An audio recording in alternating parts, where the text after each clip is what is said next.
In a world where everyone can change their profession, Jiang Liu awakens as a Beastmaster, yet is ridiculed for lacking the funds to engage in the game. However, he soon discovers his extraordinary talent, earning a staggering 100,000 evolution points daily. From the humble Glimmer Sprite to the magnificent Genesis Sprite, from the enchanting jade-faced spirit fox to the majestic nine-tailed celestial fox, and from the noble unicorn to the divine radiant unicorn. As his power surges, he realizes that evolution points can also enhance his equipment and skills. Years later, as the Abyssal Demon King launches an invasion, it is he, now transformed into a deity, who stands in defiance. Jiang Liu declares, "Apologies, but this world is under my protection." Chapter 91. The contract is complete. The fourth beast companion. Useful. Then let us proceed. Jiang Liu invests 3 million evolution points into the white tiger, instantly elevating its potential to a legendary 5-star status. The spectral form of the white tiger is left dumbfounded by this astonishing display. This human possesses the ability to directly enhance its aptitude.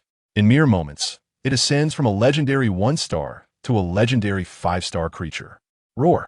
A resounding tiger's roar echoes throughout the valley. The previously frail white tiger has undergone a remarkable transformation. Its physique has swelled several times, muscles rippling, and the distinctive royal emblem on its forehead has become increasingly pronounced. At this moment, its gaze towards Jiang Liu is filled with gratitude. The enhancement of its potential has restored its once broken talent. White Tiger. Level 31. Quality Legendary 5 stars. Talent Sacred Blood of the White Tiger Legendary. Guardian's Might Legendary. Attributes Strength 4000, Constitution 4000, Speed 4000, Spirit 2000. Skill White Tiger Domain. No remnants of deficiency remain in its talents. The white tiger has fully regained its normal state. Senior, may I now establish a contract with it? Jiang Liu inquires respectfully of the white tiger's spectral form. Of course, my offspring yearns to witness the world beyond. You may forge the contract. Now, I still possess a fragment of energy that may assist you. Upon receiving the white tiger's approval, the petite white tiger immediately approaches Jiang Liu. This tiger, standing taller than a human, radiates an imposing aura. Yet in the next moment, it affectionately licks his face with its tongue. Indeed, whether tiger or cat, they seem to share this endearing habit.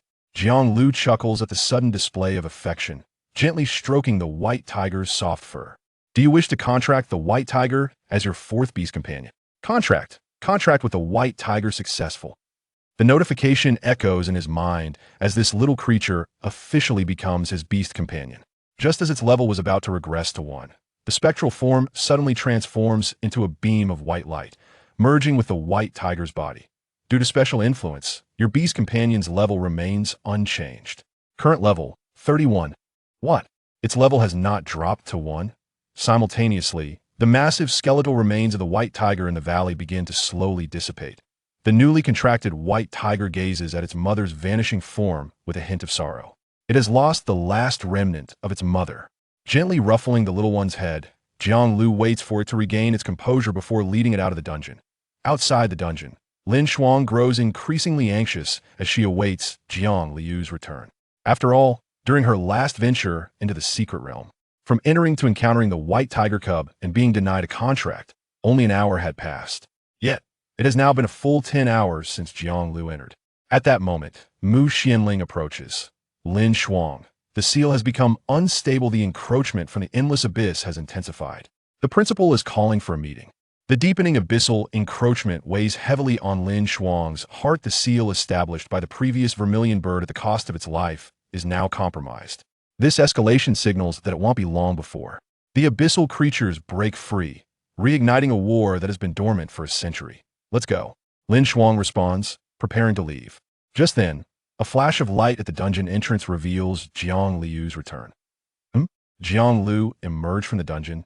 Instinctively, both of them turn their gaze towards him, but instead of Jiang Liu, they behold a colossal white tiger. Has the contract succeeded?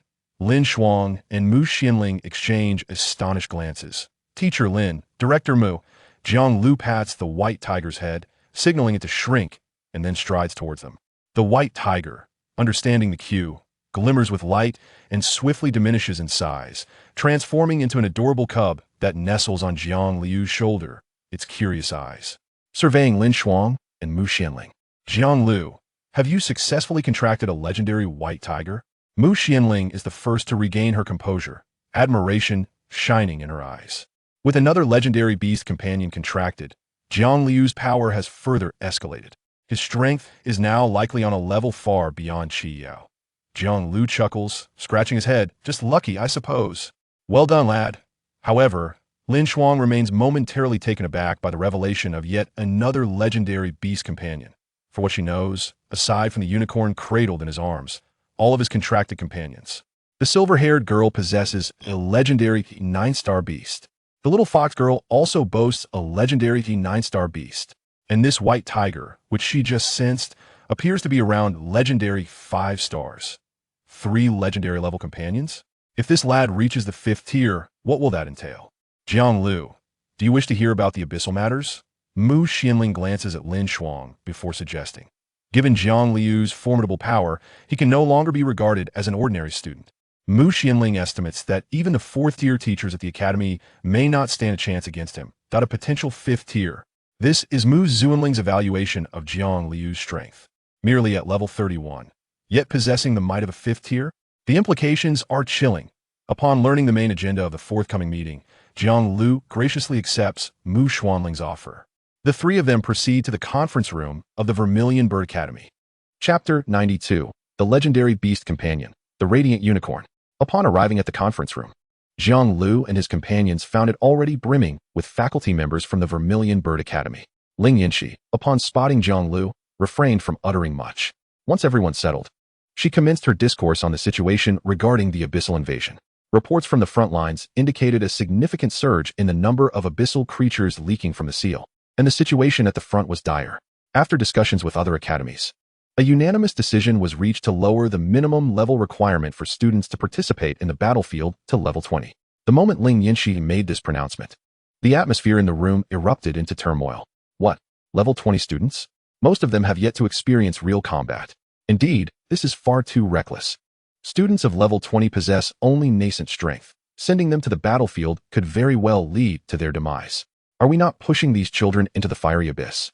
The painstaking effort we invest in cultivating a single student cannot be so carelessly discarded. Ling Yanxi's countenance hardened as she regarded the assembly, raising her hand to beckon for silence. Once the din subsided, she spoke with measured gravity. Esteemed colleagues, I comprehend your trepidation. I too am reluctant to thrust these young ones into peril. However, the current circumstances are critical, and our frontline forces are severely strained. Adhering to traditional level standards, the number of students we can deploy is woefully inadequate. Moreover, the seal is on the verge of being irrevocably breached by the abyssal entities. Do you believe they will show mercy simply because these students are of a lower level? It is imperative that we expedite their growth. Upon hearing Ling Yanxi's words, the conference room descended into a profound silence. While these educators may shield the children for a fleeting moment, they cannot ensure their safety for eternity. Jiang Liu, amidst the crowd, felt a jolt of realization. Had the situation on the front lines escalated to such a critical juncture? They were now resorting to deploying second-tier students. Other matters can wait. Heads of departments, please proceed to inform your students. Additionally, I urge you to collaborate in forming teams to enhance their survival chances.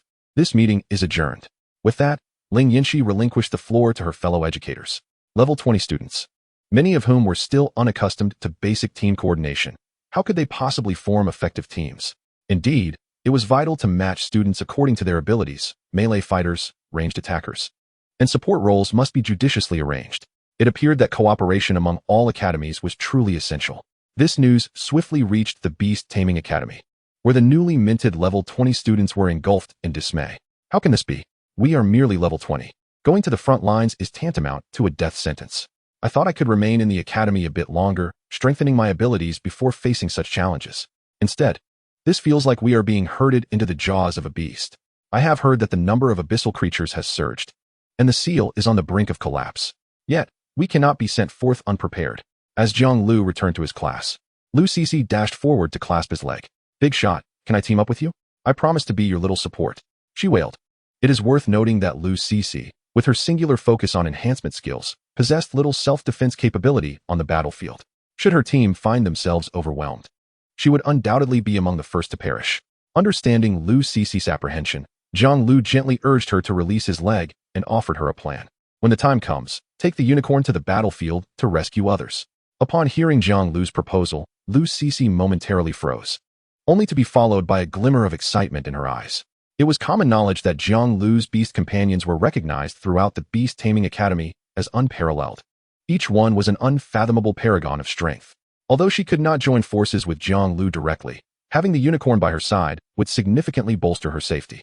The rest of the class gazed at Jiang Liu with eager anticipation, yet he chose to disregard their stares. It was well known that these beast tamers hailed from affluent backgrounds, with ample resources for self-preservation. In contrast to students from other academies, their safety was assured to a far greater extent. After conveying the tasks regarding Lin Shuang to everyone, Jiang Liu resolved to utilize the coming days to elevate the unicorn's level to 30. In the dungeon, congratulations. Your beast companion, the unicorn, has reached level 30. With the presence of Xiao Jiumei, Nai Tuan, and Xiao Bai, 3 legendary tier companions, the abyssal creatures within the dungeon offered no resistance whatsoever. In just 3 days, the unicorn's level soared to 30. Furthermore, Jiang Liu invested evolution points into this little creature. Congratulations. The quality of your beast companion, the unicorn, has been upgraded from epic 9 stars to legendary 1 star. The unicorn's once snow-white mane now appeared as though it had been steeped in starlight, each strand shimmering with a delicate and gentle radiance, reminiscent of a flowing galaxy. The elongated horn atop its head transformed from a pure jade white to a resplendent golden halo. Upon witnessing the unicorn's magnificent transformation, Jiang Liu scrutinized its attributes. Radiant unicorn, quality, legendary 1 star, level, 30, attribute, spirit 3500, talent, radiant blessing, legendary, holy bloodline, legendary, skill, divine healing. This marked a significant upgrade. Attributes had been greatly enhanced, and its healing abilities had become even more formidable. Ding! You have received an attribute boost, Spirit 20. An increase of 20 points in spirit attributes is hardly substantial.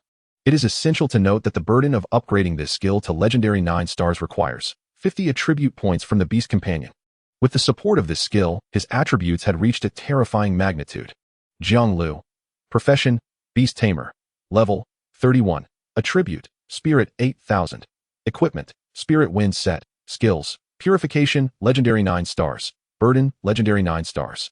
Spirit Link, legendary 9 stars. When combined with Spirit Link, concentrating the attributes of several beast companions onto Xiao Jiumei would yield nearly 20,000 in spirit attributes. Coupled with Xiao Jiumei's high multiplier skills, it was likely that no abyssal creature below level 5 could withstand a single skill from her. Chapter 93, Legendary 9-Star Skill, Fusion. On the eve of departure, Lin Shuang summoned Jiang Liu into her office. Jiang Liu, take this, Lin Shuang declared, handing him a skill book. Jiang Liu accepted it instinctively. His curiosity piqued as he examined the skill book's information. Fusion, legendary 9 stars, allows the user to harness the abilities of contracted beast companions and share their attributes. A legendary 9-star skill? Jiang Liu's astonishment was evident as he lifted his gaze towards Lin Shuang. This teacher was indeed remarkable. Without hesitation, she had bestowed upon him a skill book of such caliber. I withdrew some of the merit points from your account to acquire this skill book for you, Lin Shuang explained. Jiang Liu understood that this skill book's worth far exceeded the mere 300,000 merit points. Moreover, he had previously perused the list of available exchange items and had not encountered this skill book among them. Upon this thought, Jiang Liu immediately cast a grateful glance toward Lin Shuang. Thank you, Teacher Lin. Don't make it so sentimental. I'm not swayed by such displays. Lin Shuang casually waved her hand, then added with utmost seriousness, Jiang Liu, I am aware of your formidable strength, yet the battlefield allows no room for carelessness. The Abyssal Demon Clan possesses exceedingly peculiar abilities, especially the Abyssal Demon King. Exercise the utmost caution when confronting them. Lin Shuang's earnest warning was firmly etched into Jiang Liu's mind. I understand, Teacher Lin. All right, if there's nothing else, you should prepare to set off. After bidding farewell to Lin Shuang, Jiang Liu made his way to the departure square of the Vermilion Bird Academy. Here, specialized transportation awaited to convey the students to the front lines of battle. On the train, a voice piped up, Boss, this is Xinyuan Mu, another student from our class. Yuan Mu stood nervously beside Liu Cici, awaiting her introduction to Jiang Liu. Once a proud young master, his arrogance had been utterly shattered upon witnessing Jiang Liu's prowess. With multiple legendary beast companions, he could single-handedly challenge the entire Vermilion Bird Academy, having reached level 30 upon enrollment, and forming a contract with a white tiger. Any one of these accolades would suffice to elevate him to a position of renown within the academy.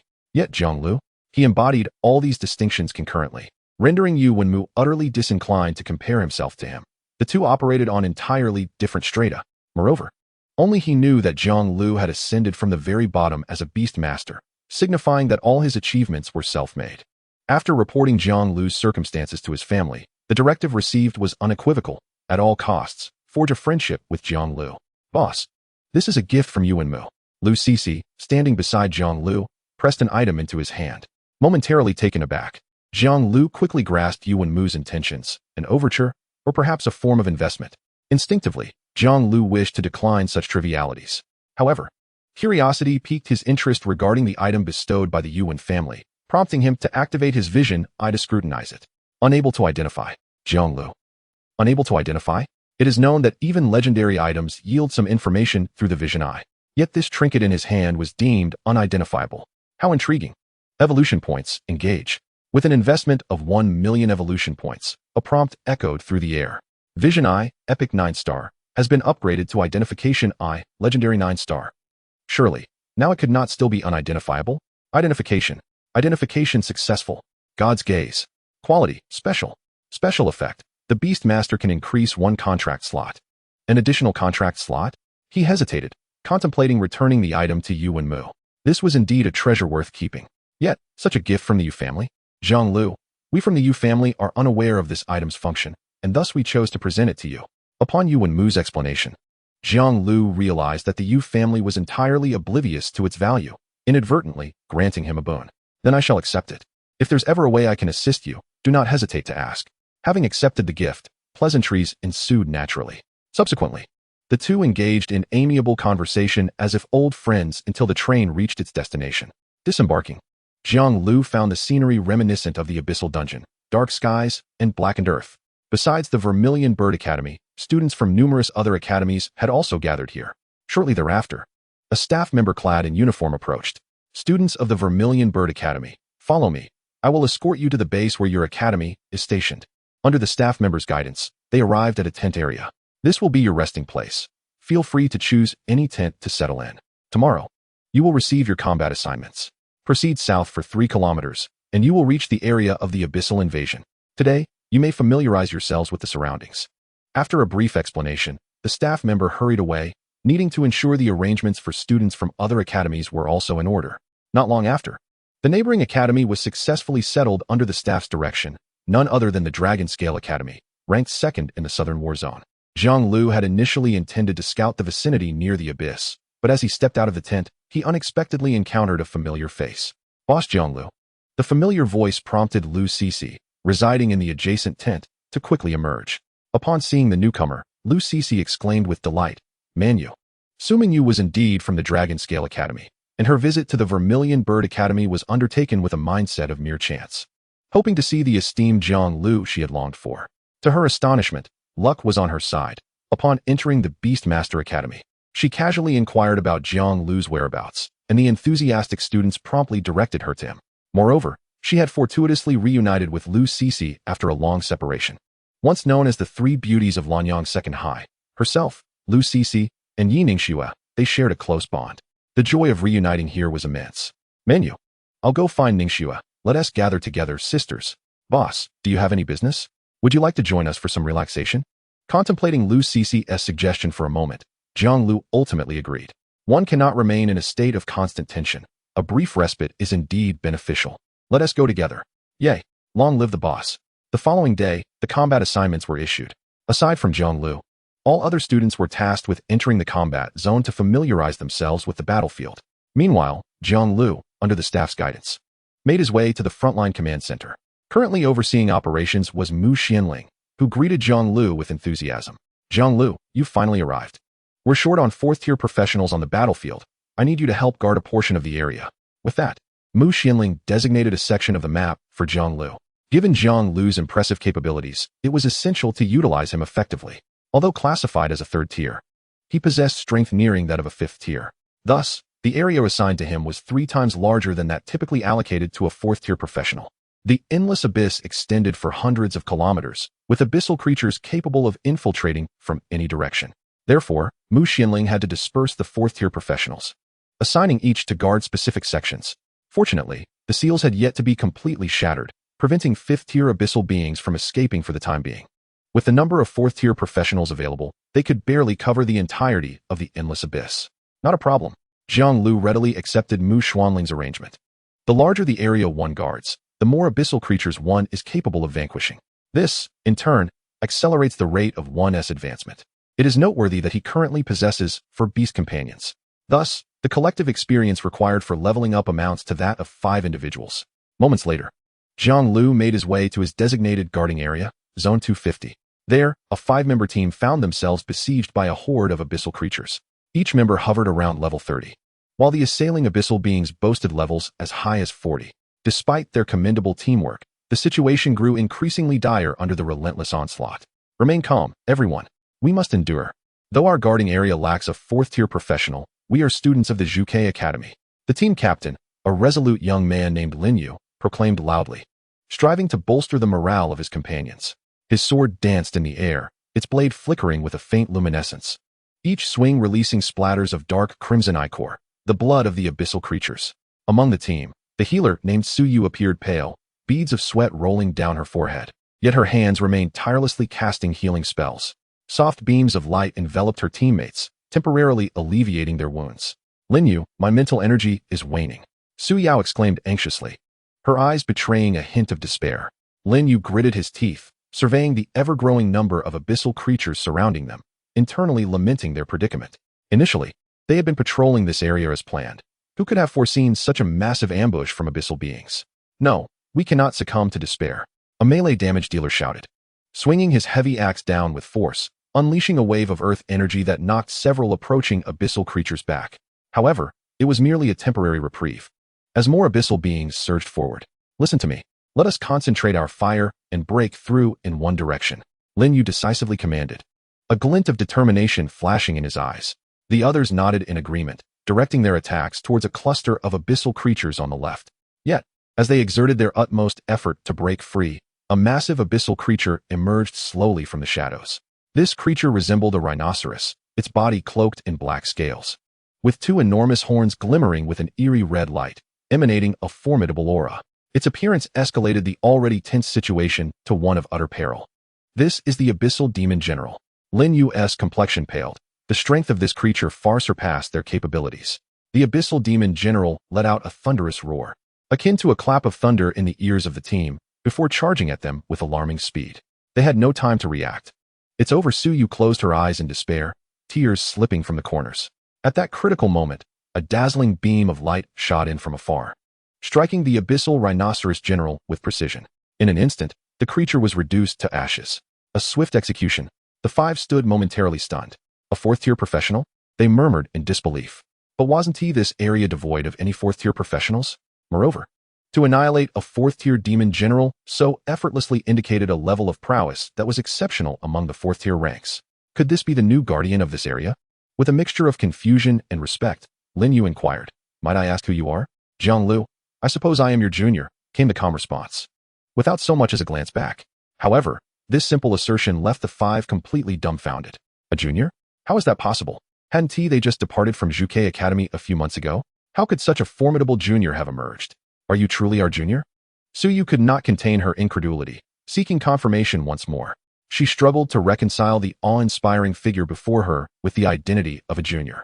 Jiang Liu turned slightly, revealing a faint smile. Indeed, I have only recently commenced my studies.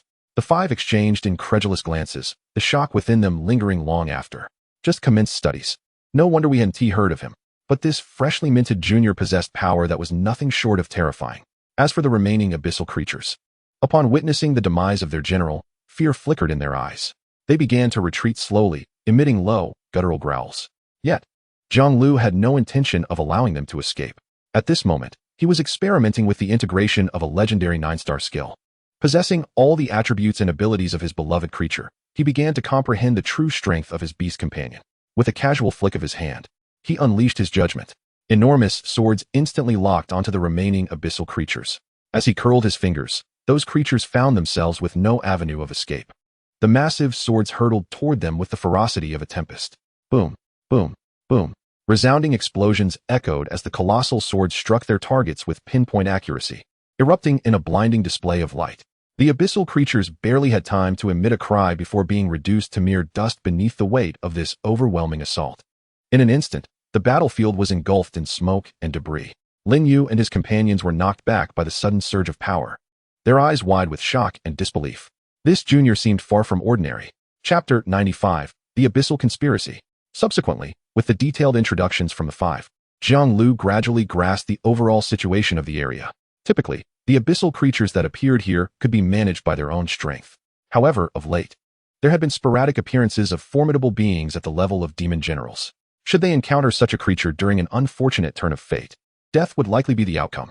Junior, are you truly a third-tier professional? Upon Jiang Liu's candid revelation of his level, the group was once again left in stunned silence, their expressions filled with astonishment and disbelief. They too were third-tier professionals. Yet the disparity between them and this junior was astronomical. Indeed. However, I shall take charge of this area. You may return to your base and recuperate. Due to a shortage of personnel, the team had gone several days without rest while guarding this area. No, Junior. While your strength is formidable, the area you are tasked with guarding is 3 times the size typically assigned to a 4th-tier professional. With our assistance, you would surely find it easier, Lin Yu said. Furrowing his brow and adopting a serious demeanor, he was quick to refuse Jiang Liu's offer. Observing the stubborn determination etched on their faces, Jiang Liu could only shake his head helplessly. With a mere thought, he summoned his beast companion. As you can see, I am a Beastmaster. My companion can guard an entire area alone, so there is no need for concern. But Lin Yu attempted to interject, yet Jiang Liu decisively interrupted him. Very well. It is settled. Dean Mu has entrusted me with the guardianship of this region, and logically, you are my subordinates. Do you intend to disregard the orders of your superior? Observing Lin Yu's persistent defiance, Jiang Liu continued, moreover, you have been without rest for several days. If we were to encounter a creature of the demon commander level, while you may fearlessly confront death, we must still strive to avoid unnecessary sacrifices. Lin Yu slowly turned his head, glancing at his equally weary companions. Their expressions, though resolute, could not conceal the fatigue etched upon their faces. Ultimately, Lin Yu let out a resigned sigh and acquiesced. Once they departed, Jiang Liu promptly organized the defenses, assigning Naituan Air, Xiao Jiumi, and Bai Hu to oversee distinct areas.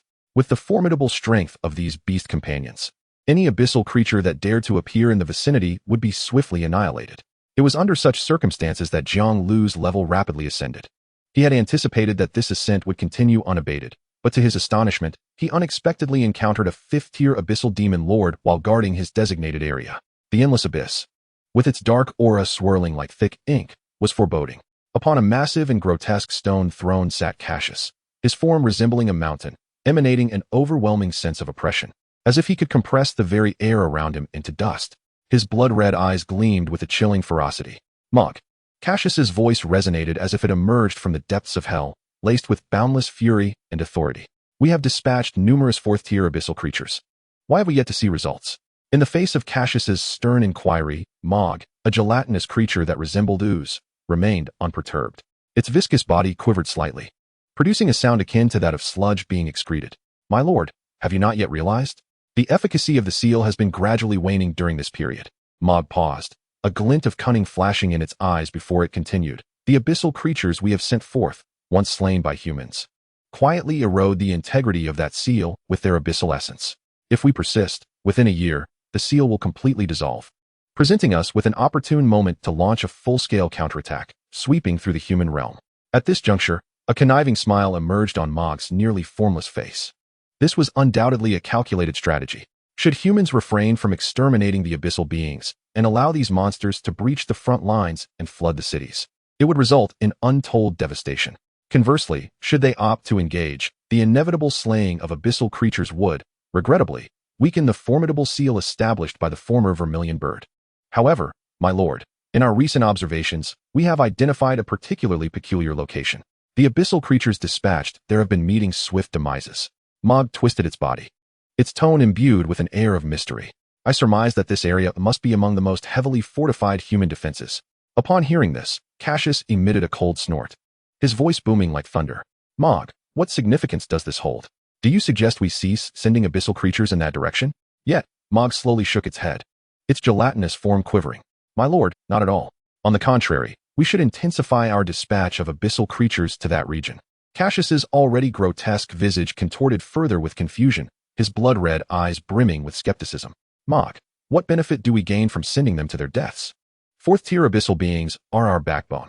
If we suffer too many losses this time, even if the seal is lifted, what will we possess to invade the human world? My lord, I do not propose sending fourth-tier creatures, but rather a fifth-tier demon lord. Mog's voice rose slightly, exuding confidence in its scheme. What do you mean? Cassius furrowed his brow. My lord, due to the recent abyssal incursions, I have discerned that we can barely deploy a demon lord-level abyssal creature. If we allow this demon lord to slaughter the gathering human elites, it will undoubtedly deal a catastrophic blow to their defensive systems. Once humans lose this critical line of defense, vulnerabilities will emerge in other regions. Mog writhed, its slime dripping rhythmically, its words laced with malevolent calculation. Cassius leaned forward slightly, the ferocity in his gaze intensifying as he weighed the merits and demerits of this plan. Mog, do you not realize that should a demon lord make a move, humans will undoubtedly respond with all their might? If it were to fall, the loss would be immense. Mog hastily replied, My lord, please rest assured. After this period of observation, I have noted that only fourth-tier practitioners appear to be present on the battlefield. Our demon lord can catch them off guard, and the likelihood of success is exceedingly high. Furthermore, should the demon lord encounter peril, it can unleash a powerful abyssal force, further weakening the seal. Thus, regardless of success or failure, it will greatly benefit us. Cassius pondered for a moment before unleashing a low growl that reverberated throughout the abyss. Very well, we shall proceed as you suggest. Should anything go awry, you are well aware of the consequences. Mog promptly bowed in respect. My lord, rest assured. I will ensure that all is foolproof. Chapter 96, Twisted Teleportation. Eras, Level, 50, Quality, Demon Lord, Attributes, Strength, 8,000, Constitution, 8,000, Spirit, 7,000, Speed, 6,000, Skills, Demon Lord Body. Twisted Teleportation. Upon sighting this abyssal demon lord, Jiang Liu immediately summoned his 3 beast companions. The 5th-tier abyssal demon lord, bolstered by the demon lord body, had its attributes doubled, averaging nearly 15,000 points in each attribute. Human, it seems you are all alone here. The abyssal demon lord breathed in the fresh air, letting out a chilling cackle that pierced Jiang Liu's eardrums like a multitude of sharp needles. This is fortuitous. It saves me the effort of dealing with multiple foes. Today, you, a feeble ant, shall become the offering for my entrance into the human realm. Jiang Liu's expression grew grave as he focused intently on Eras, calculating his own strength. Against such an adversary, he could only rely on his skill of mental link to secure victory. Assessing his attributes, Jiang Liu, Class, Beast Tamer, Level, 35, Attributes, Spirit 10, 000, Equipment, Spirit Wind Set, Skills, Purification, Legendary 9 stars, Shared Burden, Legendary 9 stars. Mental Link, Legendary 9 stars. His recent hunts of abyssal creatures had elevated his level to 35. With the boost from the Shared Burden skill, his spirit attribute had reached 10,000 points, surpassing that of the abyssal demon lord. It appeared that this abyssal demon lord might not be as formidable as initially thought, were it not for the fact that the celestial fox aura had no effect on him. He could very well defeat this abyssal demon lord solely based on his own attributes. Soon, his beast companions successfully arrived at Jiang Liu's side. Human, do you intend to obstruct me with these creatures? Eras disdainfully glanced at Jiang Liu's 3 beast companions, casually swinging its massive demonic spear through the air, conjuring distorted shadows of black light. A level 35 human stood before him, flanked by several beast companions. It was a futile endeavor. Humans, you shall learn the consequences of opposing me. Ursha roared, an overwhelming surge of dark energy pulsating around him. Jiang Liu's eyes narrowed, establishing a mental link. Empowered by this legendary 9-star skill, the attributes of Little Jumi surged dramatically, exceeding 20,000 points. Just as Ursha prepared to launch an attack, he suddenly sensed a cataclysmic shift emanating from that humanoid beast companion. The pressure he felt could not possibly belong to a mere 3rd-tier beast. The scornful gaze that Ursha had worn was swiftly replaced by sheer horror. From this beast companion, he sensed the chilling aura of death, the body of a demon king. Fully aware of the gravity of the situation, Ursha unleashed the exclusive skill of the abyssal demon king. His attributes doubled instantly. Yet, even amidst this amplification, he still felt an immense pressure radiating from the beast companion. How could this be? His current attributes hovered around 15,000 points. Even when Lord Cassius refrained from utilizing the Demon King form, his attributes barely reached 20,000 points. Could this beast's attributes truly be nearing those of Lord Cassius? No, that was not it. It was a special skill. After a moment of careful contemplation, Ursha understood. This was merely a temporary enhancement. If he could withstand this period, it would signify the demise of both the human and his beast companions. Do you truly believe that a mere temporary surge in power can vanquish me? Such delusions are laughable. Ursha bellowed, channeling the full might of the Demon King form, the dark energy around him intensifying to form a formidable black shield. Observing the Demon King's actions, Jiang Liu furrowed his brow. The Demon King's words held merit. If he failed to eliminate this foe during the mental link, neither he nor his beast companions stood a chance against the Demon King. Hence, he concentrated all his mental energy on little Jumi. With her high multiplicative skills, she should be able to obliterate the Demon King in an instant. Starfall. Perceiving Jiang Liu's intent, the little one unleashed her most powerful skill. Surrounding her, starlight shimmered. The brilliance of the celestial radiance intensified, as if she had gathered the very essence of the cosmos within herself. In the sky, countless fragmented stars materialized, forming a colossal star array, which then cascaded towards Ursha like a meteor shower. Each star contained the cataclysmic power capable of tearing the heavens asunder, wherever they passed. The fabric of space was rent with ominous black fissures, emitting a chilling hiss. Ursha's blood-red eyes widened, feeling the threat to his very existence. For the first time, fear welled up within him. Yet, as a Demon King, surrender was not an option. He summoned the full might of the Demon King form. The black shield expanded exponentially, its surface adorned with arcane runes, exuding an oppressive aura that was almost suffocating. Ursha roared, attempting to withstand the onslaught of Starfall with his powerful shield.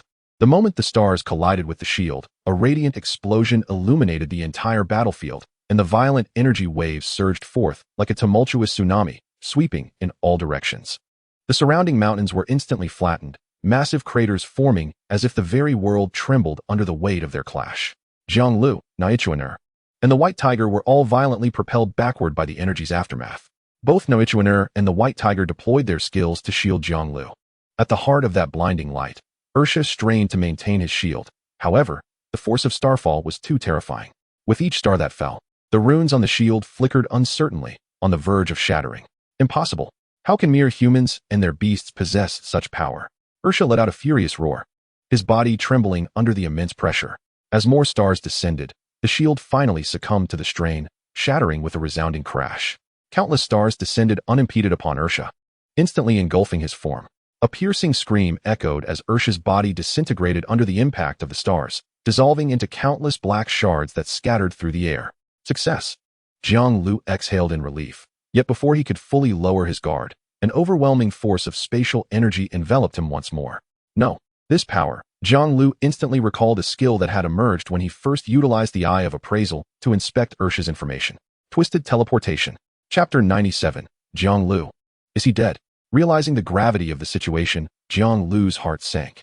Yet, he found himself powerless to break free from this binding force. In the final moment before being transported, he exerted every ounce of strength to withdraw his beast companions back into the beast space, collecting the spoils dropped by Ursha. The next instant, a pitch-black vortex enveloped him entirely, vanishing from the battlefield. Shortly after Jiang Liu's disappearance, Mu Xianling suddenly appeared on the battlefield. Taking a moment to center herself and carefully sense the lingering energy, Mu Xianling's expression shifted dramatically. Jiang Liu's presence was gone. What had transpired? Furrowing her brow, she scanned the ravaged battlefield. The enormous craters in the ground, shattered rocks, and the still-present magical fluctuations silently narrated the tale of the recent battle. She knelt, reaching out to touch the remnants of magical energy on the ground, attempting to piece together the full story. This energy belonged to the Abyssal Demon King. Moreover, it seemed to have utilized twisted teleportation. Could it be Ursha? A heavy dread washed over Mu Xianling. As a creature of the abyss, she was acutely aware of Ursha's vile nature. Due to his unique skill, he would transport individuals to the endless abyss just before death. And according to historical records, none had ever returned from the endless abyss. Damn it, how could a fifth-tier creature appear here? Mu Xianling cursed angrily. Logically, the seal may have weakened, but fifth-tier abyssal creatures should not be able to manifest in this world. Yet now, this impossible situation had come to pass. Jiang Liu, you must not come to harm. After hesitating for a long moment, Mu Xianling finally departed, intending to report this matter. However, as news spread, it immediately stirred a tremendous uproar on the battlefield. In the command room, The atmosphere was as oppressive as the silence preceding a storm. Lin Shuang's eyes were bloodshot, and she slammed her hand on the table, causing the documents to rattle. With a furious glare, she fixed her gaze on Mu Xianling, demanding loudly, "Mu Lingxue, how could you let this happen to my student?" Lin Shuang's voice echoed in the command room, laced with barely restrained fury. She stormed toward Mu Lingxue, her finger almost jabbing into Mu Xuanling's face. Jiang Liu has been transported to the endless abyss, and his fate is uncertain. As the battlefield commander, what on earth have you been doing? Lin Shuang's body trembled slightly, each word seeming to be forced through clenched teeth. Mu Xianling hung her head in guilt, unable to meet Lin Shuang's blazing eyes. The confidence and composure she usually exuded had vanished entirely. This affair indeed stemmed from her oversight. Had the flaws in the seal been detected earlier, Jiang Liu would not have encountered such misfortune. Lin Shuang trembled with rage, yet upon witnessing Mu Xuanling's demeanor, she felt as though a lump had lodged in her throat, rendering her speechless. After a brief silence, Mu Xianling slowly raised her head and declared, "Lin Shuang, I shall resign from my position as the battlefield commander. I am ill-suited for this role." Lin Shuang was momentarily taken aback, a flicker of complex emotions flashing in her eyes.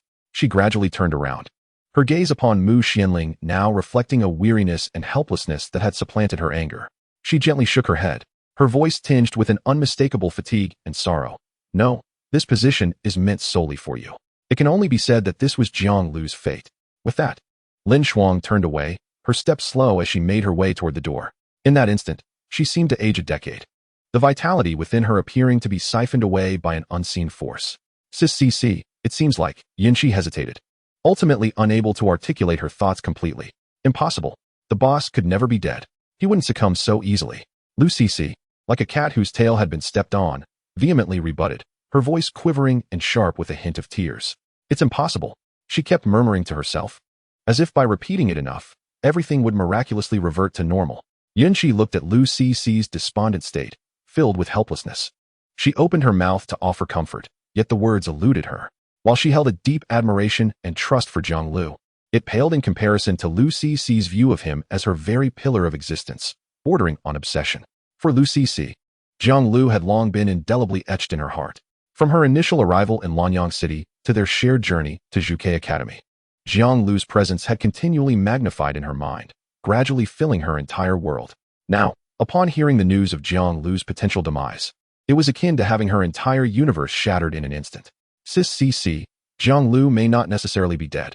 He might have merely been transported to the abyss. Although those previously sent there did not survive, the boss is different. He will surely return alive. Yunqi, racking her brain, finally managed to articulate this sentiment. Upon hearing these words, Lu Cici's eyes sparkled as if a drowning person had suddenly grasped a life-saving straw. "You are right. The boss will definitely return from the abyss." She repeated this affirmation, as if she had discovered a newfound faith. "I must strive with all my might. I must work hard and await the boss's return." At the Zhuke Academy's Mage Institute, the serene atmosphere was overshadowed by the heavy scent of alcohol. "Teacher Mu, please stop drinking," Yi Ningxue implored, her expression fraught with worry and distress as she observed Mu Xianling incessantly downing glass after glass. Despite Mu Xuanling's formidable prowess as a fifth-tier professional, how could her body withstand such relentless intoxication? "Ningxue, tell me, am I a complete failure as a commander?" Mu Xuanling's eyes were glazed over, her words laden with guilt and regret. If I had been more perceptive at that time and detected the flaws in the seal sooner, perhaps Jiang Liu wouldn't have died. Her voice trembled, each word seemingly extracted with immense effort. And if I hadn't assigned him to guard those 3 regions, would he have encountered such calamity? Upon hearing these words, Yi Ningxue's eyes instantly brimmed with tears, which cascaded uncontrollably down her cheeks. For some time, she had been suppressing the pain in her heart, striving not to confront the terrifying reality of Jiang Liu's predicament. At this moment, Mu Xuanling's words cut through her like a sharp blade, instantly releasing the sorrow she had worked so hard to contain, surging forth like a tidal wave. Though she had always regarded Jiang Liu as her ultimate goal, a special bond had quietly blossomed in her heart over their daily interactions. Upon hearing the news of Jiang Liu's misfortune, her mind had gone blank, engulfed by an overwhelming despair that threatened to consume her. She stood frozen for a long while before regaining her senses. At that moment, suppressing the anguish within, she raised her hand to wipe away her tears and mustered a semblance of a comforting smile, softly saying, "Teacher Mu, it's not like that. This truly isn't your fault. You have done your utmost. Who can truly be omniscient in this world? Jiang Liu's misfortune may just be a tribulation destined for him. Ningxue, please, accompany me for a few drinks. Just this once, all right? All right. Within the Longlin Academy, upon hearing the news, Lan Xing and others exchanged glances, their eyes sparkling with an unmistakable glimmer of malicious delight. That disaster Jiang Liu has finally met his end. Good riddance. If it weren't for this calamity, we would never have been relegated to this wretched school. Humph, when he was around, he overshadowed us at every turn. Now we shall no longer endure his tyranny. The crowd voiced their grievances and envy toward Jiang Liu, celebrating his demise as a cause for great festivity. Chapter 98. The Fifth Beast Pet, Star Mirage Beast. Strange, dark. This was the first sensation Jiang Liu experienced upon opening his eyes. Where am I? A potent sense of the unknown compelled Jiang Liu to instinctively activate his identification eye, seeking information about his surroundings. Endless abyss, gathering place for abyssal creatures. What brought him here? The lair of abyssal creatures? In an instant, Jiang Liu's nerves were on high alert. With a mere thought, 3 of his beast pets were summoned to his side. Fortunately, after cautious observation, he detected no immediate threats in the vicinity, allowing Jiang Liu's taut heart to relax slightly. Subsequently, his gaze eagerly fixed upon the spoils within his personal space. Defeating that 5th-tier Demon King seemed to have yielded a bountiful reward.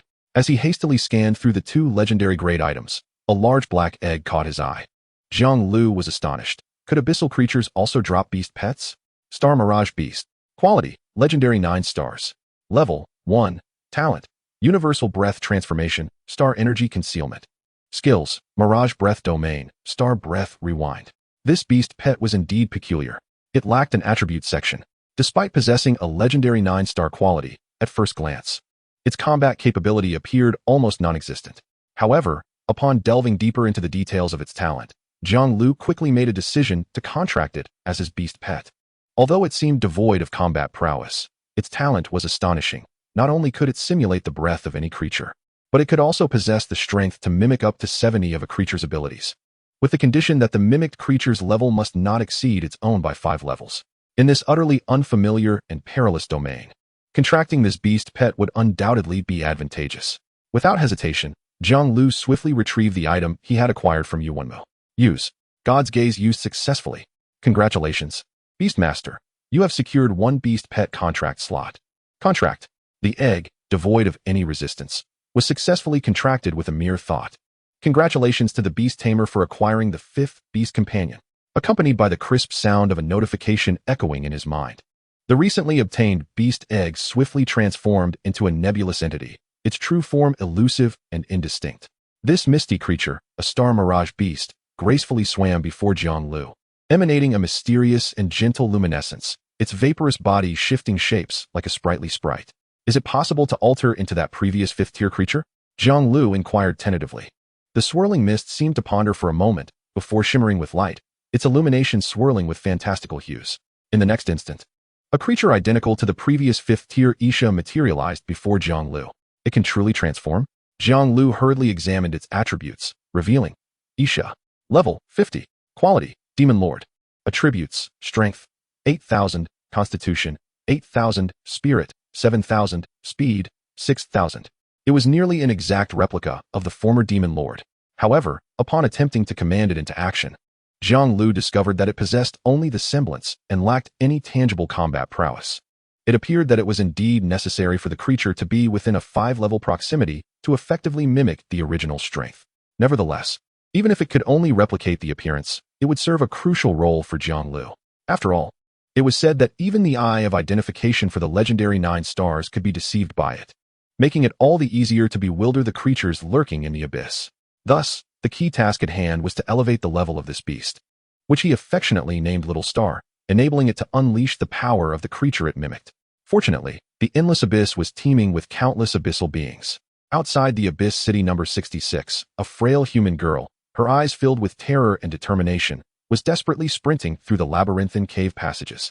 Her tattered clothing flapped wildly in the wind, and her disheveled hair danced freely. Behind her, a horde of clawing abyssal creatures relentlessly pursued her, their grotesque howls reverberating through the darkened space like a harbinger of doom. Capture her. Do not let this little slave escape, roared a wolf-sized abyssal beast, its spiny body radiating malice. Its blood-red eyes glimmered with a predatory glint, and its sharp fangs glistened coldly in the dim light. The girl's steps grew heavier, fear enveloping her like a tidal wave. She sensed her strength waning, her legs feeling as though they were laden with lead. Yet, the primal instinct for survival propelled her onward, her sole thought being, she must escape this dreadful place. Just as the girl rounded a corner, a group of towering abyssal creatures suddenly materialized ahead, completely blocking her path.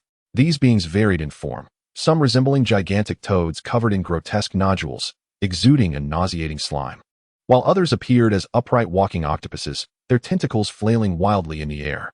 The girl's eyes widened in horror, her body trembling uncontrollably. In despair, she scanned her surroundings. Realizing she had fallen into a dire predicament, tears streaming uncontrollably down her cheeks. "Haha, let us see where you can run to," cackled a leading abyssal creature as it slowly advanced towards the girl. Its massive claws were raised high, glinting menacingly, poised to strike her down. In that critical moment, a dazzling light streaked through the dark cave like a shooting star. The once menacing abyssal creatures disintegrated into ash under the force of the attack. The girl stared in disbelief, her pupils constricting. Had the towering abyssal creature been slain in an instant? She could scarcely believe her eyes, as if caught in a surreal dream. As the light gradually faded, a figure emerged from within it. It was a man clad in a black robe, his countenance stern, yet his gaze revealing a hint of warmth. A human? The girl gasped in astonishment. A human had vanquished those monstrous beings. How could this be possible? Chapter 99. The Abyssal Revolution. Jiang Liu regarded the terrified girl before him with a gentle demeanor, kneeling slowly to present a more approachable visage. "What is your name?" In this realm fraught with uncertainty and peril, this girl was the first human he had encountered. Yet, the existence of humans in the abyss was a startling revelation. With such thoughts in mind, Jiang Liu remained vigilant, subtly signaling a few of his beast companions to stand ready nearby. Should the girl exhibit any suspicious behavior, he would act swiftly to subdue her. "Master, my name is Little Chestnut," she stammered, her eyes meeting those of the robed figure, her voice quaking. She was a slave from Abyss City number 66, her daily existence spent laboring relentlessly in the dark mines. Today, in a moment of carelessness, she had damaged a precious ore and, gripped by fear, had fled in a panic. But just as she thought she had escaped, the ferocious abyssal creatures were hot on her heels. Expecting a grim fate, she had not anticipated. "Master, you must leave this place. You've killed them. The enforcement team of Abyss City number 66 will not spare you." "Abyss City? Enforcement team?" Jiang Liu's expression was one of bewilderment. Sensing his confusion, Little Chestnut hurriedly elaborated. "Master, you must be from elsewhere. Our Abyss City number 66 is ruled by Demon Lord Kuro. The mine we are in is the property of Abyss City number 66. Through Little Chestnut's explanations, Jiang Liu gleaned a general understanding of the abyss's bleak reality. In this world, the abyssal demon race held absolute dominion, commanding a plethora of abyssal creatures. Meanwhile, humans occupied the lowest rung of the societal ladder, relegated to the status of slaves, subject to the whims of their masters. The enforcement team of the Abyss, composed of various formidable abyssal beings, was tasked with maintaining the order established by the demon race, safeguarding their interests. Jiang Liu could not help but feel a pang of sympathy. Humans were indeed at the bottom of the food chain in this world. "Little Chestnut, can you take me to meet the leader of this mine?" Upon hearing Jiang Liu's request, Little Chestnut froze momentarily. Was he not willingly walking into danger? "Master, you," she began, but the words caught in her throat as she beheld the Isha that had appeared beside Jiang Liu. The abyssal demon race, and a demon lord at that. A being of the same caliber as Demon Lord Kuro. Demon Lord. Little Chestnut immediately knelt, bowing her head to the Isha transformed from Little Star. Observing her reaction, Jiang Liu realized that the status of the abyssal demon race was even more revered than he had imagined. He quickly assisted Little Chestnut to her feet, speaking softly. "Fear not, dear Little Chestnut, for the Dark Lord has not laid blame upon you. There is no cause for trepidation. However, one must remain vigilant." Jiang Liu had no intention of revealing the truth to this young girl. Since she had mistaken his beast companion for the Dark Lord, he decided to maintain the ruse. Upon hearing Jiang Liu speak, Little Chestnut, who was kneeling on the ground, cast a furtive glance at Isha, confirming the accuracy of Jiang Liu's words. She timidly rose to her feet. "Great Lord, I shall escort you to meet the leader of the mine." Little Chestnut led the way, her steps somewhat unsteady, betraying the fear that still enveloped her heart. Jiang Liu followed closely behind, with Isha emanating an aura that instilled dread. Along the path, the slaves within the mine, upon seeing the Dark Lord, quickly prostrated themselves, not daring to utter a sound. Only the heavy sound of their breaths echoed in the dimly lit cavern. Why is the Dark Lord here in the mine? Such a noble figure typically resides in the Abyss City, indulging in luxury. Has this Dark Lord committed an offense and been relegated to the mines? Unthinkable. This is a Dark Lord of the same caliber as Lord Kuro. Who dares to judge them? Upon encountering the Dark Lord, the slaves began to murmur amongst themselves.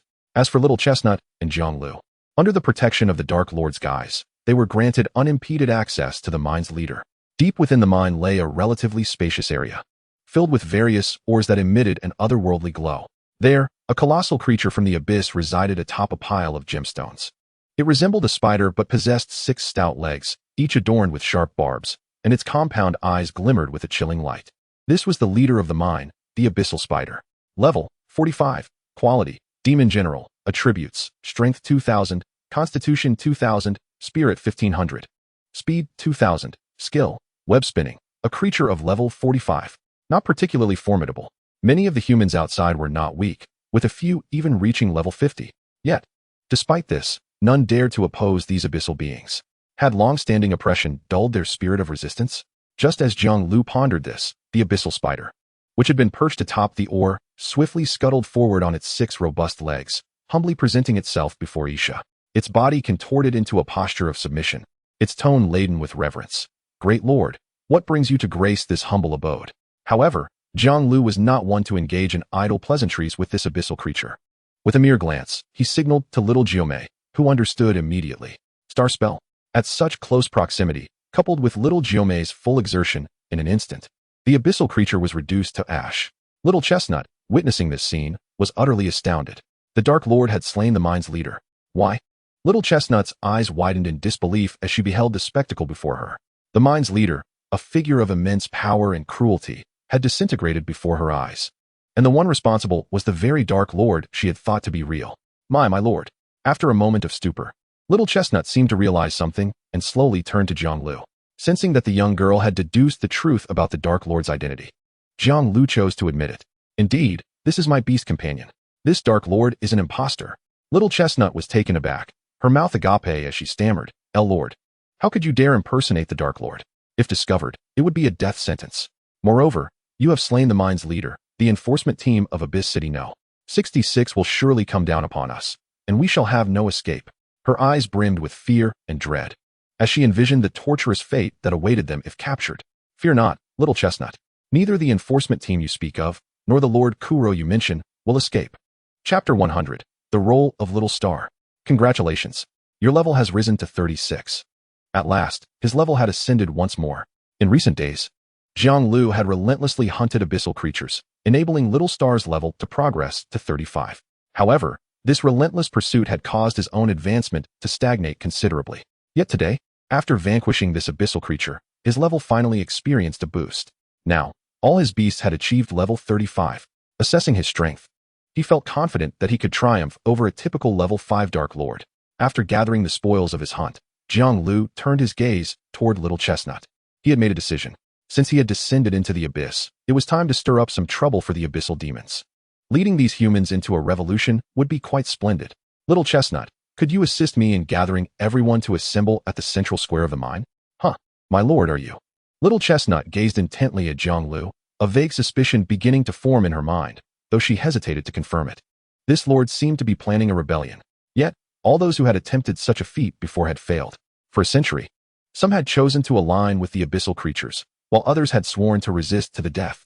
They had resolutely refused to become the pawns of the abyss. Their fate had been to toil in this mine. "Little Chestnut, do you wish to spend your entire life mining in this cavern?" Little Chestnut trembled at Jiang Liu's words, which struck her heart like a heavy hammer. She looked at him, her eyes filled with a complex array of emotions. Fear of the unknown mingled with a yearning for freedom. The long-buried flames of rebellion within her began to flicker back to life under Jiang Liu's words. "My lord, Little Chestnut's lips quivered slightly. "Go.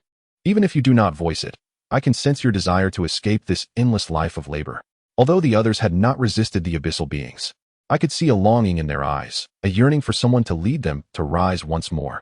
Taking a deep breath, Little Chestnut's hesitation gradually faded, replaced by a resolute gleam in her eyes. "My lord, I understand. I shall gather everyone at once." Seeing the young girl spring into action, Jiang Liu turned to his beasts and commanded, "Eliminate all the abyssal creatures within the mine." Upon receiving Jiang Liu's directive, several beasts sprang into action. Little Star directly copied the most powerful Little Jiomei. Although it could only exert 70 of her strength, it was an invincible force against the throngs of abyssal minions. At the central square of the mine, Miners began to arrive from all directions, gradually filling the once empty expanse. They whispered amongst themselves, their faces etched with confusion and curiosity. "What is this about?" I asked Little Chestnut, but she wouldn't say. "I have no idea. Why were we suddenly summoned here? Could it be yet another task to be assigned?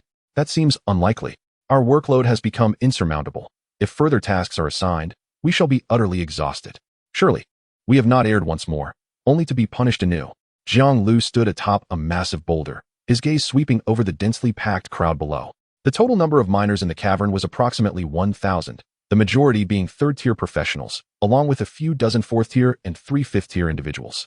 Overall, this force pales in comparison to that of the Abyss. However, Jiang Liu had gleaned from Little Chestnut that the number of humans still residing within the Abyss was staggering, including many fourth-tier and fifth-tier professionals. If only we could consolidate this power, it would indeed become a formidable force. Ladies and gentlemen, my name is Jiang Liu, a human hailing from beyond the Abyss. I am uncertain whether you still recall the events outside the Abyss. I have summoned you all today to discuss a matter of utmost significance concerning your fates. Do you wish to remain oppressed by the abyssal demon race for all eternity? To languish in this lightless mind for the rest of your lives? Do you not yearn to resist? Upon hearing these words, the crowd erupted into a cacophony of gasps and discussions. Resist? Surely this is no jest. The abyssal demon race is overwhelmingly powerful. How could we possibly mount a rebellion? That would be tantamount to courting death. Others have attempted before, and they met with dire fates. We cannot repeat their tragic mistakes. Let us not entertain such fanciful notions. It is a miracle if we can preserve our own lives, let alone discuss rebellion. Jiang Liu raised his hands to signal for silence and continued, "I understand your apprehensions. The might of the abyssal demon race indeed instills fear. However, we need not confront the entirety of the abyss. We merely need to seize a few cities to secure a refuge. As for the other abyssal creatures, I have already devised a solution. Little Star's skill, Mirage Domain, can alter the appearance of creatures within a designated area. By transforming this group of humans into the likeness of abyssal beings, we can successfully deceive them. This will not arouse the suspicion of other abyssal cities. Young man, your ideas are audacious, but this matter concerns the lives and deaths of us all." At this moment, an elderly man with graying hair stepped forward from the crowd, regarding Jiang Liu with a hint of caution. "You claim to have a plan, but how exactly will you execute it? How can we ensure that this rebellion will not lead us to utter destruction?" Jiang Liu did not respond immediately. Instead, he scanned the crowd until his gaze settled on a robust young miner. He nodded towards the miner and said, "Brother, would you be willing to assist me?" The young miner, somewhat nervous, mustered his courage and stepped forward. Jiang Liu softly summoned Little Star, who instantly appeared before the onlookers, radiating an enigmatic glow. Little Star tilted its head slightly, and an extraordinary surge of magical energy emanated from it, enveloping the young miner in a phantasmal domain. To the astonishment of the crowd, the young miner's physique began to transform. His skin gradually became coarse, taking on a deep gray sheen, his arms elongated, fingers morphing into sharp claws, and a pair of bat-like wings sprouted from his back. In mere moments, the young miner had assumed the appearance of a quintessential abyssal creature, indistinguishable in both visage and aura from the genuine abyssal beings. A wave of awe swept through the crowd, as gasps of astonishment filled the air. Good heavens! How can this be possible? The elderly man, his face a mask of disbelief, slowly approached to scrutinize the transformed abyssal creature. It bore no difference from an authentic abyssal being. The young miner, now resembling an abyssal creature, gazed incredulously at his own sharp claws. He felt no discomfort. Rather, he found this new state to be even more invigorating than before. This was all due to Little Star's skill, which not only allowed humans to take on the forms of abyssal beings, but also enabled them to wield a portion of the powers of those creatures. This, indeed, was the cornerstone of Jiang Liu's confidence in leading this group toward a revolution. "Do you now believe in me?" After demonstrating this ability, Jiang Liu was certain that the crowd would be swayed. After all, they were once rebels at heart, inherently restless souls. However, the elderly man did not respond immediately. Instead, he shifted the topic and posed a question. "Young man, you say you hail from beyond the abyss. I am curious, from where exactly do you come?" Jiang Liu raised his head, locking eyes with the elder. Though the old man had diverted the conversation, Jiang Liu could keenly sense that the elder was intrigued.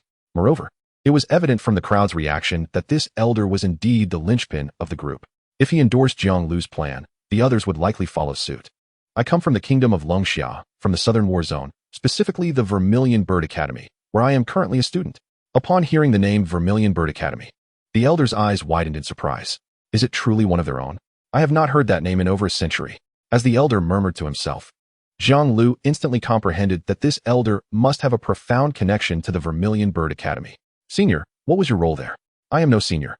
The elder slowly shook his head, a bittersweet smile gracing his lips. I am merely a failure.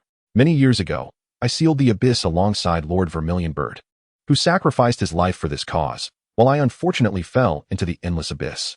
In the past, I was known as Mo Chun among human society. You can surely see, though I am a fifth-tier professional, due to the old wounds from a century ago, my current strength is but a fraction of what it once was. However, it brings me great solace to see a successor like you emerge from the Vermilion Bird Academy. Upon hearing the name Mo Chun, Jiang Liu immediately recognized the elder's identity. This man was a legendary figure from the textbooks. 100 years ago, in the Southern War Zone, Vermilion Bird was undoubtedly the strongest, and Mo Chun was rightfully the second. As a hidden class swordmaster, his combat prowess was only slightly inferior to that of Vermilion Bird. Senior Mo Chun, I cannot believe it truly is you. Your deeds have been much praised by posterity. Alas, all of that is now in the past. I am merely an ineffective old man now, a sword master without even a trusty blade. Your ideas are commendable, but we, as a group, cannot even gather a single piece of suitable equipment. We are powerless. Mo Chun was not unwilling to resist the brutal rule of the abyssal demon race. Rather, he could not bear to see these young successors perish in vain. In the past, he had led countless uprisings, but each time, they had been effortlessly quashed by the overwhelming might of the abyssal demon race. Those harrowing defeats not only cost his companions their lives, but also reduced these high-tier professionals to the status of minors. Now, within this vast cavern, not a single decent piece of equipment could be found. Their only weapon was the mining pick in hand. As the crowd lamented their lack of weaponry, Jiang Liu quietly pondered within, subsequently directing his gaze towards his personal space. Following his experience in the abyssal secret realm of the Vermilion Bird Academy, he had amassed considerable gains, complemented by the equipment dropped from each hunt of abyssal creatures, making his collection quite abundant. At this moment, what he lacked the least was indeed equipment. Although the quantity of legendary-grade top-tier gear in his personal space was not overly vast, the number of epic-grade and lower gear was simply countless. Senior Mo Chun, I actually possess quite a number of equipment here. Even if the gear you carry could arm a few individuals, such meager strength pales in comparison to the formidable abyssal enforcement team, does it not? Mo Chun, while speaking, gazed at Jiang Liu with eyes full of concern and helplessness. However, before he could finish his sentence, he was astonished to witness Jiang Liu continuously pulling out equipment from his personal space and casting them onto the ground. As the pile of gear grew towering, his voice dwindled, eventually coming to an abrupt halt. By the heavens, this young man, is he carrying an arsenal on his person?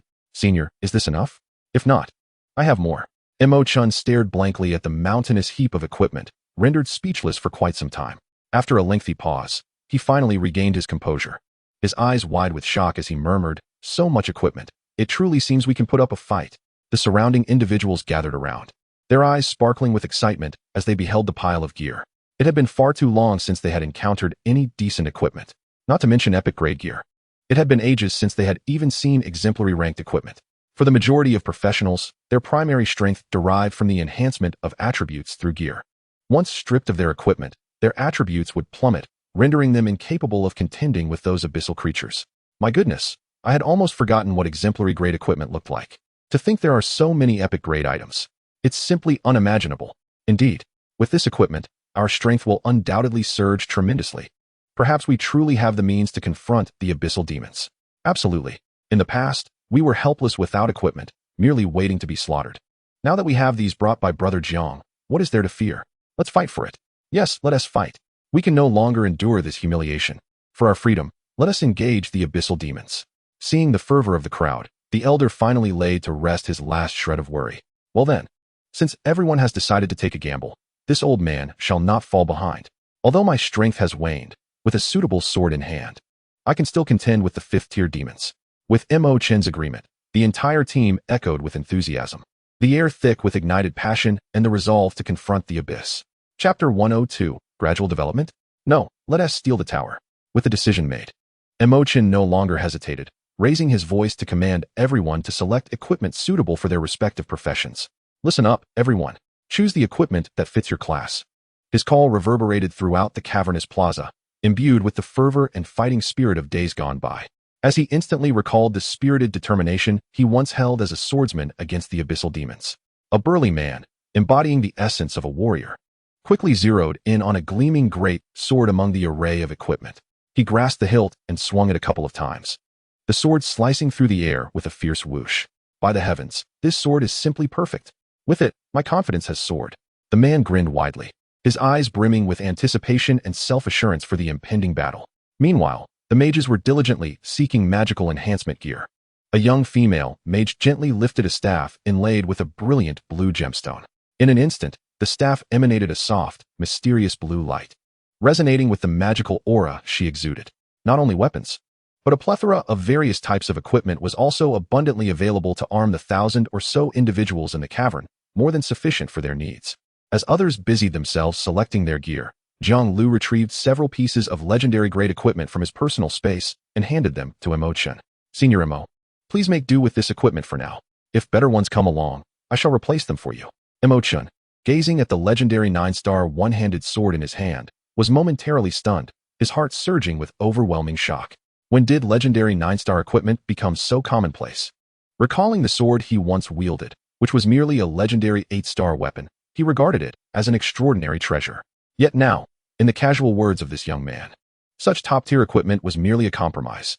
Moreover, apart from this sword, the other pieces were all of legendary 5-star or higher grade. Imo-chan could not help but swallow hard, slowly lifting his gaze to meet Jiang Liu's complex expression. This young man was indeed unfathomable. Once Imo-chan was equipped, Jiang Liu's gaze naturally fell upon another 5th-tier professional. At this moment, Shanhai stood beside the man, their demeanor exuding a sense of intimacy. Realizing this, Jiang Liu waved to Shanhai, prompting the man to lead her over. However, upon seeing Jiang Liu, the man immediately knelt before him, speaking with utmost respect and sincerity. I am deeply grateful to you, young brother, for rescuing Shanhai. I have nothing to offer in return, but whatever you require in the future, I shall comply without hesitation. Jiang Liu was taken aback by the man's actions.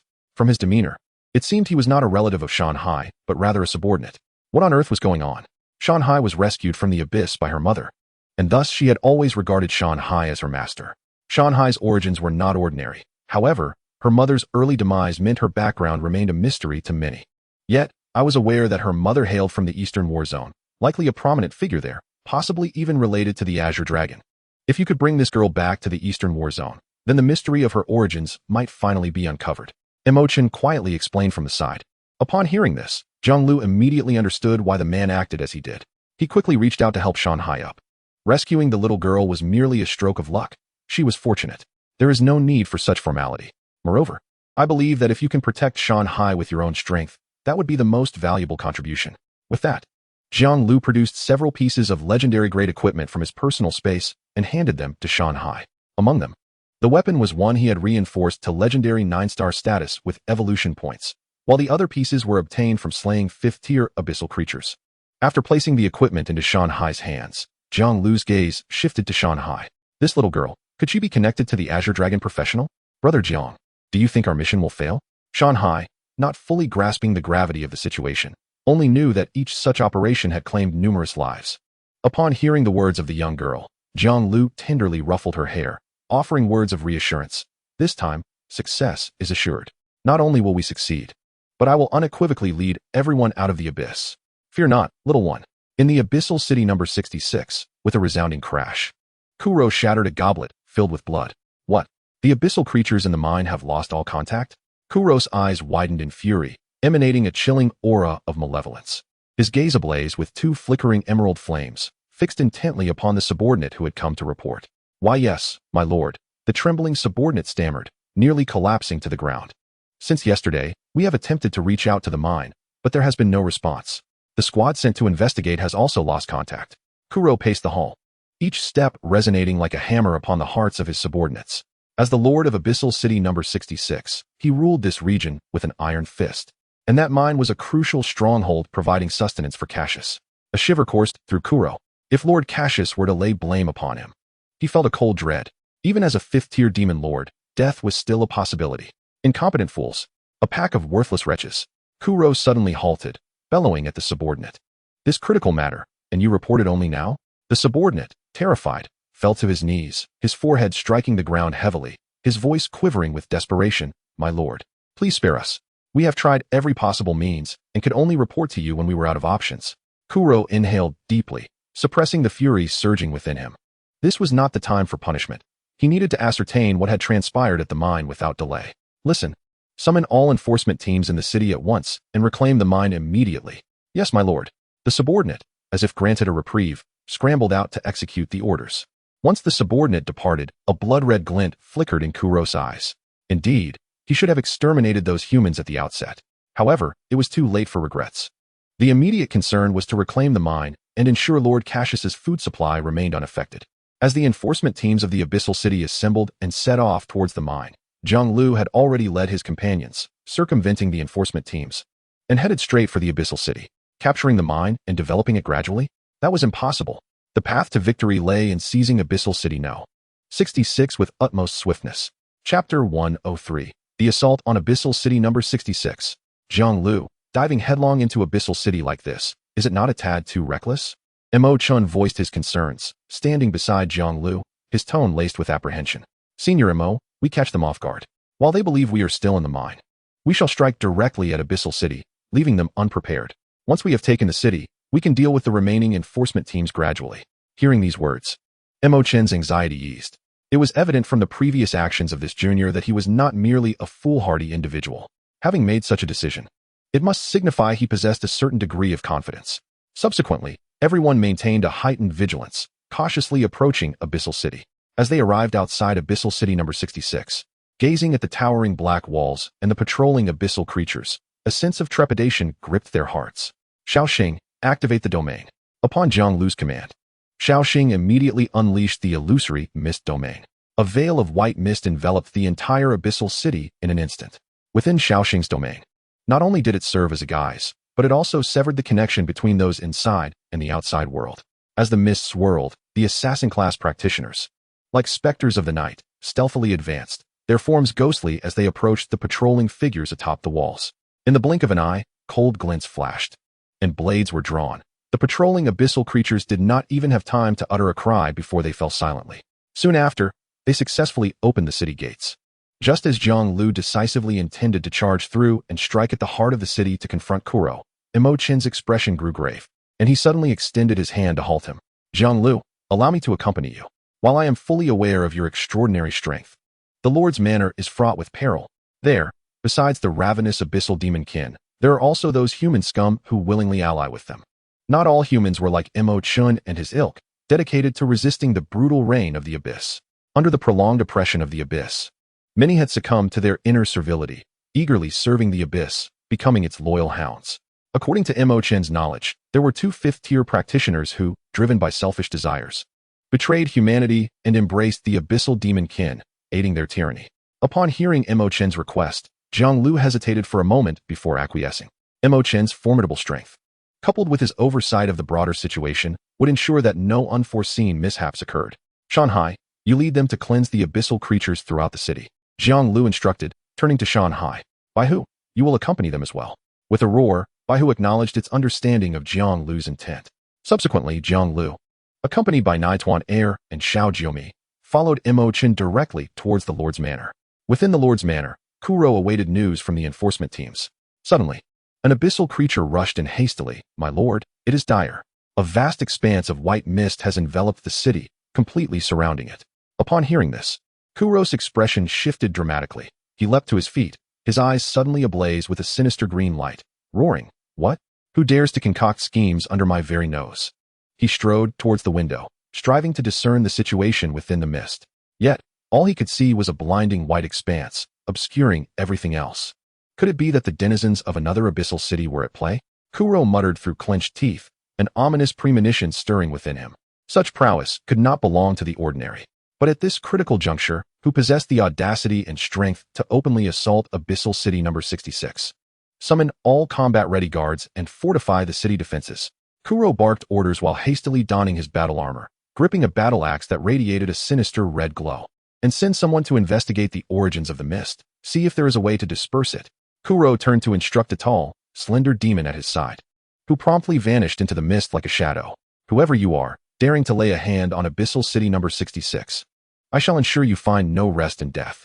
Kuro bellowed at the mist outside, his voice echoing within the Lord's Manor, laden with unbounded bloodlust. At that moment, Another subordinate rushed in, panic-stricken. "My lord, it is grave. The guards on the walls have lost contact with the outside, and it seems the city gates have been opened. The intruders appear to be the humans from the mine." "What?"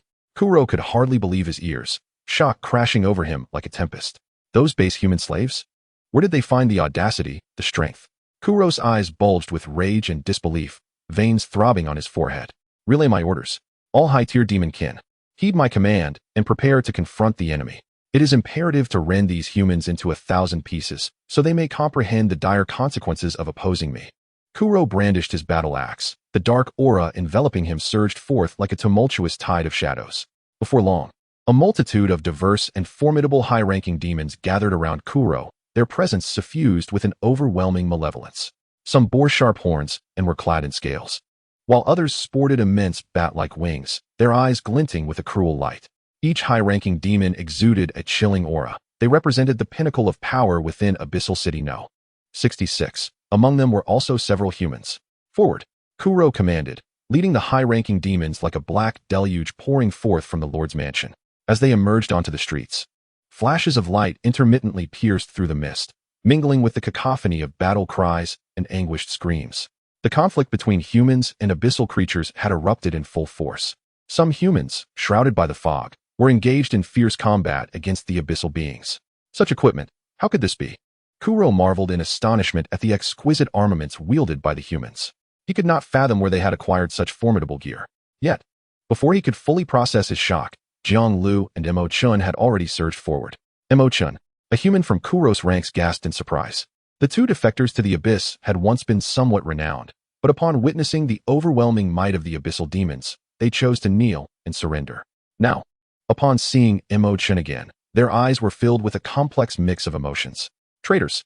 Imo-chun's gaze blazed with fury as he glared at the two humans. His anger was not directed at their choice to ally with the abyss, but rather at their betrayal, aiding the demons in the persecution of their own kind. "Today marks your demise." Chapter 104. The Change of Ownership of Abyssal City No. 66. With that declaration, Imo-chun dashed towards the two traitors like a bolt of lightning. One of the burly defectors, wielding a massive war hammer, braced himself to confront Imo-chun, fear gnawing at him, yet he dared not retreat before Kuro.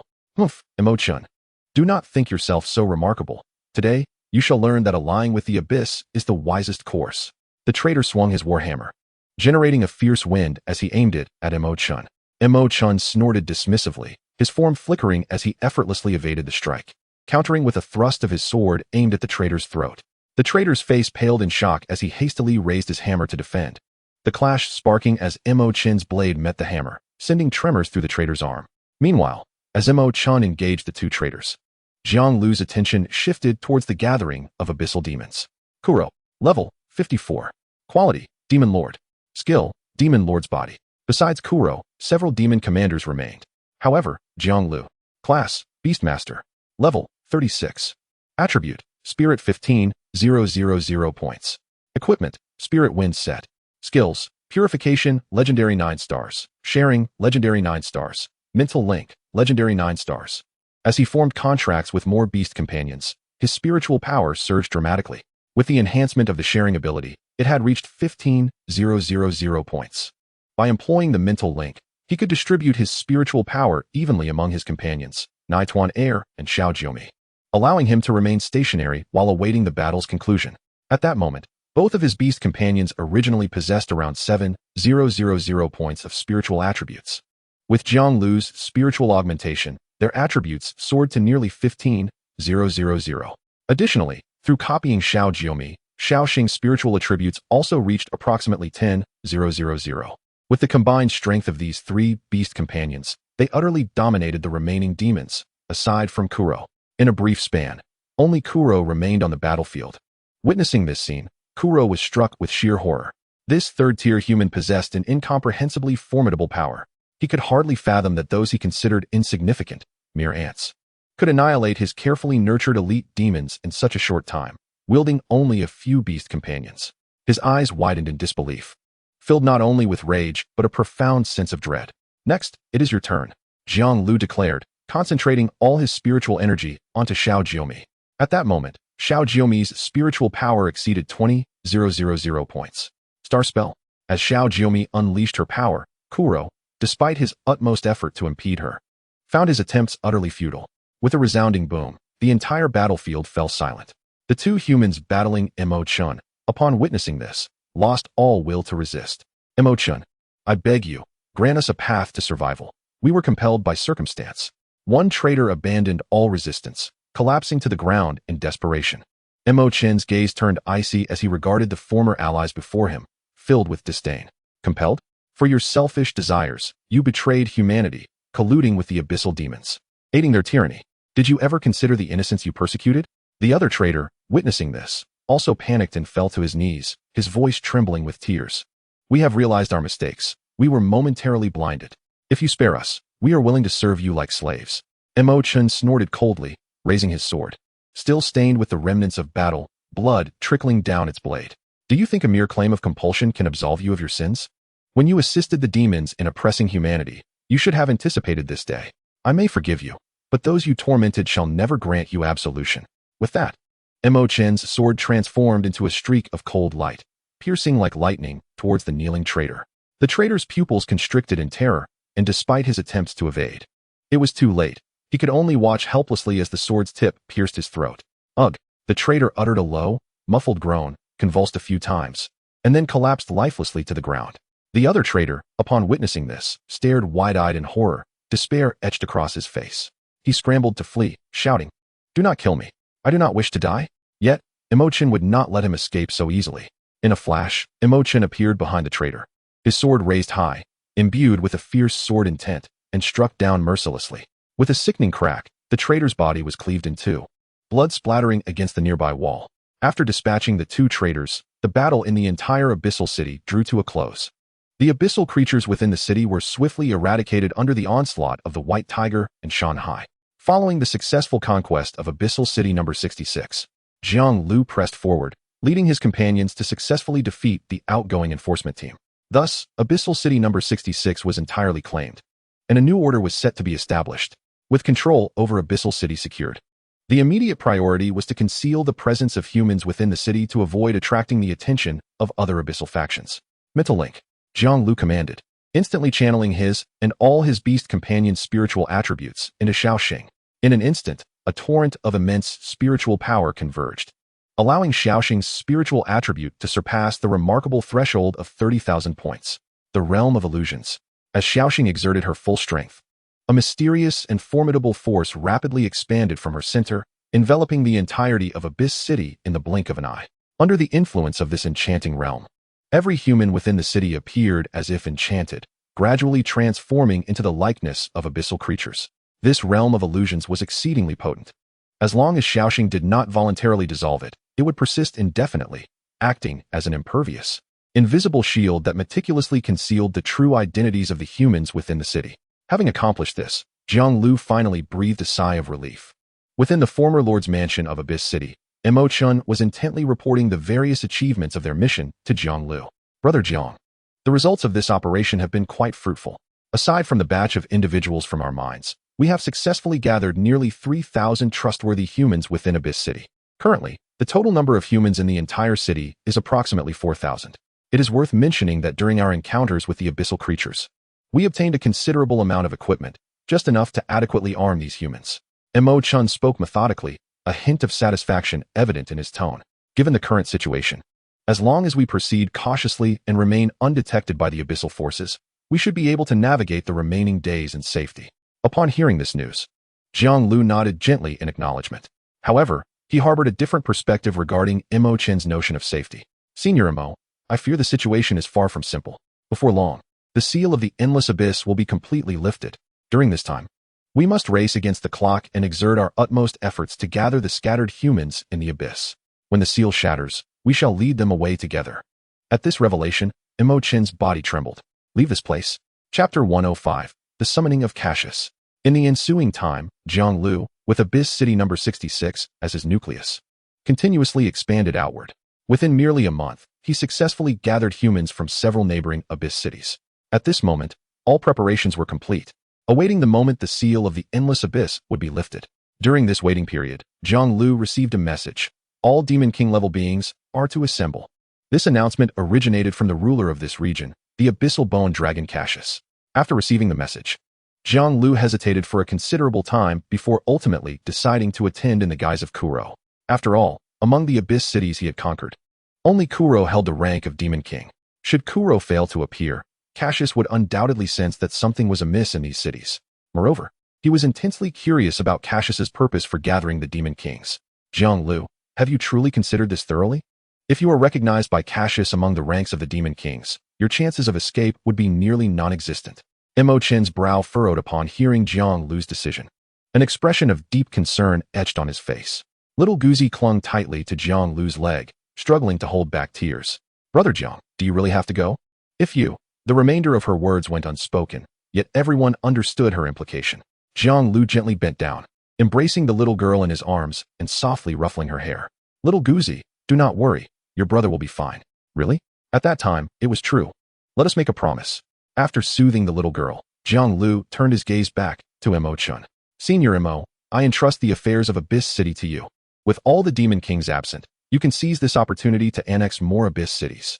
When the seal of the Endless Abyss is lifted, you must leave at once and rendezvous with me at Zhuke Academy. Upon hearing Jiang Liu's arrangements, Mo Chen understood that he could not dissuade him and could only sigh in resignation. Since you have made up your mind, I shall say no more. But you must exercise caution. We shall await your return, and should anything arise, find a way to relay a message to us immediately. Understood. Having made this promise, Jiang Liu instructed Xiaoxing to transform him into Kuro's likeness. Meanwhile, his beast companions all morphed into high-ranking demon entities. Subsequently, Jiang Liu departed from Abyss City number 66, heading towards the gathering point of the demon race. Beyond the Abyss, at the Wartime Command Center, Ling Yinchi was personally stationed outside the Endless Abyss. She could distinctly sense the seal of the Endless Abyss weakening at a visibly alarming rate, akin to a fragile layer of paper that could be punctured at any moment. It would not be long before the seal became entirely ineffectual, at which point a tide of abyssal demons would surge forth. Principal, the assaults from the abyssal creatures have become increasingly frequent. Mu Xianling reported expressionlessly. These abyssal beings are recklessly undermining the seal with their lives. If this continues, it is likely the seal will completely fail within a month. Alas, upon hearing Mu Xuanling's words, Ling Yinchi sighed in exasperation. This is a blatant dilemma. We have no recourse. If they did not eliminate the abyssal creatures, significant destruction would ensue. Yet, by slaying these abyssal beings, the abyssal aura they possessed would only serve to weaken the seal. Confronted with this helpless scenario, Ling Yinchi could only change the subject. Lin Shuang, is she still in the same state? Mention of Lin Shuang caused Mu Xianling to fall silent, and after a moment's hesitation, she slowly replied. She has remained on the front lines, never retreating for even a moment in the past month. Alas, Ling Yinchi sighed once more. She had attempted to persuade Lin Shuang, but to no avail. Ever since Jiang Liu had vanished, she seemed to have lost her spirit entirely, pouring all her energy into combating the abyss. In the brief span of a month, her level had risen from level 55 to level 57. It is worth noting that ascending even one level as a fifth-tier profession requires an immense amount of experience. Yet Lin Shuang had advanced 2 levels in such a short time, indicating the sheer number of abyssal creatures she had vanquished during this period. However, Xianling, do not blame yourself. Jiang Liu's matters are not your concern. Principal, I am fine. Mu Xianling forced herself to appear spirited, striving to convey a sense of well-being. If you were truly fine, you would not have neglected your Mage Academy's students for an entire month. You have devoted yourself entirely to combating the abyss. And your students have even come to me with grievances. Ling Yinchi shook her head in exasperation. It is important to note that Mu Xianling had previously been celebrated as the most responsible teacher, yet now she appeared indifferent to her students' well-being. Within the Beastmaster Academy's guarded territory, Yinchi, when do you think the big shot will return? After the battle, Lu Cixi once again posed this question. Faced with this inquiry, which had been repeated countless times, Yinchi genuinely found himself at a loss for an answer. Furrowing his brows, he gazed up towards the distant, brooding sky. Cixi, I too wish to know when the big shot will return. However, the situation is so complex right now, and the circumstances in the abyss remain unclear. Yunqi replied slowly, his voice tinged with a trace of fatigue. In the course of this month, Lin Shuang has directly stationed the students of the Beast Control Institute at the front line, although they are under the protection of Lin Shuang's beast companions. The fatigue, both physical and mental, remains inescapable. Nevertheless, during this period, their levels have surged at an astonishing rate. Even the enhancement mage, Lu Cixi, has surpassed level 30. With such a formidable figure, he is certainly not in any peril. Perhaps he is somewhere, devising a comprehensive strategy to eradicate the abyssal crisis. Yunqi gazed at Lu Cici's hopeful eyes, a tinge of bitterness swelling within him. How he wished for such a reality. Yet the weight of the present loomed over them like a heavy mountain, making it difficult to breathe. Let us hope so. However, until our esteemed leader returns, we must persevere. New abyssal creatures have emerged. Understood. As always, I will assist you. No problem. On another front, Qi Yao and Yi Ningxue formed a team. In such a battleground, the role of the Frost Mage began to reveal itself. There is no other profession more suited for warfare. Furthermore, Mu Xianling directly imparted a plethora of crowd control skills to her. At this moment, Yi Ningxue's contributions on the battlefield were no less significant than those of Qi Yao. The Phoenix Heir. While Qi Yao's strength leaned towards single-target damage, her abilities in crowd control were comparatively weaker. However, teaming up with Yi Ningxue allowed her to effectively compensate for this deficiency. As long as Yi Ningxue could restrain the abyssal creatures, Qi Yao could promptly inflict damage and eliminate them. After once again vanquishing a large horde of abyssal creatures, the two rapidly consumed potions to restore their mental stamina. Qi Yao, with 2 more waves of such abyssal beings, you will likely reach level 35. If Jiang Liu had not encountered any mishaps, his rate of advancement would hardly compare to yours, Yi Ningxue remarked while hastily recuperating her mental energy. Yet, at this moment, Qi Yao held a different conviction. If Jiang Liu had not faced misfortune, her strength could never surpass his. Moreover, she placed a hand over her heart, her intuition whispering that Jiang Liu would soon return. Chapter 106, Trouble in Lanyang City? When Jiang Liu appeared at the gathering point in the guise of Kuro, numerous formidable demon lords of varied forms and terrifying auras had already congregated. These demon lords maintained a distance from one another, exuding an invisible hostility. Kuro, you finally arrived. One demon lord, massive in stature and bristling with sharp spikes, cast an accusatory glance at Jiang Liu, his tone laced with evident dissatisfaction. Jiang Liu felt a sudden clench in his heart, yet he maintained a facade of calm, responding nonchalantly, I was delayed on the way. What, could you not wait? Due to Xiaoxing's ability only allowing the replication of appearance without granting Jiang Liu access to Kuro's memories, he could only rely on his instincts to respond to the inquiries of the other demon lords.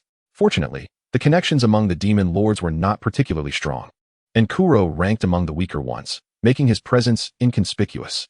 After casually engaging with a few demon lords who greeted him, Jiang Liu stepped aside, awaiting the arrival of Cassius. Before long, the sky darkened abruptly, and a colossal shadow rushed in like a tempest from the distance. In the blink of an eye, the abyssal bone dragon Cassius loomed before everyone. Its massive form coiled in the center of the arena, its gaze as cold as ice, methodically scanning each demon lord present. Excellent, it appears everyone is here. Cassius's voice resonated like a thunderclap, echoing in the ears of all present. Cassius, my lord. Upon the sight of Cassius, the assembled demon lords respectfully lowered their heads in unison, promptly echoing the sentiment. Jiang Liu hastily followed suit, bowing his head. However, before doing so, he instinctively activated his eye of appraisal, attempting to assess Cassius's attributes. The results displayed. Abyssal Bone Dragon, Cassius. Level, 60. Quality, Half-Demon God. Attributes. Skills. It was a half-demon god level Abyssal Bone Dragon, nearly equivalent to Mythic quality. Furthermore, all its attributes and skills were shrouded in mystery. Jiang Liu instantly comprehended why the previous Phoenix could only seal this bone dragon without the means to slay it. This creature was simply beyond the standard. Thankfully, Xiaoxing's disguise ability was unparalleled. Aside from beings of demon god caliber, other abyssal entities lacked the ability to see through Xiaoxing's disguise. Then, as all the demon lords raised their heads, Jiang Liu quickly followed suit. The purpose of gathering you today is that the seal of the endless abyss is about to be broken. You must rally all your strength. Once the seal is lifted, let those humans pay a bitter price. As soon as Cassius finished speaking, an overwhelming excitement surged among the abyssal demon lords. Those damned humans have trapped us in this wretched place for a century. Once freed, I will make them pay in blood. The demon lords exchanged heated words, pouring forth their hatred towards humanity. Meanwhile, Jiang Liu furrowed his brow upon hearing this declaration. There were hundreds of demon lords present, not to mention the numerous fifth-tier abyssal creatures lurking within the abyss. Assessing the strength of the various academies and the Longxiao army, humanity stood almost no chance. If Cassius's scheme came to fruition, and they launched a surprise attack on humanity upon the seal's dissolution, the human realm would undoubtedly face annihilation. Just as Jiang Liu pondered how to relay this information outside the abyss, Cassius continued, however, before the seal shatters, we require a few demon lords to infiltrate the human world ahead of time. Noticing the word however in Cassius's speech, Jiang Liu's pupils constricted. Could it be that demon lord-level beings had already infiltrated? Yet, with Principal Lin and others present, these infiltrating demon lords should not cause any significant upheaval, right? My Lord Cassius, you mentioned needing a few demon lords to enter the human world, but hasn't the seal of the abyss yet to be lifted? Inquired a demon lord whose form resembled that of a giant serpent, flicking its tongue in a sycophantic manner. Cassius shot at a cold glance. Morg has discovered a weak point in the seal that leads directly to a location in the human world known as the Thunderous Mine. However, the seal there only permits beings of up to level 50 to pass. Upon hearing this, the demon lords began to murmur amongst themselves. Jiang Liu's heart surged with turmoil. The Thunderous Mine. Wasn't that merely 100 kilometers from Lanyang City, the very place he had reached during his trials outside the city? If several demon lords had already infiltrated, that would imply Lanyang City was in grave danger. My Lord Cassius, what do you propose regarding the selection of demon lords to enter the human world? Another demon lord inquired. Cassius's eyes glinted with a sinister light as he slowly articulated, naturally, we will select those with strength around level 50, adept in stealth and strategy. Your mission in the human realm is to create chaos and weaken humanity's strength before the seal is completely dismantled. At that moment, a diminutive demon lord emanating an eerie green glow stepped forward. Lord Cassius, I am willing to embark on this journey. Cassius nodded slightly. Indeed, you seem suitable. Who else wishes to accompany us? Among the crowd, Jiang Liu forced himself to regain his composure. His parents resided in Lanyang City. He had to seize this opportunity to venture forth. After a brief contemplation, he steeled himself and stepped forward, feigning eagerness. Lord Cassius, I, Kuro, also wish to join. Though my strength is not exceptional, I possess some knowledge of human behavior that may prove useful. Cassius scrutinized Jiang Liu, a hint of skepticism flickering in his gaze. Kuro, you have always been timid. What prompts such enthusiasm this time? Jiang Liu's heart raced, and he quickly replied, Lord Cassius, I have felt stifled in this abyss for far too long.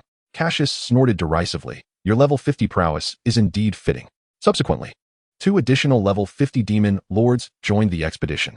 Ultimately, 4 demon lords, including Jiang Liu, were set to partake in this endeavor. Chapter 107. 2 demon lords. Lanyang City. In Lu Xinghe's office, Sima Yuan and Yi Hong leisurely sat, sipping tea as usual. Ever since Jiang Liu, Yi Ningxue, and Lu Cixi graduated, they seemed to have fast-forwarded into a tranquil retirement. The new cohort of high school seniors still had a considerable time before graduation, making tea drinking their daily indulgence. Old Su, it has been quite some time, yet I still envy you for having such an excellent student in Jiang Liu, Yi Hong remarked, taking a delicate sip from his cup, his face brimming with unabashed envy as he shook his head in admiration. The news of Jiang Liu's predicament had not been disclosed by Zhuke Academy, leaving Sima Yuan, Yi Hong, and Lu Xinghe entirely unaware. Sima Yuan's lips curled into a smug smile, and he leisurely sipped his tea, teasingly saying, You are envious, but alas, you do not possess my good fortune. Yi Hong, for once, refrained from retorting and merely sighed, conceding to the point. After a moment, Yi Hong seemed to recall something, murmuring, I wonder how my precious granddaughter and Jiang Liu are faring now? Sima Yuan gently set down his teacup. I believe Cixi has a greater chance of developing a relationship with Jiang Liu. Your granddaughter, typically as cold as ice, is not the type he would favor. Just then, Lu Xinghe's voice drifted in from outside. I believe I overheard you discussing my cherished daughter. Before he finished speaking, Lu Xinghe had pushed the door open and entered. Sima Yuan and Yi Hong simultaneously shot him a disapproving glance. Lord City Master, why are you here, seeking out us 2 old men instead of attending to your duties? What could be more entertaining than our conversation? I am merely stealing a moment from my busy schedule, he replied, pulling out a chair for himself and reaching for the teapot. At that moment, Lu Xinghe's expression shifted, the light-hearted demeanor vanishing as seriousness overtook him. He abruptly stood, gazing out the window, his eyes betraying a hint of vigilance. Noticing his unease, Sima Yuan and Yi Hong followed his gaze, but saw nothing amiss. Old Lu, what troubles you? Yi Hong inquired, perplexed. Lu Xinghe did not respond immediately. Instead, he closed his eyes, seemingly attuning himself to something. After a brief pause, he opened his eyes, his expression grave. 2 powerful presences are rapidly approaching Linyuan City, and they feel distinctly unusual, unlike ordinary monsters. Sima Yuan and Yi Hong exchanged serious looks, their expressions now mirroring Lu Xinghe's concern. Sima Yuan rose to his feet, sensing the impending danger. Their intentions are malevolent. Without hesitation, Lu Xinghe triggered the first-level alarm for Lanyang City, signaling an imminent risk of destruction. Shortly thereafter, a member of the city guard burst through the door. City Master, immediately organize all residents into the novice dungeon for refuge. Lanyang City is entering a state of combat readiness. The Novice Dungeon, typically used for leveling up graduating seniors, would serve as a sanctuary for civilians during times of crisis. Understood, City Master. The guard responded before swiftly departing to relay Lu Xinghe's orders. Soon, the city resonated with urgent, piercing alarm bells, echoing throughout Lanyang City. All residents were forcibly relocated to the Novice Dungeon, including Jiang Liu's parents. What on earth is happening? Gu Huilan anxiously gathered various belongings. I don't know, but it must be a city-wide crisis. Otherwise, we wouldn't be ordered into the Novice Dungeon. Jiang Fu replied, urging Gu Huilan toward the exit. Though reluctant, Gu Huilan, upon observing the tense atmosphere, gritted her teeth and hurriedly followed Jiang Fu outside. On the streets, the crowd surged like a tide towards the Novice Dungeon.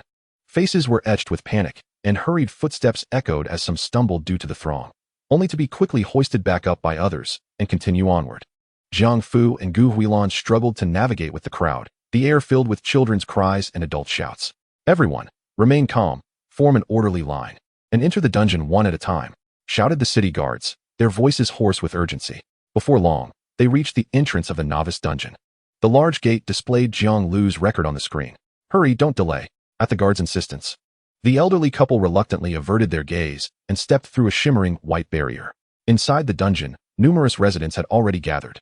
The space was expansive, adorned with rudimentary defensive structures and makeshift tents.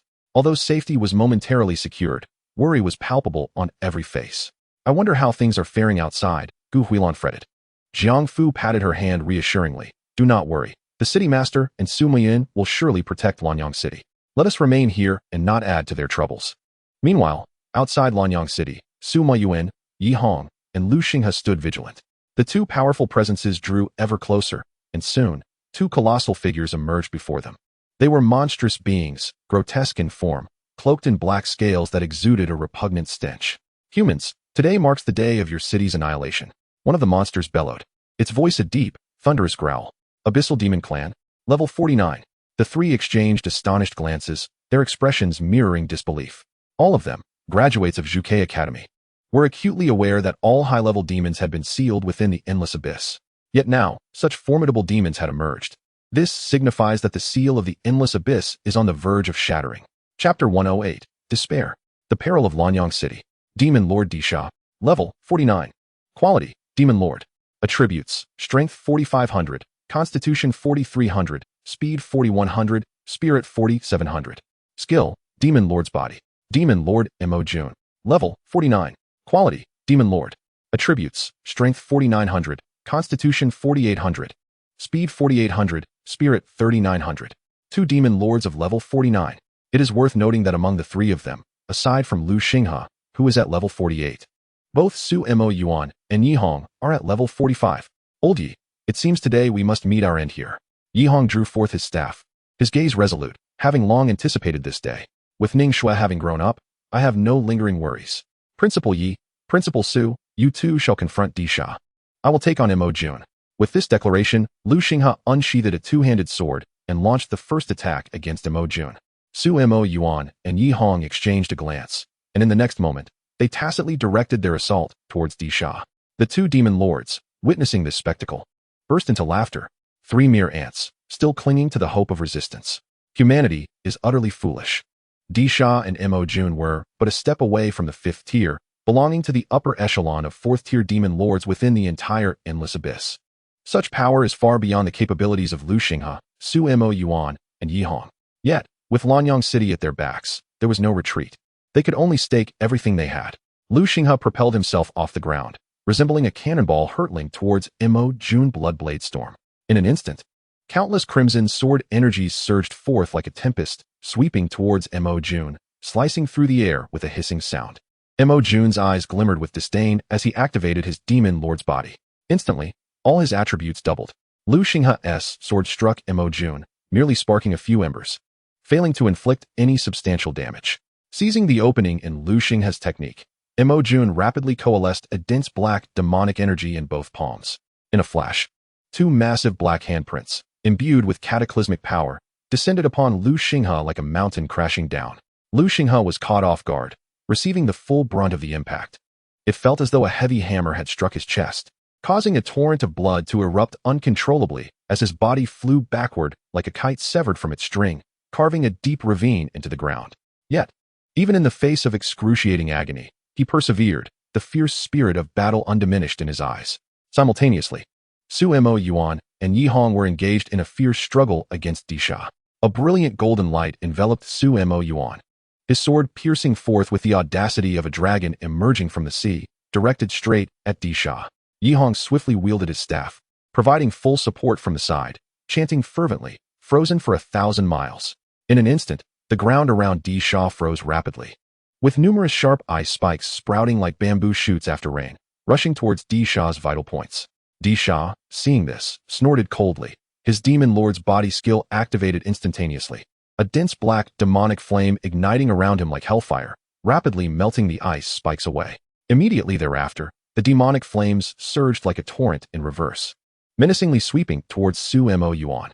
Boom! A tremendous sound echoed as energy erupted, the overwhelming force causing Su Mo Yuan and Yi Hong to stagger backward repeatedly. Seizing the moment when the two were unsteady, Disha unleashed his attack once more, Dark Demonic Tide. An onslaught of black demonic energy surged towards Su Mo Yuan and Yi Hong like a raging tide, shattering the ground in its wake, creating vast chasms resembling the gaping maw of a monstrous beast. Yi Hong, sensing the impending doom, hastily raised his staff, erecting a sturdy earthen wall before them. However, the power of the demonic tide was too formidable. The wall crumbled like fragile paper, and both were once again sent flying by the overwhelming force.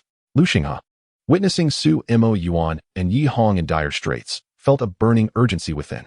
Ignoring the excruciating pain coursing through his limbs, he forced himself to rise, summoning every ounce of strength to unleash his skill. In the next moment, his figure transformed into a blood-red meteor, charging once more towards Mo Jun without hesitation. Mo Jun, sensing the immense power behind this strike, no longer held back. His body expanded several-fold, a layer of hard black scales enveloping him, and a colossal demonic axe appeared in his hands, exuding a chilling aura. Mo Jun met Lu Xinghe's assault head-on, bringing the demonic axe crashing down.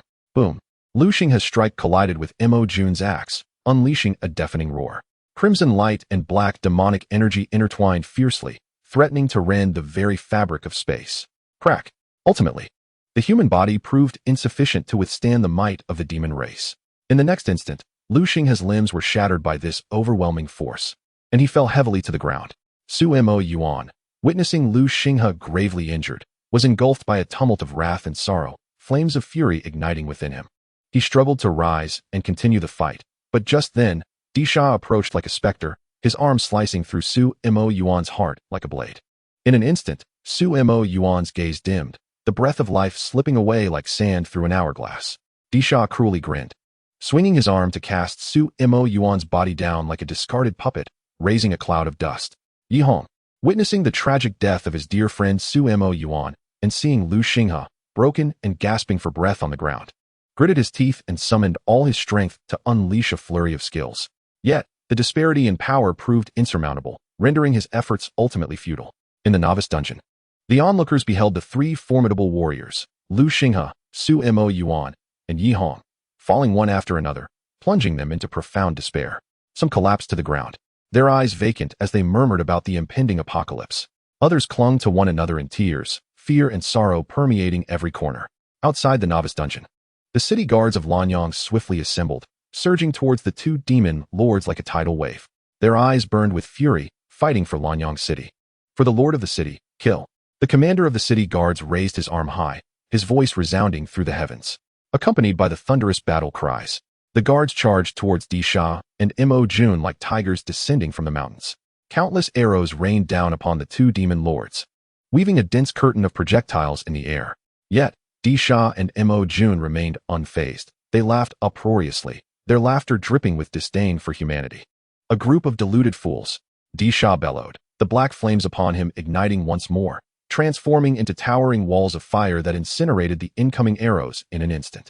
Mo Jun swung his demonic axe, unleashing waves of black energy that ruthlessly shredded through the city guards.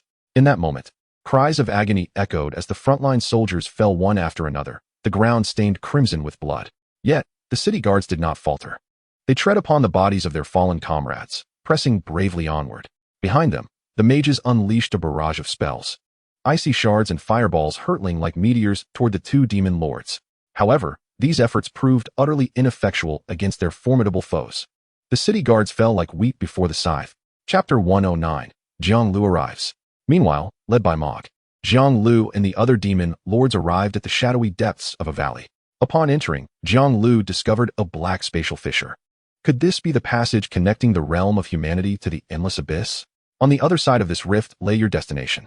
Previously, we had dispatched two fourth-tier demon lords to attempt passage through here. Despite the fluctuations, this fissure remains stable. According to my calculations, it can accommodate up to 3 additional level 50 demon lords. After the explanation from the slime creature, Jiang Liu understood why Cassius had chosen only the weakest demon lords for the attempt. Should their power be excessive, the spatial fissure would surely collapse. Yet, it was astonishing that 2 abyssal demon lords had already traversed this rift into the realm of humanity. The other side of this fissure led directly to the thunderous mine. It was alarmingly close to Lanyang City. If these 2 fourth-tier demon lords reached Lanyang City, the consequences would be dire. Contemplating this, Jiang Liu, transformed into Kuro, could not help but voice his impatience. Lord Mog, I can hardly wait to enter the human realm and witness their despair. Haha, Kuro, I never expected you. Usually so timid, to be so eager this time. Very well, since you are so enthusiastic, you shall be the first to enter. Jiang Liu was momentarily taken aback by Mog's unexpected decision. Yet, this was precisely what he desired. Without further hesitation, he stepped into the spatial fissure. Upon entry, Jiang Liu was engulfed in darkness, his body compressed by an overwhelming force that nearly stole his breath away. However, this sensation was fleeting and soon dissipated. When he regained his senses, he found himself in a familiar location, where he had once battled the Lord of the Thunderous Mine. As he pondered this unexpected return, Jiang Liu felt the spatial fissure tremble. This indicated that the 2 fifth-tier demon lords were about to pass through. Without a moment's delay, Jiang Liu summoned all his beast companions. The mental link activated instantaneously. Little Jumi's mental attribute soared to 20,000. As the 2 fifth-tier demon lords emerged through the spatial fissure, they were met with the full force of Little Jumi's assault. Even if they had been at their peak, they would have been no match for her, let alone in their unprepared state after just emerging through the rift. With 2 resounding crashes, Jiang Liu's mind resonated with 3 notifications. Congratulations, you have slain a 5th-tier demon lord. Experience 20,000,000. Congratulations, you have slain a 5th-tier demon lord. Experience 20,000,000. Congratulations, Beastmaster, your level has risen to 40. After defeating these 2 demon lords, his level successfully reached 4th tier. Ascending to this new tier, he unlocked an additional contract slot for a beast companion. He glanced at his attributes. Jiang Liu. Class, Beastmaster. Level, 40. Attributes, Spirit 20,000 points. Equipment, Spirit Wind Set. Talent, 40 million evolution points. Skills, Purification, Legendary 9-star. Sharing, Legendary 9-star. Mental Link, Legendary 9-star. Fusion, Legendary 9-star. During this time, he had accrued 40 million evolution points without utilizing any. However, more pressing matters loomed over Lanyang City. A sense of foreboding gripped him. Lanyang City. The city guards continued to charge toward the 2 fourth-tier demon lords.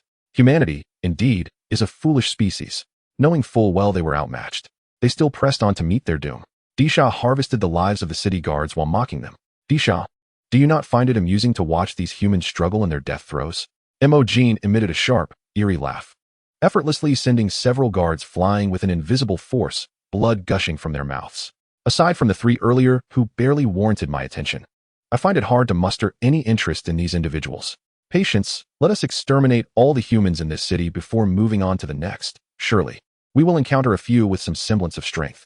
Haha, you make a valid point. The 2 laughed heartily as they continued their slaughter of the city guards.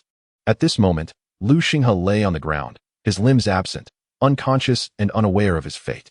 Suma Yuan lay lifeless, his heart pierced by Disha, all vitality extinguished. Meanwhile, Yi Hong, overwhelmed by the immense shock, had succumbed to unconsciousness due to his depleted mental energy. The inhabitants of Lanyang City were engulfed in despair. Enough games. Let us strike together. Upon hearing Disha's command, Imogen nodded in agreement. Disha's demonic aura surged, coalescing into a dense black mist that spiraled around him. He raised his arms high, and a colossal black vortex began to form in the sky. Imogen, not to be outdone, plunged his axe into the ground. As the blade met the earth, black cracks spread like a spider's web, causing the ground to rupture. Thick black pillars of light shot skyward from the fissures, encircling Lanyang City in a massive black cage. Let this city be reduced to dust and despair. Disha cackled maniacally, sweeping his hands downward. The black vortex in the sky began to spin violently, unleashing a beam of destructive black energy toward Lanyang City. Simultaneously, Immerse gripped the axe handle, pulling with all his might, causing the flames atop the black cage to surge, racing toward the heart of the city. This was the ultimate strike of the two. Even the most novice adventurers would find no refuge from their combined might. In this moment of dire urgency, a figure shot through the air like a meteor from the distance, breaking through the flames of the black cage. It was none other than Jiang Liu. Chapter 110. The Unicorn, Legendary 9-star. As he drew near Lanyang City, he sensed something was amiss. The aura of the demon race permeated the air. Thoughts of his parents still within the city weighed heavily on his heart. Without a moment's hesitation, Jiang Liu raced toward Lanyang City. However, upon arrival, he was met with a scene reminiscent of hell itself. Witnessing the two demons intent on annihilating Lanyang City, Jiang Liu immediately activated the mental link, channeling the spirit attributes of his beast companions into himself. Celestial Fox's protection. With a resounding cry, a dazzling golden barrier expanded from him, enveloping the entirety of Lanyang City. Disha and Immerse's cataclysmic attacks collided violently against this radiant barrier. In an instant, a brilliant light erupted, accompanied by a thunderous roar that reverberated painfully in the ears. Dark demonic energy clashed violently with the golden barrier, attempting to tear it apart. Yet, despite the fierce tremors, the barrier remained steadfast and unyielding. What is this? Both Disha and Immerse were struck with terror. It is crucial to note that this was the culmination of their full power. At that very moment, the people of Lanyang City, who had already descended into the depths of despair, witnessed this spectacle, and a spark of hope ignited in their eyes. Among the crowd, Gu Huilan and Jiang Jiangwo recognized the familiar silhouette at once, tears of joy streaming down their faces. It was their son. Their son had returned. Standing before Lanyang City, Jiang Liu's gaze was as cold as ice, fixated on the two demons. Moments ago, he had employed his mental prowess to survey the entire state of Lanyang City. Lu Xinghe was gravely injured. Suemo Yuan was dead. Yi Hong was severely wounded and unconscious. The number of fallen city guards was countless. You are beyond redemption. Death is your only fate. Jiang Liu gritted his teeth, pronouncing the death sentence for the two demons with deliberate clarity, with the enhancement of all his beast companions' mental attributes. His own mental attribute had already surpassed 40,000. This was an extraordinarily terrifying figure. It is worth noting that the combined attributes of these two fourth-tier demon lords did not exceed 40,000. Yet, Jiang Liu's individual attribute had reached such a staggering level. However, the two demons were still oblivious to the gravity of the situation. Kid, do you wish to play the hero? Just a level 40 little minion. In terms of strength, you are not even comparable to those earlier fellows. What gives you the audacity to stand in our way? They speculated that whatever had momentarily blocked their assault was likely a special item. But how many times could he use such an item? Without exchanging any further words with the two demons, Jiang Liu slowly raised his hand. This time, he intended to take matters into his own hands, to personally eliminate the demons that had ravaged his homeland. By merging this skill, Jiang Liu could harness the abilities of Shaojiumei. A dense power of the stars coalesced in his palm. Without employing any skills, the rich star power enveloped the two demons. The demons attempted to resist, yet found their bodies utterly unresponsive. Why? Witnessing this scene, panic fully consumed the two. What on earth is this? Disha roared in terror, struggling to break free from the shackles of the star power. Yet his body felt as if it were immobilized, unable to budge an inch. The star power wound around every inch of his skin, every bone, tightening ever more fiercely. Immerse was equally filled with dread, but still feigned calmness, bellowing, "Kid, do not gloat. Once we break free, we will tear you to shreds." However, his threats seemed utterly powerless at that moment. His voice unconsciously quivering. Jiang Liu regarded them coldly, his eyes brimming with disdain and murderous intent. Did you ever contemplate this moment while you rampaged through the citizens of Lanyang City? With that, he exerted a slight pressure with both hands, further constricting the star power. The star power blazed forth, beginning to sear the bodies of the two demons. Disha and Immerse emitted agonizing cries as their forms were gradually enveloped in black smoke, their skin cracking and blood oozing forth. No matter how they struggled and screamed, they could not escape the grip of this power. No, impossible. We are fourth-tier demon lords. How could we fall to the hands of a mere level 40 human? Disha shrieked in despair, his eyes filled with resentment. Once, they had roamed the endless abyss with abandon, viewing humans as mere insects. Now, they were at the mercy of what they considered a lowly minion. As time passed, the searing of the star power grew more intense, causing the bodies of the two demons to contort grotesquely. Imogen finally relinquished all pride, pleading, "Please, spare us. We are willing to leave the human world and never return." Observing this scene, Jiang Liu remained unfazed. He clenched his fists tightly, and the star power erupted instantaneously, akin to a miniature star exploding between the two demons. In a flash, the figures of Disha and Imogen vanished entirely, leaving only a pile of black ashes. At that moment, a flash of light appeared at the edge of Lanyang City. It was the trace of the hidden vocational teleportation array from Zhuke Academy. The light gradually solidified, revealing a familiar figure to Jiang Liu. Lin Shuang. Upon witnessing the devastation of Lanyang City, Lin Shuang's heart tightened. Had she arrived too late? After receiving the distress signal from Lanyang City, she had rushed back to Zhuke Academy at once, enlisting the legendary mage for her swift passage. Yet, she had not anticipated being a step too late. However, as she gradually lifted her gaze, she unexpectedly beheld the silhouette she had longed for in the sky. Jiang Liu. At this moment, Jiang Liu had immersed his consciousness into the Beast Companion space. 8 million evolution points use. Your Beast Companion. The Holy Radiance Unicorn S quality has been upgraded from Legendary 1-star to Legendary 9-star. Your attributes have received a slight enhancement. There were far too many injured in Lanyang City. Therefore, he thought of the unicorn he had long sealed away. As its quality improved, Holy Radiance Unicorn. Level 39. Quality, Legendary 9-star. Attributes, Spirit 6500. Skills, Healing Rain, Reverse Death Resurrection. Upon seeing the new skill in the unicorn skill set, Jiang Liu hastily checked its details. Reverse Death Resurrection. If the body remains intact and the time of death is less than 1 hour, this skill can be used to bring the deceased back to life. The moment he read this skill description, Jiang Liu thought of the deceased Su Mo Yuan. He could save him. The unicorn unleashed the healing rain upon all of Lanyang City and then directed the reverse death resurrection at Su Mo Yuan. With that, Jiang Liu channeled all his mental energy into the unicorn. The unicorn erupted in a soft and sacred radiance, the light spreading like a tide, enveloping all of Lanyang City in an instant. Soon after, countless crystalline raindrops fell from the light. This was the healing rain. The raindrops gently landed on the wounded, and wherever they fell, wounds healed at a visible rate, and pain dissipated. The city guards, once weary and battered, gradually regained vigor and vitality under the cleansing of the healing rain. Meanwhile, in a corner beside the ruins, Su Mo Yuan's lifeless body lay still. The unicorn approached Su Mo Yuan, its horn shimmering with a peculiar light, growing ever stronger until it coalesced into a massive orb of light. The unicorn gently nudged the light orb towards Su Mo Yuan, enveloping his body completely. Under the influence of the light orb, Su Mo Yuan's heart, which had ceased to beat, began to exhibit a faint rhythm. Chapter 111. Return to Zhuke Academy. Moments later, Su Mo Yuan's complexion gradually regained a rosy hue. Subsequently, he slowly opened his eyes. Where's this?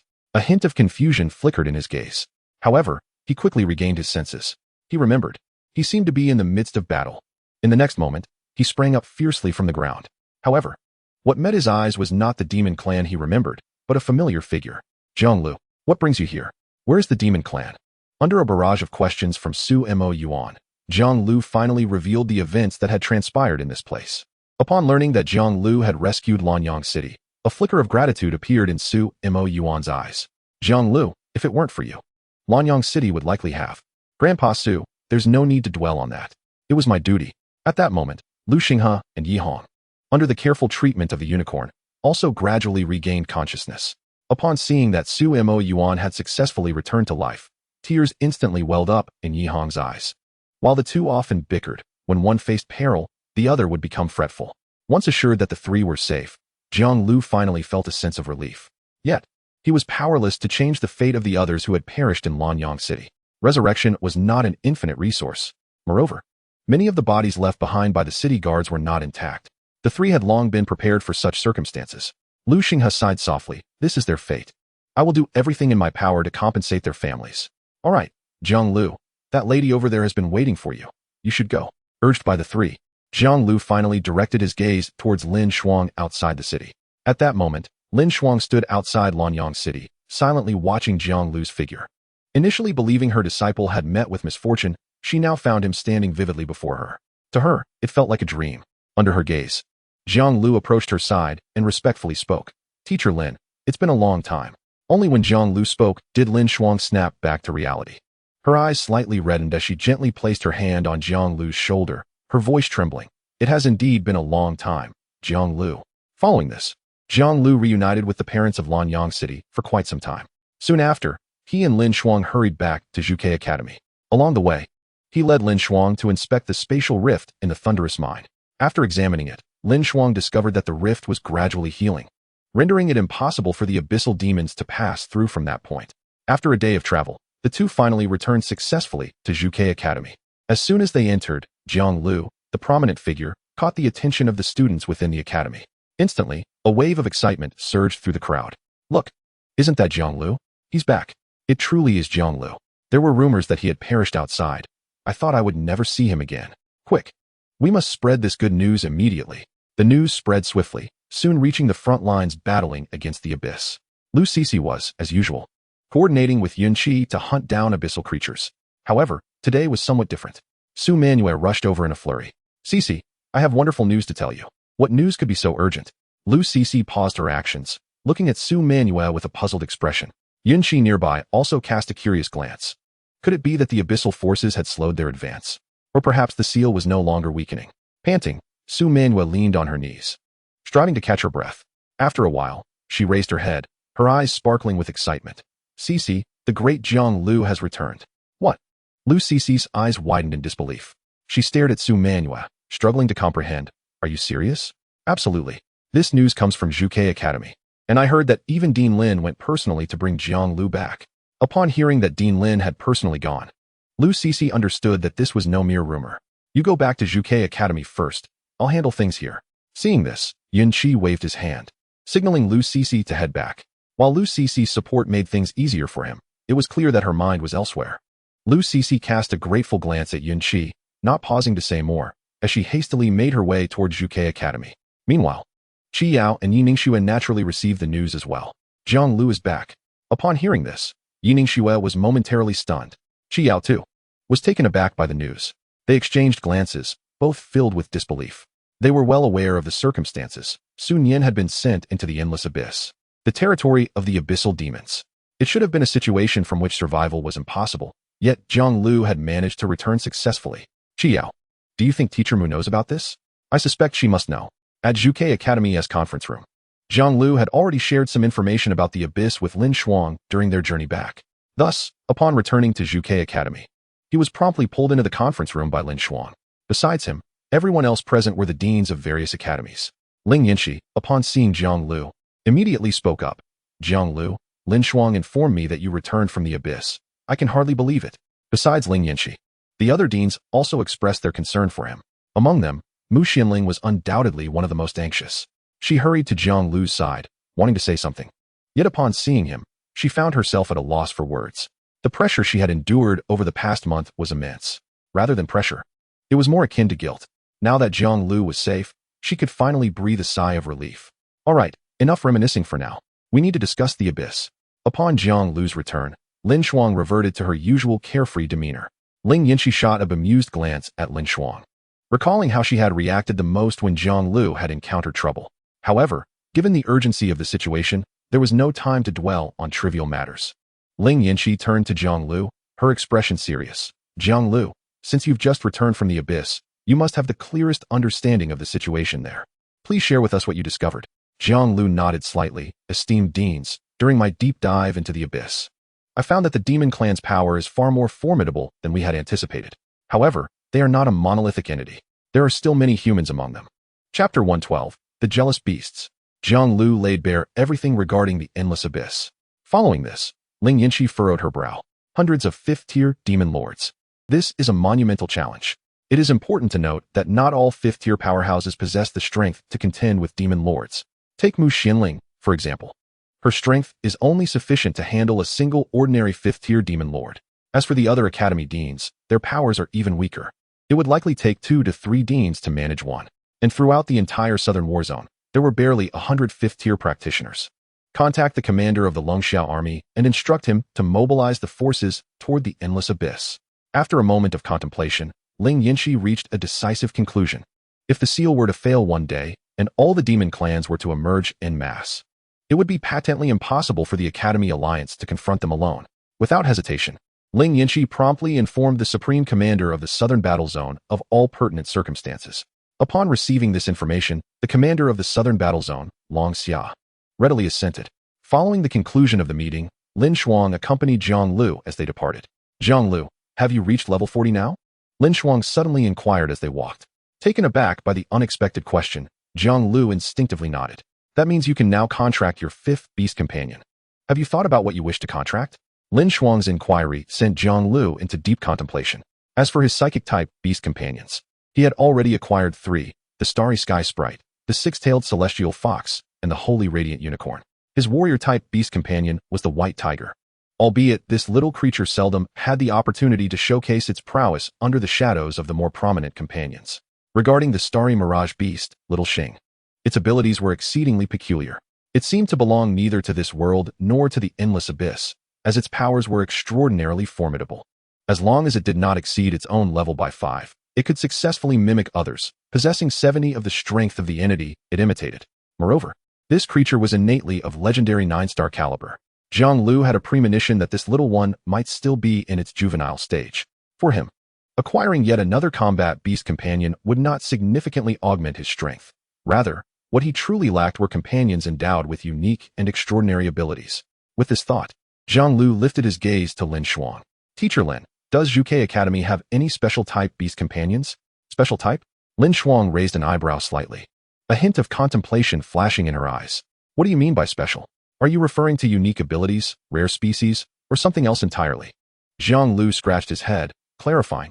I mean those possessing distinctive abilities that can yield unexpected advantages in battle. Their combat prowess need not be exceedingly strong. I cannot readily recall any beast companions with special abilities, but you might want to explore the beast cultivation zone at our Beastmaster Institute. However, do not harbor excessive expectations, as the highest caliber of beasts there is merely of the epic level.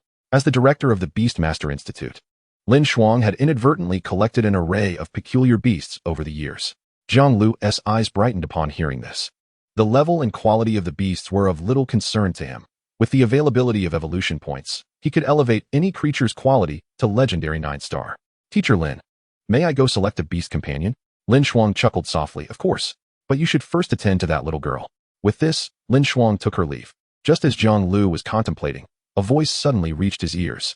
Big shot, I missed you so much.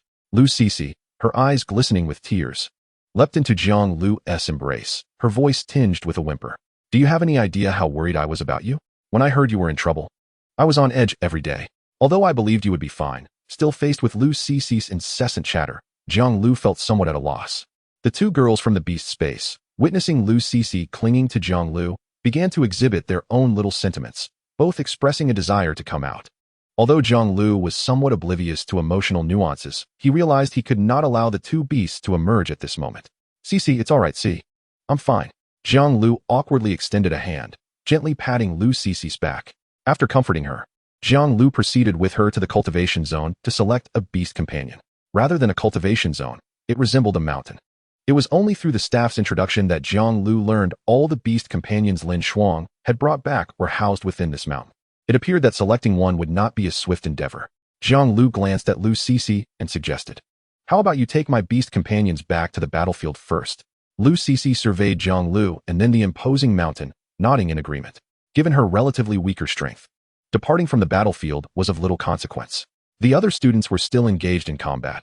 This was not the time for her to act recklessly. Big shot, no problem. I'll head back to the battlefield. Sounds good. With Lu Cece's affirmation, Jiang Liu promptly summoned several of his beast companions from the beast space. At Zhuke Academy, he had no concerns regarding his safety. Moreover, to be frank, with the enhancement of his fusion skills, his strength surpassed that of little Jiumei. Thus, he instructed all his beast companions to accompany Lu Cece to the battlefield to assist.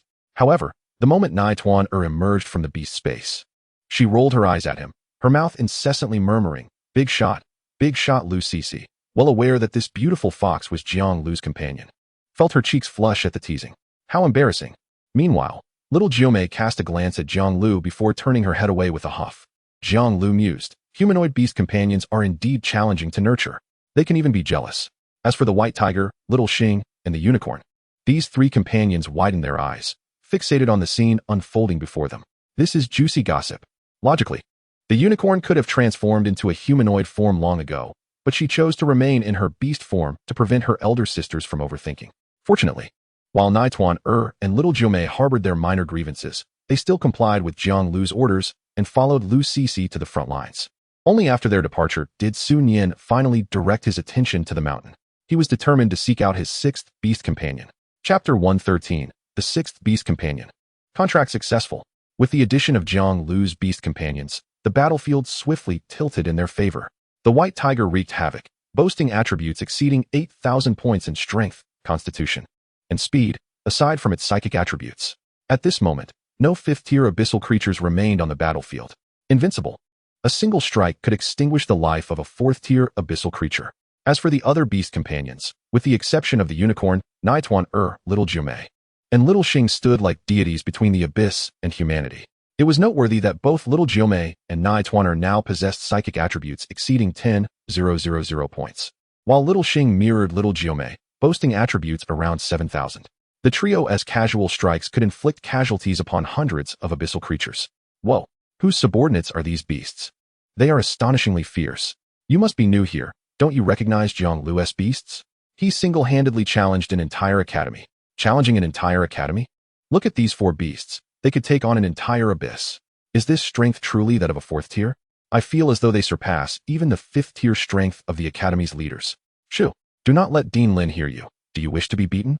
Listening to the discussions emanating from behind her, Lin Shuang remained unfazed. Is it not a boon for students to surpass their teachers? Yet, this lad's rate of growth is truly astonishing. If her memory serves her right, Jiang Liu had only just enrolled a mere 2 months ago.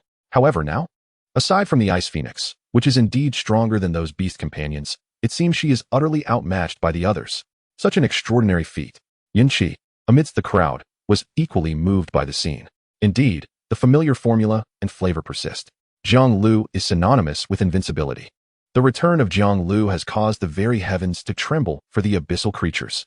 The same calamity befell Lan Xing and others from Dragonscale Academy. Lan Xing, did you not proclaim Jiang Liu's inevitable demise? What sorcery is this with these beast companions? With a mere strike, they can annihilate swathes of abyssal beings. And Jiang Liu's beast companions have grown even stronger. Damn it, does this individual possess no limits to his strength? In just 2 months, he has surpassed my advancement over 2 decades. On the opposite side of the battlefield, with the assistance of 4 beast companions, Qi Yao and Yining Xue found themselves at leisure. However, as they gazed up at the 3 ferocious beasts in the sky, they exchanged glances filled with disbelief. Jiang Liu's prowess has become even more monstrous. The 2 girls, who aspired to catch up with him, felt their hearts shatter anew. At Zhuke Academy, after half a day's meticulous selection, Jiang Liu finally encountered a suitable beast companion. Although its rank was merely excellent, he resolved to form a contract with it. This was solely due to the beast's exceptionally unique skill. Void Beetle, Mutation, Level 1, Quality, Excellent 9 stars, Attributes, Strength 20, Constitution 20, Speed 25, Spirit 10, Talent, Infiltration into the Void, Skill, Stealth. This beast companion had mutated from an ordinary stone beetle, a space type. Such an attribute is exceedingly rare. Perhaps its prior poor qualifications had prevented it from being contracted. Yet, in his presence, qualifications were no hindrance. Wishing to flee? Upon sighting this little creature attempting to escape, Jiang Liu immediately employed his mental energy to pin it in place. Want to run? Not a chance. After laboriously locating a worthy beast companion for a contract, there was no way he would let it escape. Contract.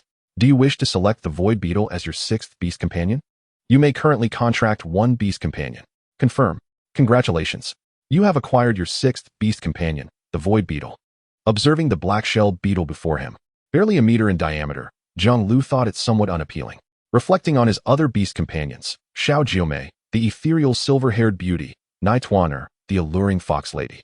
The unicorn, though not yet transformed, radiated the essence of a delightful golden-haired little girl, and the white tiger, a rugged yet handsome figure. As for Xiaoxing, no fixed form, thus not subject to discussion. As for you, Jiang Liu extended his hand and poked its hard shell. How about I call you Clown Bee? Void Beetle? It seemed to sense a palpable malice. What was amiss? After the successful contract, Jiang Liu focused his thoughts and invested 10 million evolution points into it. Congratulations. Your beast companion has been upgraded from excellent 9 stars to legendary 9 stars. Due to your beast companion's substantial increase in qualifications, all attributes rise by 50. The previously unappealing void beetle had undergone a remarkable transformation. A black butterfly? Is it not only caterpillars that transform into butterflies? Can beetles also metamorphose? Void Phoenix Butterfly, Level 1. Quality, Legendary 9 stars. Attributes, Strength 40, Constitution 40, Speed 50, Spirit 20. Talent, Voidwalker, Legendary. Space Control, Legendary. Skills, Spatial Distortion. Spatial Construction. These skills are rather impressive, truly befitting a rare space-type beast companion. However, now the Void Phoenix Butterfly resembled a splendid work of art, both mysterious and noble. Perhaps it would be best to change its name. Little Butterfly sounds delightful, yet its level of 1 is too low. This will not do. All experience must be reserved for her. The remaining beast companions must strive doubly hard. Receiving Jiang Liu's command, the 4 beasts on the front line exerted themselves even more.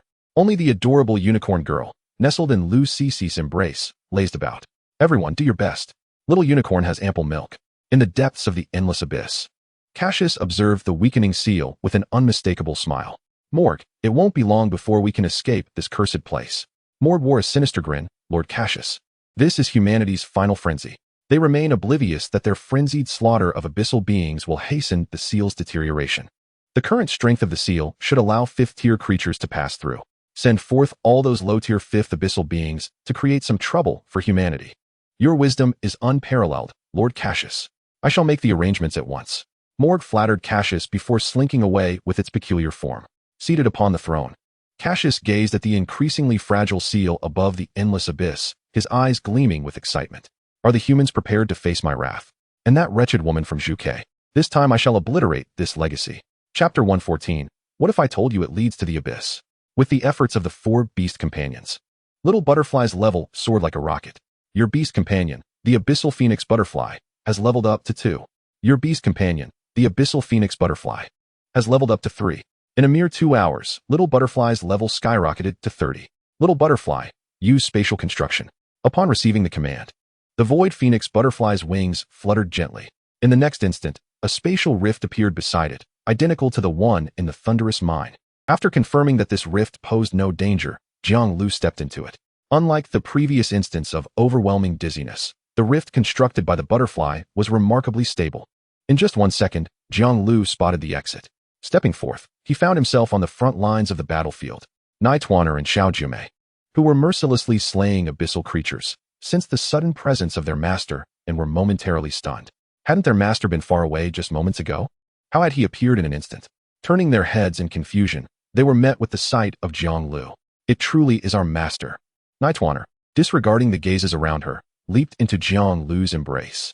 However, little Jiumei, lacking the boldness of Nightwaner, silently flew to Jiang Liu's side, quietly observing him. For the first time, several beast pets had been away from him for such an extended period. Master, I miss you. Nightwaner softly encircled Jiang Liu with her plush tail. So fluffy and soft. Seeing this scene, little Jiumei's eyes glimmered with envy, yearning to be cradled in his embrace. When Jiang Liu turned his head, he caught sight of the longing gaze in little Jiumei's eyes. After a moment's hesitation, he extended his hand to envelop this silver-haired little creature in his arms. Achievement unlocked, the joy of embracing both sides.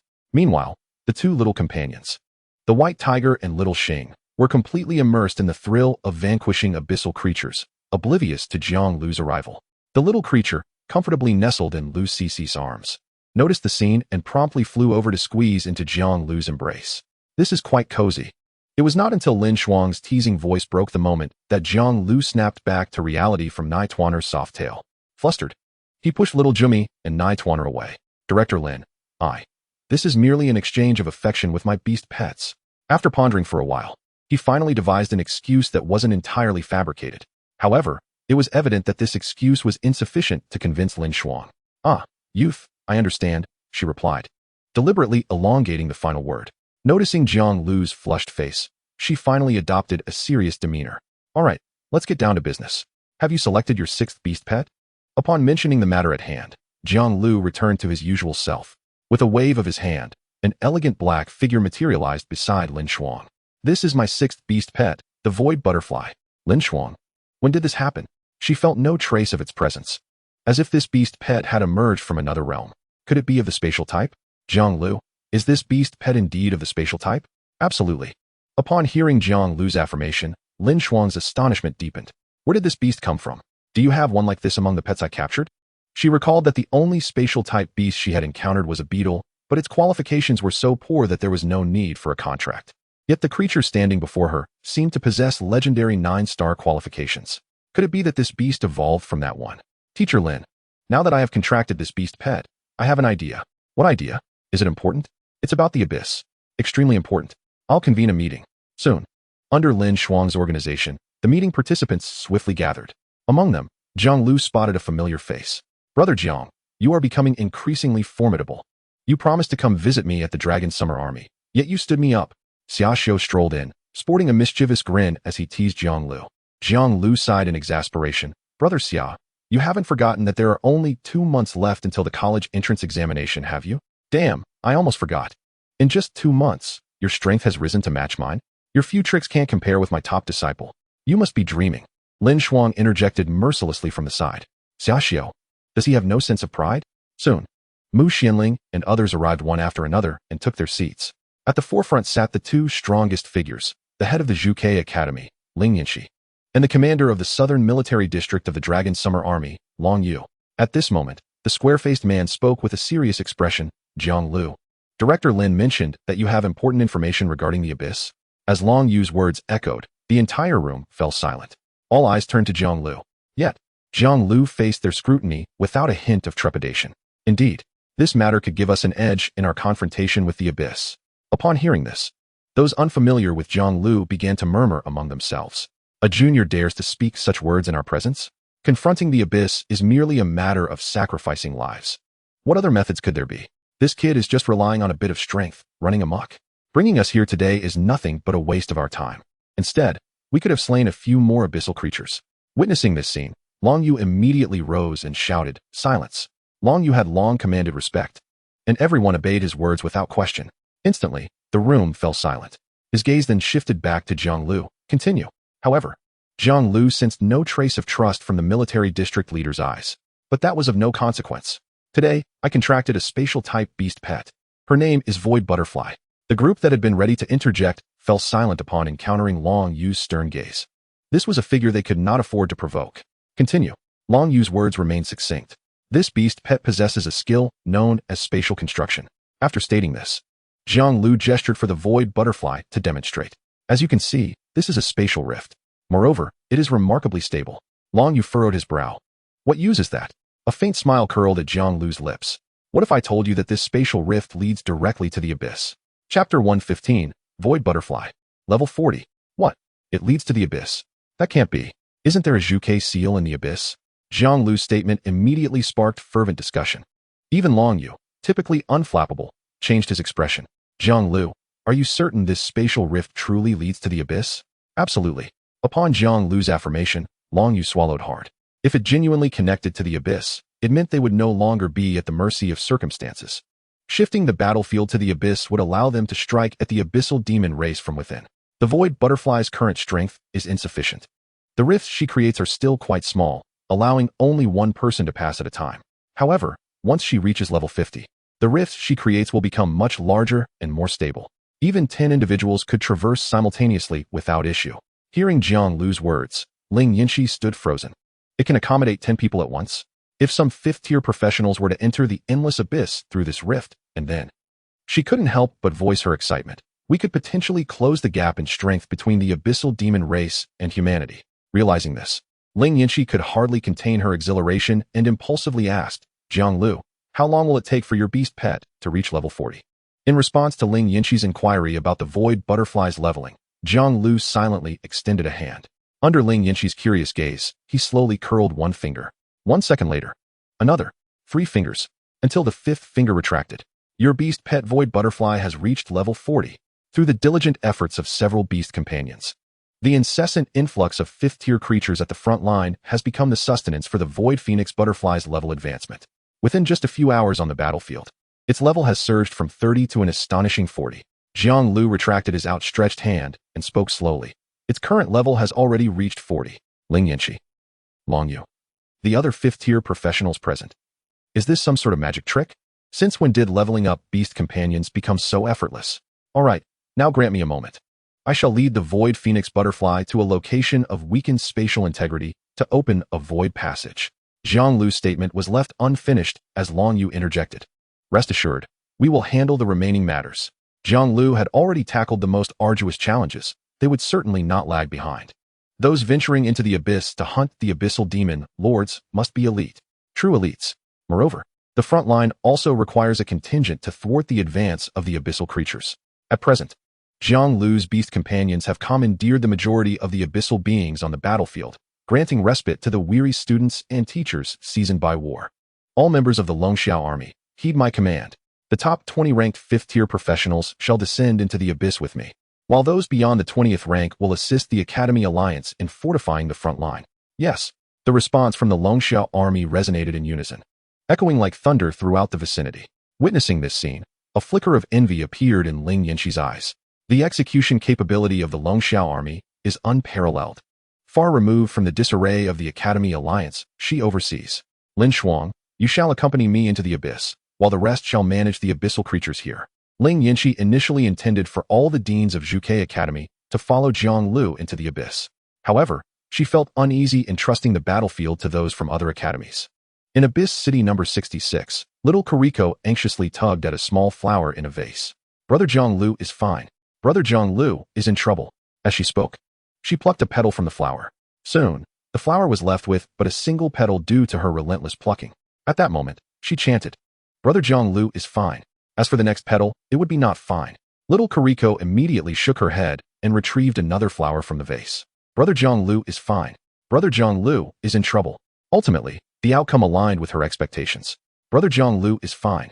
I knew it. He won't encounter any mishap. He hasn't returned to Abyss City number 66 yet. He must be preoccupied with other matters. Comforting herself, little Kariko dashed towards the conference hall of the Lord's mansion. This good news must be conveyed to Grandpa Mo Chun.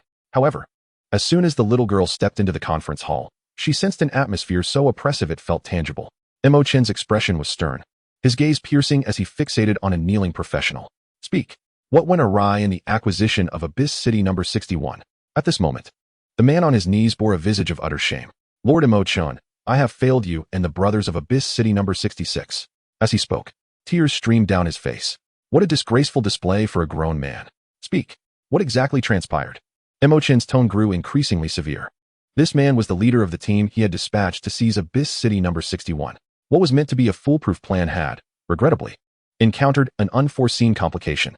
Under Mo Chen's fierce reprimand, the man hastily wiped his tears, rage etched across his face. Lord Mo Chen, the plan was ostensibly flawless.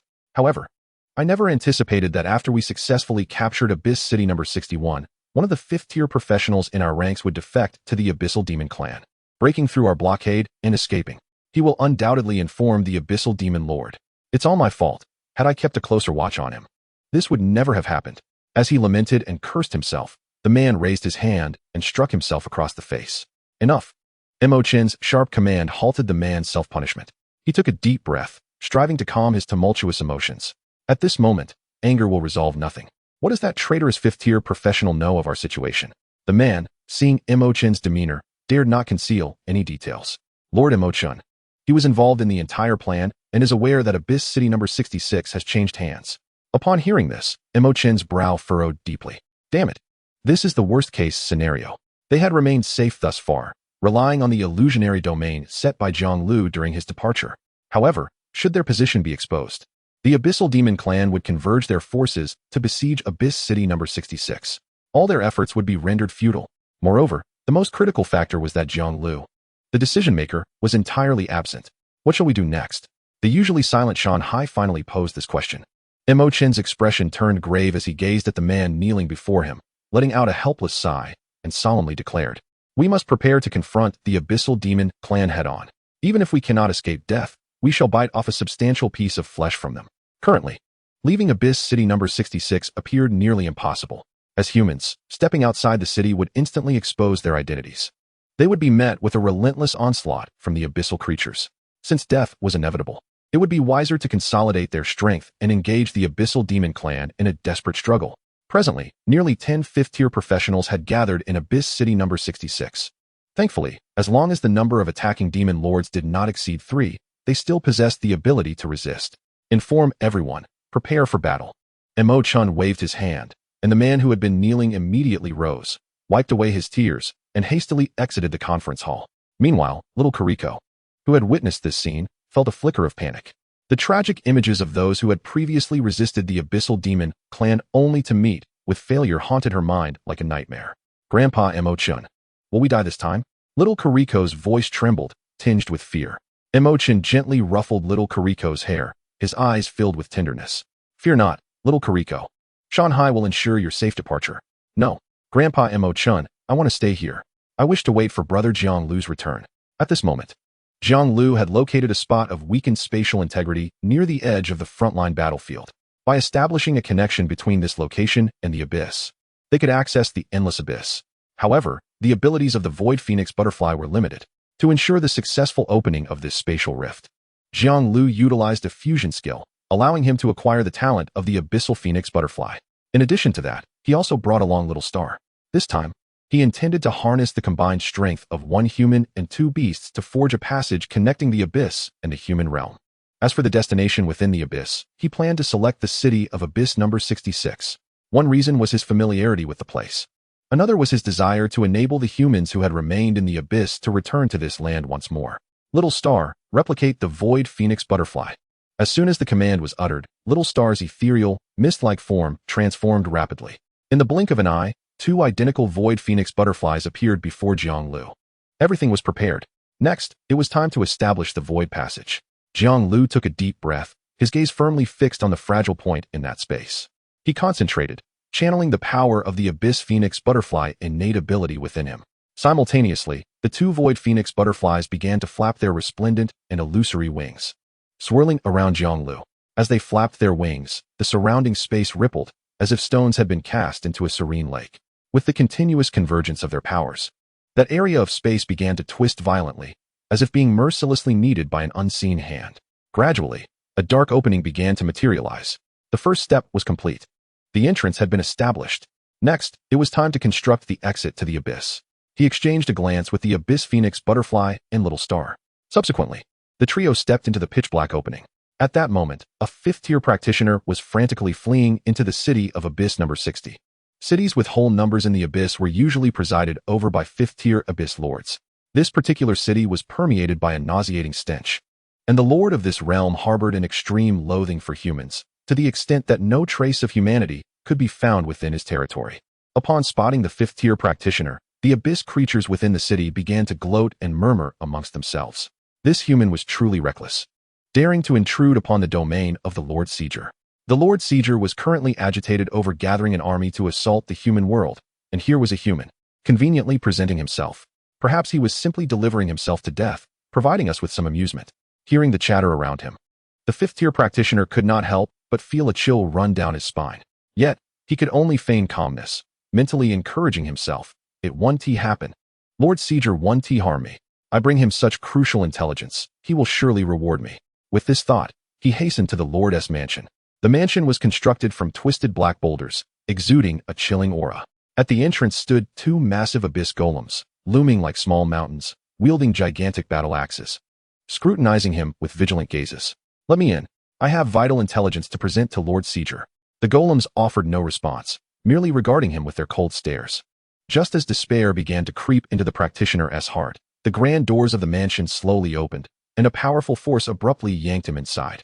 A mere human dares to tread upon my domain. Do you wish for your life to be cut short?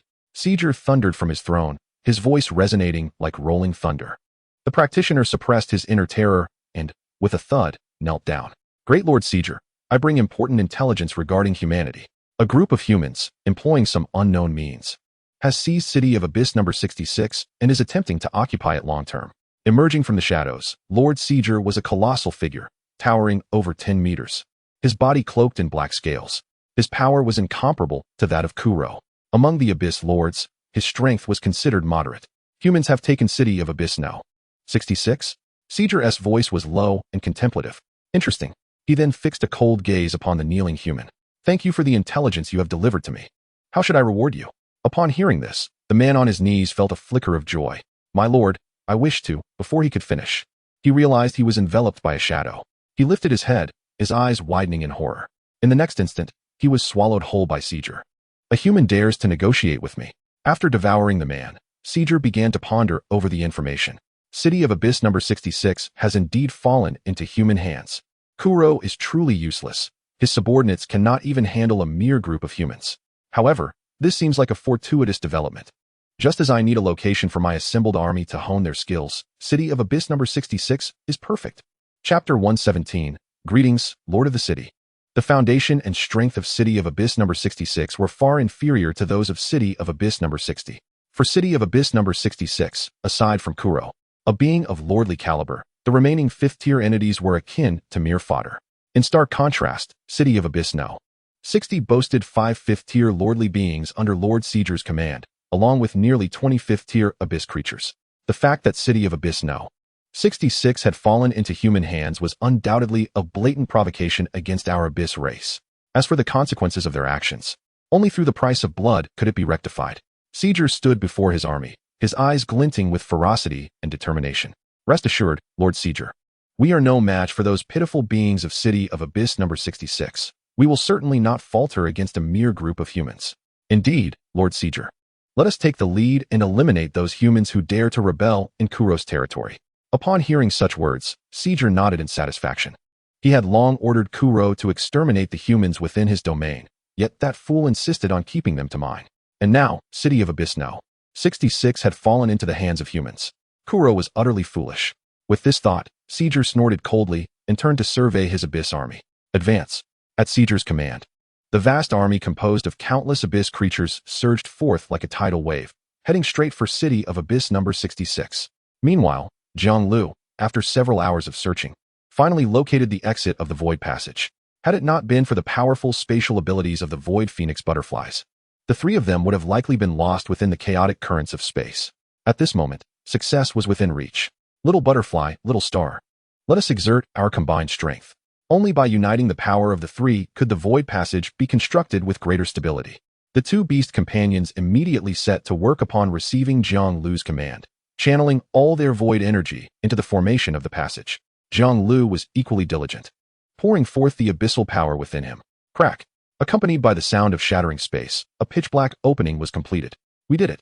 Feeling the exit's spatial fluctuations stabilize, Jiang Liu finally breathed a sigh of relief. The most critical component of this plan was the construction of the spatial passage. If the passage had failed to be established, then all would have been in vain. It was time to leave this shadowy void. I wonder if Emo-chan will be startled to see me. In the conference room of City of Abyss number 66, Emo-chan was engaged in organizing a discussion among the group regarding their next steps. Presently, I have delineated two potential plans.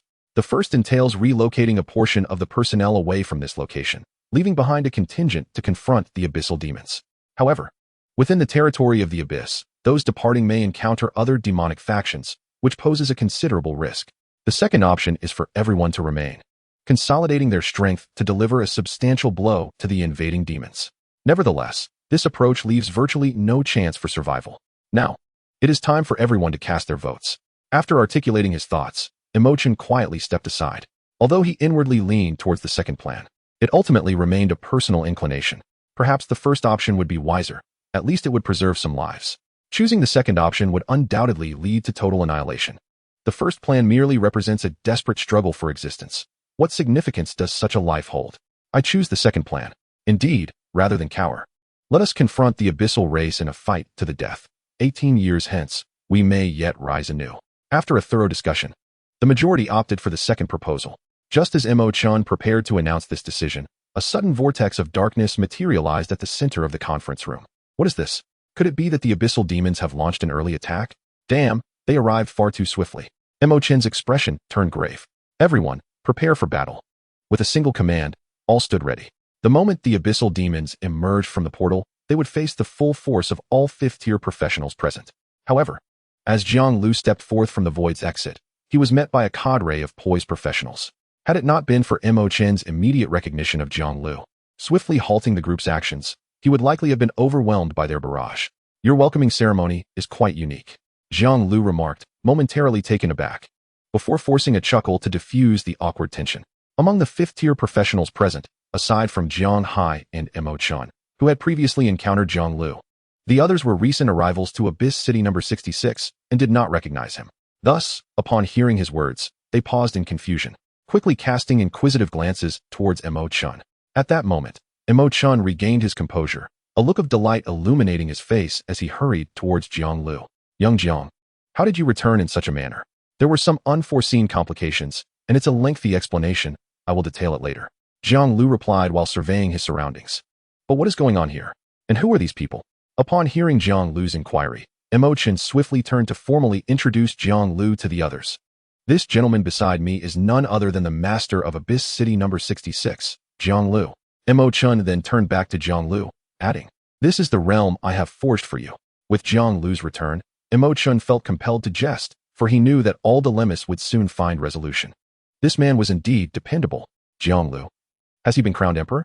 Ultimately, through Emo-chun's explanation, Jiang Liu grasped that these individuals had been gathered from other Abyss cities. Greetings, Lord City Master. The faces of the crowd were alight with excitement. They now understood that this was the legendary figure Emo-chun had spoken of. Upon hearing the title City Master, Jiang Liu turned to Emo-chun in disbelief. This old fellow still enjoys this sort of theatrics?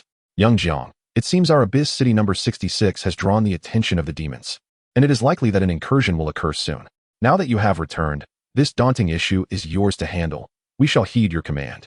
Emo-chun's suggestion met with unanimous agreement. Everyone recognized that without Jiang Liu, Abyss City number 66 would be a mere farce. Whether it was the concealed barriers of the city or the equipment Jiang Liu provided, both were pivotal to their current achievements. Rest assured, no matter how many abyssal demons come, they shall be met with their demise here. Furthermore, I have delightful news to share with you. Chapter 118, Little Chestnut. You are home. Delightful news? Upon hearing Jiang Liu's statement, the assembly paused in astonishment. They were on the brink of being surrounded by the abyssal demons. And yet there was good news? Observing the confusion on their faces, Jiang Liu promptly clarified, "Do you see this void passage? It leads to the world of humanity. To the world we yearn for?" As the crowd remained perplexed, Jiang Liu continued, "This void passage can transport you to the human realm. You can leave this place."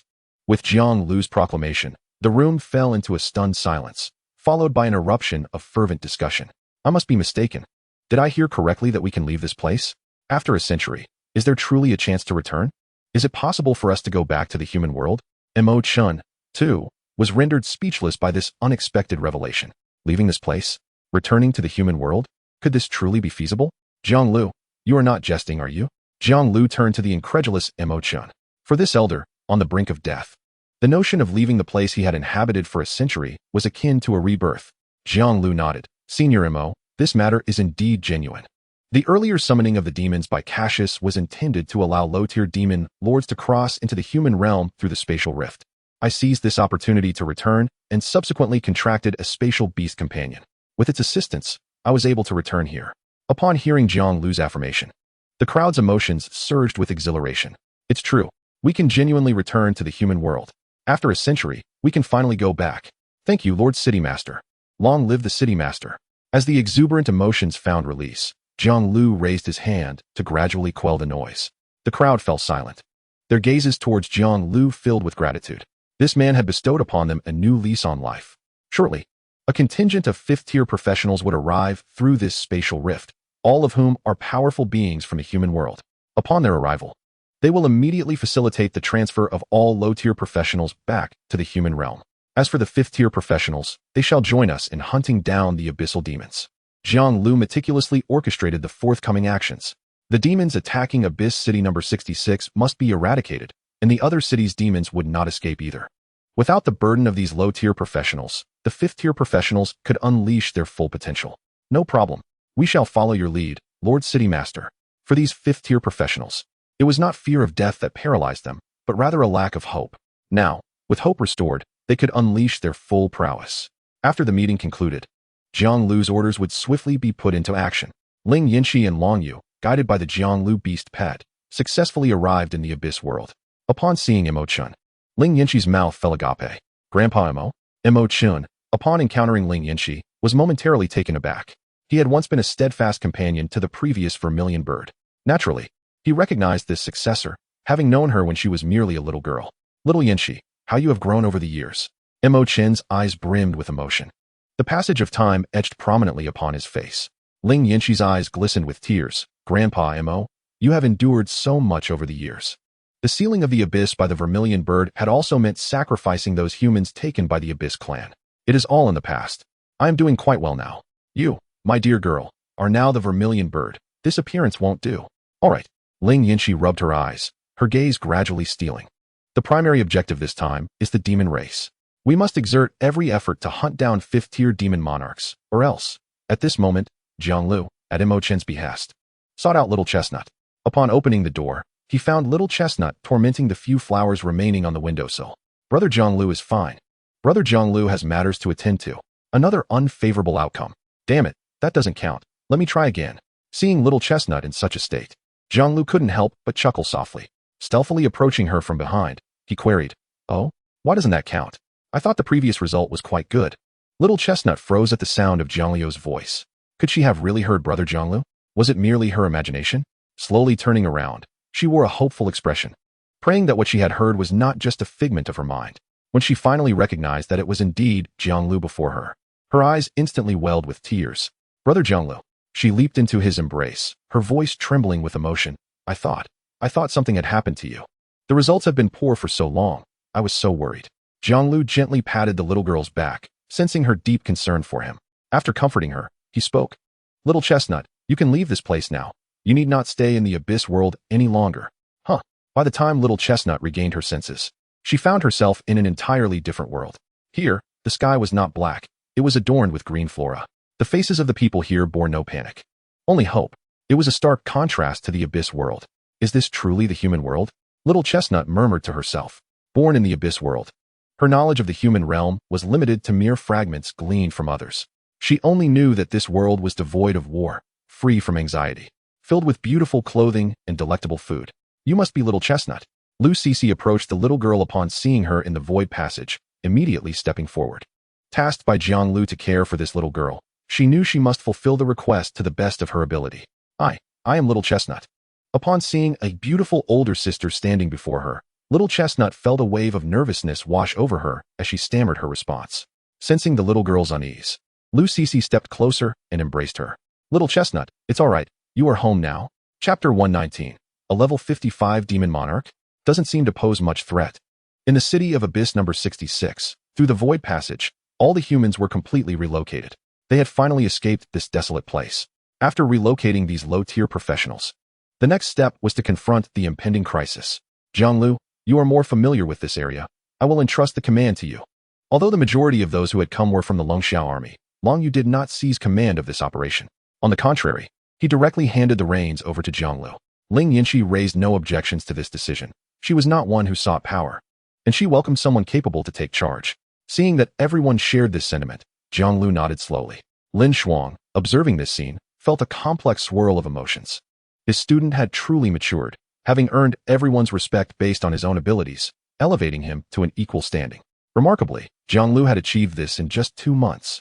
Allow me to share my thoughts.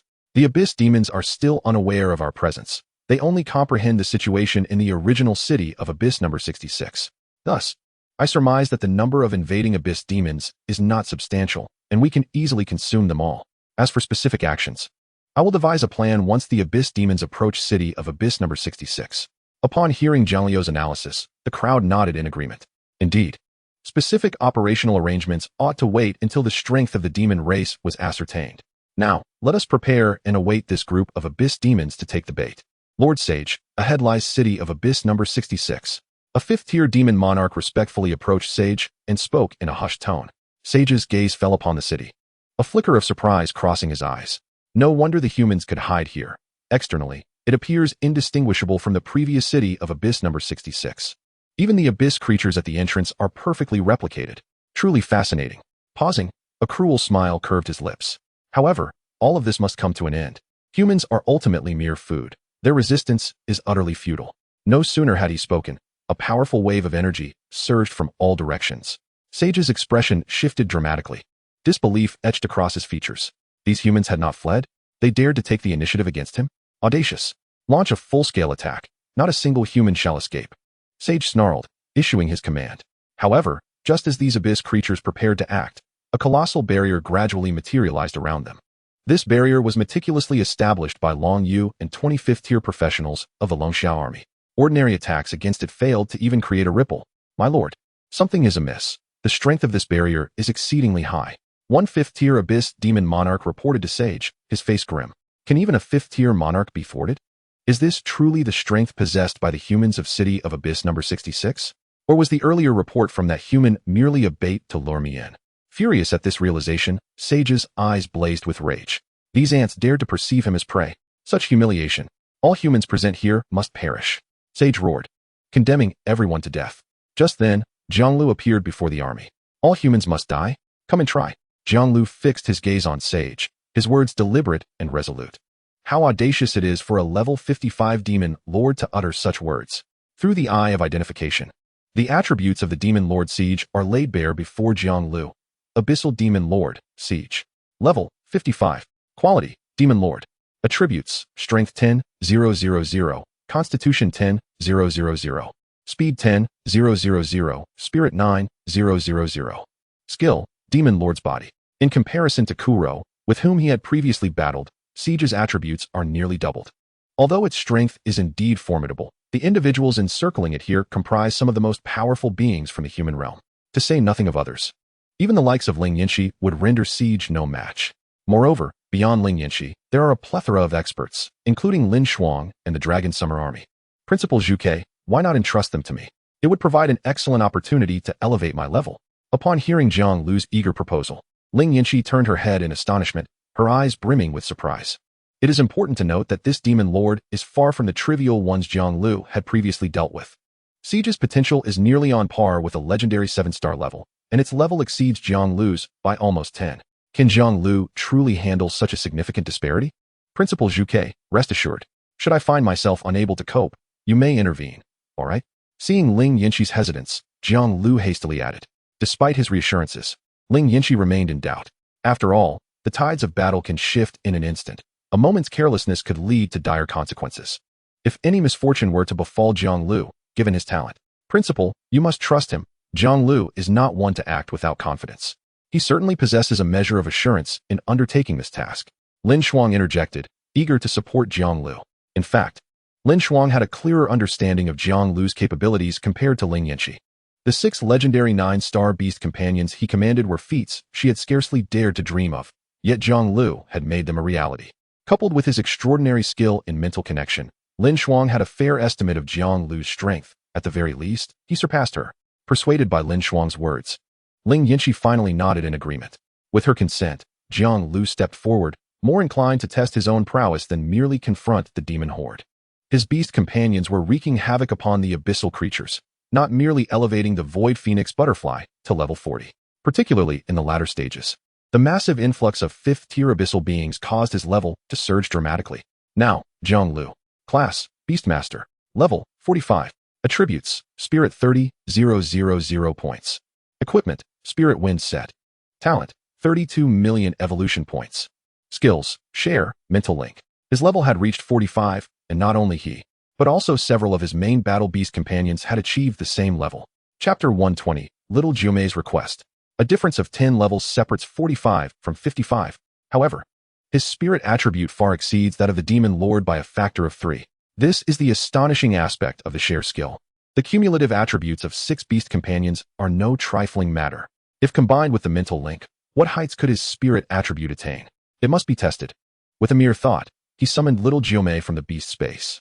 To unleash his full potential, the assistance of the silver-haired girl was imperative. Little Jiumei, this time I require your utmost effort. Initially, little Jiumei felt a spark of joy at being summoned alone, relieved that the fox spirit would not be vying for her master's attention.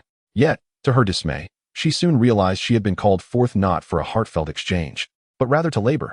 The little creature, somewhat dejected, felt her aura of starlight dimming. Since he aimed to test his strongest capabilities, there could be no reservations. Little Jiumei. Level 45, with a spirit of 10, 000. Milk Bun, level 45, with a spirit of 10, 000. Unicorn, level 40, with a spirit of 8, 000. White Tiger, level 45, with a spirit of 5, 000. Little Star, Little Jiumei version, level 45, with a spirit of 7, 000. Void Phoenix Butterfly, level 40, with a spirit of 3, 500. What a revelation it was. Upon calculating, he was astounded. Concentrating all spirit attributes upon little Jiumei elevated her spirit to an astonishing 73. 500 points. Having not encountered particularly formidable opponents in recent times, he had yet to unleash his full power. Now, with all spirit attributes focused, he realized that such strength would likely dispatch any abyssal demon lord, save perhaps for the semi-divine Cassius, in a heartbeat. Were it not for the fact that the mental link was a temporary skill, Jiang Liu would have considered letting little Jiume sweep through the abyss as a training ground. Initially, upon seeing the silver-haired girl, the demon lord Siege maintained a nonchalant demeanor. How could a fourth-tier beast companion possibly pose a threat to it? However, such thoughts dissipated within 2 seconds, replaced by a sudden surge of pressure emanating from this beast companion. The sensation was akin to facing the esteemed Lord Cassius. This cannot be. How could a fourth-tier beast possess such terrifying power? A tremor laced Siege's voice. This must be an illusion. Cursed human, employing such despicable tactics. Siege found a way to numb its own mind, dismissing everything before it as mere hallucination. Yet, Jiang Liu merely shook his head at the sight of the abyssal demon lord. Indeed, the demon race embodies the adage of bullying the weak while fearing the strong. When confronted by the feeble, they are relentlessly arrogant, but when faced with a true adversary, even courage to engage in battle eludes them. A pitiful race. No wonder they persist on a path of invasion. Little Jiume, send these wretches to hell. Despite feeling resentful that Jiang Liu had not drawn closer for affection, the little creature executed his command with unwavering resolve. Stepping forward, the starlight energy surged around her. With the support of over 70,000 spirit points, it seemed as if a silver river of stars materialized beside her. Starfall. As the little creature spoke, her starlight energy surged toward the heavens. Above, a dazzling radiance, akin to lightning, tore through the clouds, revealing a massive celestial body engulfed in flames. It then descended upon the demon ranks with an unstoppable force. Impossible. This cannot be real. Siege bellowed in fury, unleashing its demon lord's body. A torrent of dark demonic energy coalesced into a colossal black shield, enveloping it completely. Yet, all was in vain. The moment the fiery celestial body collided with the demonic shield, the world seemed to be silenced, only to be filled moments later with an ear-splitting roar. A powerful gust of wind erupted from the point of impact, spreading in a frenzied circular motion, leveling everything in its path. All the demonic beings were reduced to nothingness beneath this strike. Ling Yinqi's eyes widened, filled with disbelief. Could such an attack truly be unleashed by a mere fourth-tier practitioner? In a single blow, it annihilated the entire demon horde. It was terrifying. Lin Shuang was equally taken aback. She had initially thought that Jiang Liu's strength, even if superior to hers, was limited. However, after witnessing this assault, her assumptions were utterly shattered. There was no comparison. Even dealing with the level 55 demon lord required immense effort on her part, let alone the presence of other fifth-tier demon lords among the abyssal race. Yet Jiang Liu, he surpassed all expectations. This was the realm of the young. Meanwhile, Long Yu and the others, having sensed the impending danger, had already dispelled their barrier and made a hasty retreat. Had they remained in place to maintain the barrier, they would likely have been reduced to ashes. Goodness, we escaped just in time. We nearly lost our lives. This young man, I feel his strength surpasses even Commander Long. Shoo, keep your voice down. Do you wish to be reprimanded by our leader? Although I too believe Jiang Liu's prowess exceeds that of the leader, we mustn't voice it. Long Yu, who was the subject of their banter, completely disregarded their teasing. His gaze was lost on the battlefield, now a scene of devastation. Such power was beyond his reach. He could accept that Jiang Liu was stronger than him, but he could not fathom that Jiang Liu was only at level 45, while he himself had already reached level 59. Congratulations on defeating the Abyssal Demon Lord Siege. Congratulations on defeating 3 5th-tier Abyssal Demon Lords. Congratulations on defeating 21 5th-tier Abyssal Creatures. Your level has risen to 46. All your beast companions' levels have also increased to 46. Jiang Liu paused momentarily as a series of notifications flashed in his mind. This battle had yielded significant rewards.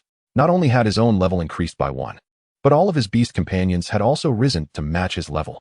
Next, he would focus entirely on leveling up. He must seize the opportunity to hunt more Abyssal Demon Lords before the seal of the Vermilion Bird vanished, striving to elevate his level to 50. Only then would he stand a chance against the Abyssal Bone Dragon Kashas. Little Jimmy, you've worked hard. Jiang Liu commended the little creature after regaining his composure.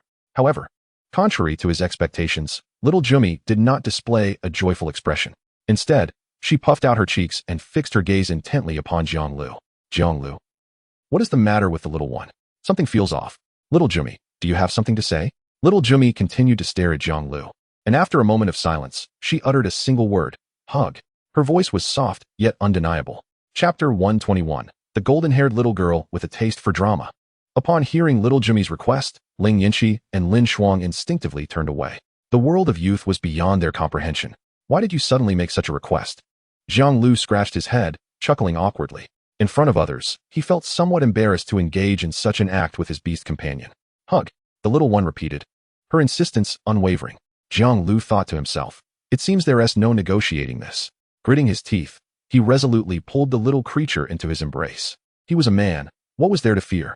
As little Jimmy found herself cradled in Jiang Liu's arms for the first time, she nestled her little milk pouch against his chest, a faint blush coloring her cheeks. This moment belongs to her alone. Meanwhile, the milk ball in the beast companion space was infuriated by this scene. The carefree girl has awakened. She actually snuck away. The white tiger swayed over to Milk Ball's side. Hey, don't you think the master and big sister are quite a match? Match you. Fueled by anger, Milk Ball delivered a swift kick that sent the white tiger tumbling through the air. Although it soared far, its robust physique sustained no injuries. Shaking off the dust, it cast a resentful glance at Milk Ball, looking thoroughly aggrieved. How can you be so violent, second sister? I was merely speaking the truth. Seeing the little tiger still provoking her, Milk Ball quickly redirected her ire toward it. You come here. Upon hearing this, the white tiger's heart sank. Second sister was truly angry. This was bad. Nearby, the unicorn transformed into a little girl, sitting cross-legged on the ground and enjoying the spectacle. This little tiger was clearly dense, failing to grasp the situation. Unlike her, who understood that both big sister and second sister had affections for the master. Hence, she never transformed in his presence. Being in beast form was far better. It allowed her to snuggle up to the master without rejection and avoid inciting the wrath of the two older sisters. A win-win situation. Second sister, I was wrong. The master is only suited for you.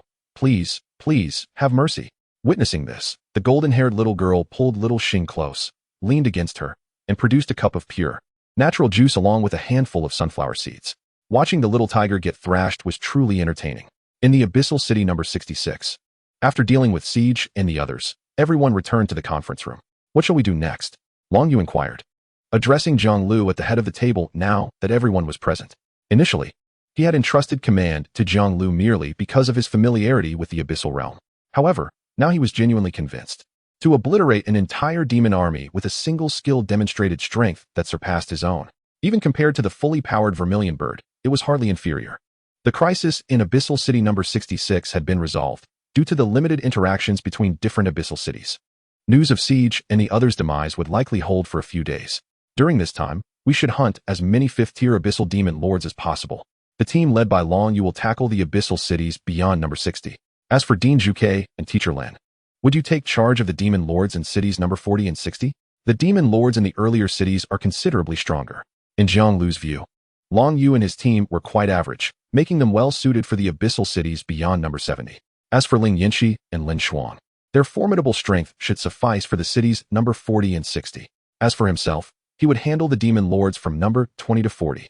Beyond that, the cities were perilously close to Kasha's palace. Engaging there would likely alert Kasha's. Currently, Jiang Liu did not possess the confidence to confront that semi-divine bone dragon. It's settled then. What do you all think? Upon hearing Jiang Liu's inquiry, the crowd unanimously expressed their lack of concerns. Only Long Yu glanced at Jiang Liu, hesitating to voice his thoughts. The tasks assigned to the Longxia army were significantly less daunting compared to those given to Ling Yinxi and Lin Shuang. The Demon Lords in Abyss City number 70 and beyond were all the weakest among the 5th-tier attributes, leading a contingent of 20 from the Longxia army. He could only silently accept this method of task assignment, considering the prowess of Zhu Ke and Jiang Liu. There was little choice, as the Longxia army had a greater number of 5th-tier practitioners, yet true masters were remarkably scarce. Even his own strength was merely on par with Lin Shuang's. Acknowledging that the Longxia army would undoubtedly fulfill the mission, Long Yu acquiesced and proceeded to prepare with his team. At that moment, Lin Shuang and Ling Yinxi turned their anxious gazes toward Jiang Liu. Are you going alone? Perhaps you should let Lin Shuang accompany you? Ling Yinxi suggested. Although Jiang Liu was undeniably powerful, the pressure he faced was equally immense. The Demon Lords in Abyss Cities number 20 and 40 were not to be underestimated, each one rivaling the strength of Demon Lord Siege. Most were at levels 55 to 59. Furthermore, it was not uncommon for those Abyss cities to contain multiple 5th-tier Demon Lords, some even numbering in the dozens. Jiang Liu venturing alone was exceedingly perilous. Principal Zhu Ke, I will commence my hunt starting from the weaker Abyss cities to enhance my levels. Once I reach 5th tier, I will then confront the stronger cities," Jiang Liu declared. His demeanor casual, yet the execution of such a plan was fraught with unforeseen variables. What if a seemingly weaker city housed several high-tier demon lords? Lin Shuang stepped forward. "Jiang Liu, perhaps I should." Before she could finish her sentence, Jiang Liu interrupted. "Teacher Lin, rest assured, should I sense anything amiss, I will retreat at once. Have you forgotten that I have a space-type beast companion?" Hearing this, Lin Shuang found no further arguments to dissuade Jiang Liu and reluctantly agreed. "Then please, exercise utmost caution." Jiang Liu nodded. "For information regarding the Abyss cities, consult Elder Mo. He has resided in the Abyss for over a century and is well acquainted with all matters." He added, "Moreover, our operation should not exceed 10 days. During the last construction of the Void Passage, I observed that the seal set by the previous Zhu was becoming increasingly fragile. It is likely to dissipate completely within about 10 days. Lin Shuang and Ling Yinshi nodded in understanding. "Understood. In any case, do take care." Chapter 122. The seal is broken. After assigning everyone's tasks, the group set forth toward their designated Abyss cities. The Longxia army operated with a unique methodology. Each Abyss city was approached through infiltration and assassination. Lin Shuang and Ling Yinshi would utilize the speed of the Ice Phoenix to lure out the demon lords from the cities, subsequently allowing Zhu to deliver swift executions. As for Jiang Liu, he relied on mental linkage. Xiao Jiumi, unleash your fury. Starfall. Strategy? Non-existent. Tactics would only hinder his leveling pace. The preceding cities were almost devoid of human presence, populated instead by various abyss creatures and demons. The method to deal with them was exceedingly simple. Channel all mental energy into Xiao Jiumi, and then commence the slaughter. Whether facing 5th-tier abyss creatures or demon lords, none could withstand the overwhelming force endowed by Xiao Jiumi's 80,000 points of mental attributes. What in the world is this? Is it the apocalypse? No. The aura was too terrifying. It felt far more oppressive than that of Lord Ka Xiu. Why must we in Abyss City number 39 endure such tribulations? Help! I don't want to die. Lord Demon, save me. Surely, this must be a nightmare. I must be dreaming. In the face of death, all manner of grotesque expressions emerged. This sentiment was equally applicable to the demon kin. Some resisted, others begged for mercy, while many succumbed to madness. Yet, Jiang Liu harbored no sympathy for the Abyss race. They were merely fodder for his ascension. Congratulations, your level has risen to 47. Congratulations, all your beast companions have reached level 47. Congratulations, your level has risen to 48. Congratulations, all your beast companions have reached level 48. Amidst the frenzied slaughter of the Abyss race, his level skyrocketed as if propelled by a rocket. 47, 48, 49, all the way to 50. Congratulations, your level has risen to 50. Congratulations, all your beast companions have reached level 50. After decimating Abyss City number 35, he finally attained the 5th tier. Upon reaching this milestone, Jiang Liu resolved to cease using such methods for leveling. His purpose in all of this was to draw the attention of the entire Abyss world upon himself, thereby ensuring the safety of others. In fact, this strategy proved remarkably effective. Word had spread throughout the Abyss that a single human was systematically slaughtering cities in sequence. Jiang Liu estimated that over the course of these days, he had eliminated dozens of 5th-tier demon lords. This was what allowed him and his 6 contracted beast companions to all attain level 50. He abandoned this approach for another reason. Zhu seal was on the verge of vanishing. He had to return to the human realm.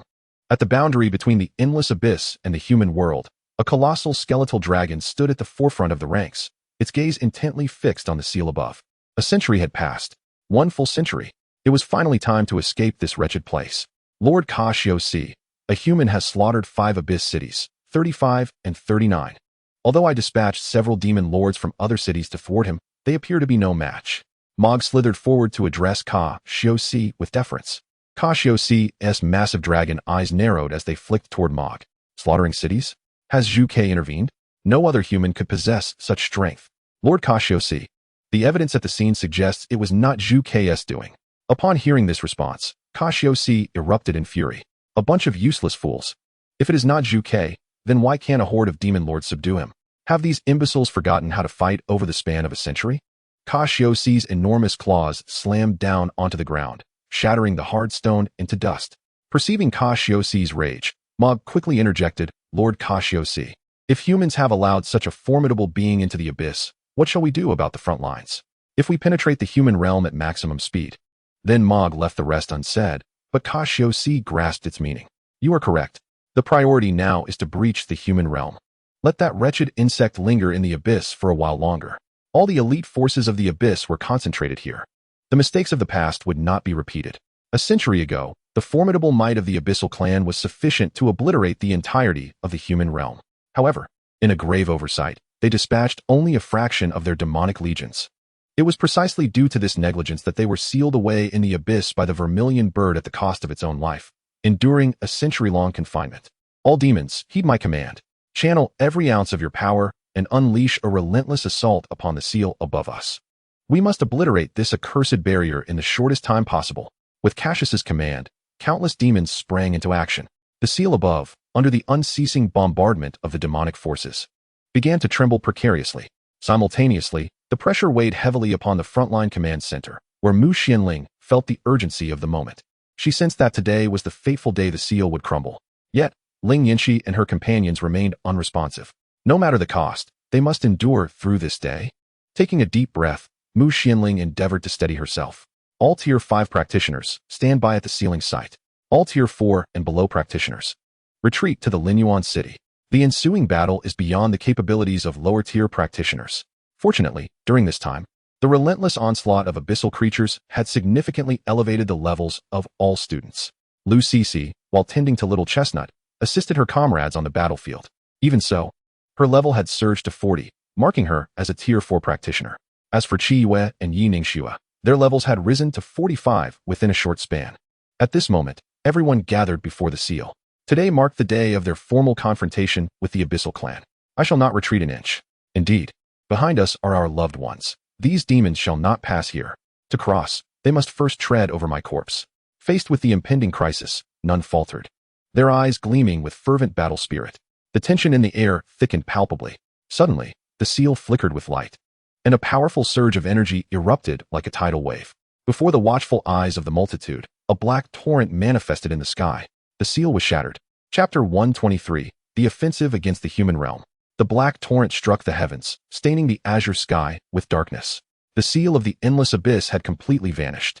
Kik. We have finally emerged. The cursed seal has finally dissipated. Humans, prepare for the arrival of the abyss. The frenzied voices of the demons echoed from below the abyss, proclaiming the abundance of prey. No further command from Mu Xianling was necessary. Everyone stood at the ready. This was a pivotal moment for the survival of humanity. Victory meant life for humanity. Defeat meant annihilation. There was no other path to tread. Cece, elder sister, are we going to die? Little Chestnut, standing beside Lu Cece, voiced her concern. Lu Cece shook her head. No, we shall be fine. Your brother Jiang Liu will return soon. He will resolve everything. In the chaos of battle, Lu Cece, as a low-tier mage, found it exceedingly difficult to survive. Thus, she stood at the rear of the formation with Little Chestnut. At the forefront stood the esteemed heads of the Zhuke Academy and the various lords of the Southern War Zone, among them Lin Wan. Director Mu, have Lin Shuang and the others not returned yet? Lin Wan inquired gravely, not lifting her gaze from the abyss. Upon receiving Mu Xuanling's command, she had hastened to this location. 3 days had elapsed since then. Mu Xianling shook her head. Not yet, but I believe they are making their way back swiftly. The abyssal creatures have yet to surge forward. Surely, a powerful abyssal demon lord is currently restraining them. Mu Xuanling's expression was equally solemn. During this time, she had perused past records and discovered that the previous invasion of the abyss was entirely different from the current one. Although there were numerous Tier 5 demon lords during the last incursion, none possessed the overwhelming might of a true king. It was due to the disorganization among those abyssal demon lords that they were individually vanquished by the former Vermilion Bird and her allies, ultimately sealing the entrance between the abyssal realm and the human world at the cost of their lives. However, this time, the absence of any demon lord at the moment the seal broke indicated that the invasion of the abyssal lords was fundamentally distinct from the last. There was organization, discipline, and a king. Beyond the top-tier combatants, the mid-tier Tier 4 practitioners were also an indispensable element in the impending conflict. After over a month of collaboration, Qi Yue and Yi Ningxue's synergy had grown remarkably. Together, they could successfully dispatch even Tier 5 demon generals. Yao, I wonder if we can survive this time. Yi Ningxue mused. Months ago, she had been a girl dreaming of conquering all obstacles with her hidden profession to claim victory. Yet, only upon truly understanding this world did she realize how naive she had been. Just as now, even though she and Qi Yue were capable of facing some Tier 5 beings, their contributions in this battle remained exceedingly limited. One misstep could cost them their lives. We will prevail in this battle. whether it be Lord Vermilion Bird or Jiang Liu. They will not stand idly by as humanity approaches extinction. Hearing Jiang Liu's name, Yi Ningxue paused momentarily. That name had become legendary within Zhuke Academy. One-man army. This was how many regarded him. When he was present, the entire front line rested under his command. With his formidable beast companions, he could subdue all abyssal creatures. Regaining her composure, Yi Ningxue slowly articulated, I believe he will resolve everything. My faith in him surpasses even that in Lord Vermilion Bird. His existence is a miracle. In Abyssal City number 66, Long Yu and his companions had flawlessly completed their mission. Aside from a few minor injuries, there were no losses. Jiang Liu. All demon lords beyond City number 70 have been eradicated, mission accomplished. Upon hearing this, Jiang Liu nodded. The number of demon lords remaining beyond City No. 70 was approximately 30. Successfully eliminating them had significantly weakened the demon army. Before long, a massive ice phoenix, bearing Lin Shuang and Ling Yinxi, returned triumphantly. Upon seeing Jiang Liu and the others awaiting them, Lin Shuang and Ling Yinxi hurriedly dismounted from the ice phoenix and approached. Teacher Lin, Principal Vermilion Bird, where are you? Lin Shuang and Ling Yinxi exchanged glances. The mission was flawlessly executed. We managed to slay around 40 to 50 demon lords. Long Yu and his team took down 30. Plus the 50 demon lords I eliminated. This has nearly diminished the strength of the abyssal race by a significant margin. Jiang Liu felt a sense of satisfaction with such an achievement. However, the current circumstances did not permit them to linger any longer. Just moments ago, he sensed the connection between the abyssal world and the human realm. This indicated that the seal had completely vanished. Not long ago, I had already sensed that the seal was utterly shattered. It is highly likely that Cassius has led the abyssal race to launch a full-scale assault on the human world. Upon hearing this news, everyone's faces turned pale. Should the human front fall, all their efforts would be rendered meaningless. Ling Yinxi's expression grew serious. Jiang Liu. We must return swiftly. Although there was a considerable gathering of power at the front lines, the elite warriors were virtually absent. According to the intelligence provided by Jiang Liu, a demigod-level dragon lurked within the abyssal race. Such a formidable entity would be unmatched on the battlefield. Only she could stand against it. Shao Dai, open the void passage. Amidst the anxious urging of the crowd, Jiang Liu decisively commanded. In an instant, a mysterious void passage slowly opened, emanating a profound light. Jiang Liu took the lead, guiding everyone through as their figures swiftly vanished into the passage. At the same time, at the juncture between the abyssal world and the human realm, Cassius stood upon the vast land, surveying the rejuvenated and high-spirited army of demons under his command. He slowly unfurled his enormous wings, which obscured the sky, as swirling black energy enveloped him, lifting him into the air. All demons, heed my command. We march forth into the human world. Cassius's voice resonated with a deep, oppressive force, echoing through the heavens and the earth. Attack. With this decree, the demon army surged forth like a roaring tide of darkness, racing towards the human realm. Chapter 124. The Demon King is all mine. A colossal bone dragon ascended slowly from the depths of the abyss. Lin Wan and Mu Xianling, the strongest forces of the human team, immediately examined the information regarding this bone dragon. Abyssal bone dragon, Cassius. Level, 60. Quality, half-demon god. Attributes, strength 80, 000, constitution 80, 000, spirit 80, 000, speed 80, 000. Skills, demon god body, demon god domain. Upon witnessing Cassius's terrifying attributes, Lin Wan and Mu Xuanling's faces instantly turned pale. Uniformly at 80, 000 points. Strength, constitution, spirit, speed. There were no weaknesses whatsoever. How could they possibly contend with such an adversary? Besides Lin Wan and Mu Xianling, other powerful figures within the human faction also took note of this bone dragon. After reviewing the information, despairing voices echoed throughout the battlefield. Half-demon god. Level 60? What manner of monster is this?